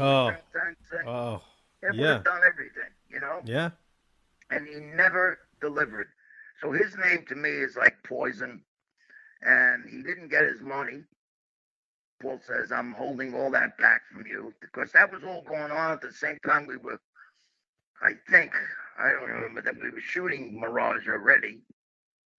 And I guess his name is on which one? Is it on both of them? No, it's on Mirage. It's on Mirage. Yeah, so we were supposed to make him a producer and credit and money and all that. I guess he got the credit thing, but he didn't get the money he was supposed to get. Might have gotten some, but he didn't get because Mirage made some money, so he didn't profit in any of that because he didn't deliver what he was supposed to deliver before, and Paul got even with him. Really, that's really what it amounted to. My feeling about Mirage is as long as you and Saeed Badrea got paid, that's all that matters to me. Everyone else in that's doing just fine. Saeed? Yeah, because he came over from November Men, and then shows up in Mirage, and then he's actually gone on to a pretty impressive career in quite a few major huge films. I know, and he was a very nice guy too. He's a sign painter.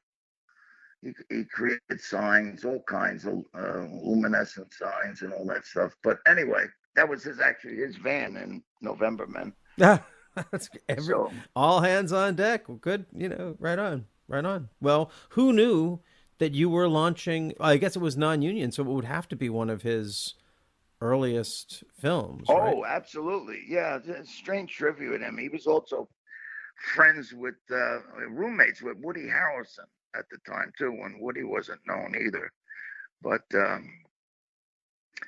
anyway, it was just a small piece of trivia. But he came in and just read, and he was great. The other guy brought him in, and that was it. That's how we got most people the old-fashioned way, just casting them by coming in Rod Ellis's office, which looked impressive, and that was it. Paul left me pretty much to do what I wanted. That's great. So he really was working in a lot of ways as the producer star, and you were working as the writer director, but because he's the director, it doesn't matter. These titles don't really matter. But when you think of the way you're talking about it, it sounds like one of Paul's great skills is as a producer, which is really a huge part of directing, is good producing. Right. So. Yeah. Well, there's no question. I mean, Paul is really one of the greatest directors to work for as a writer, he just really, and again, has no greed with those titles and all that stuff. It's a crazy thing that we won't remember again. It just came into my head. So let me tell it to you. Yeah. When I write the character for Arthur Gwendolyn in the November Men, the director, I wrote it down, and I have the line there where the FBI, Secret Service, Bo Starr specifically is saying, Arthur Gwendolyn, born, gives his date of birth and his year and etc. and all that, and he says, and then you wind up, they pull back, he's talking to Arthur's girlfriend, right? Mm-hmm. Who's a wonderful actress too, Leslie. Anyway, she was the one in that Blade. I don't want to digress. She was in the one of those aliens, and she was the slithering kind of snake or something like that. And in this little private gym where we were all working out and all this, my wife became friends with her. And it's funny, she didn't have any more of a career. She was in Spaceballs or something like that. But she wound up, my wife was the one that cast her for this. I said, oh my God, you're right. And anyway, I got her. And so, yeah, you look up and you find out that's who he's talking about. And Paul just says to me, so you grab my license someplace. Like I would write and I would turn in the stuff to him, right? And he goes, yeah, so you grabbed my license someplace, you use my real one. I says, what? He says, yeah, that's my birthday, down to the year. I picked his birthday. Now, the year we can understand. You know, I figured, he was 2 years older than me. Something like that's it. So that's not hard. I just picked the year. We have an excuse for that. But I have the odds of 1 in 365 that I picked his exact birthday. Sorry for the abrupt cut there, but it was a long interview and a really great opportunity to get to know this artist. And I'd like to personally thank James Andronica for giving himself to this interview so fully and for bringing us this film that I love so much.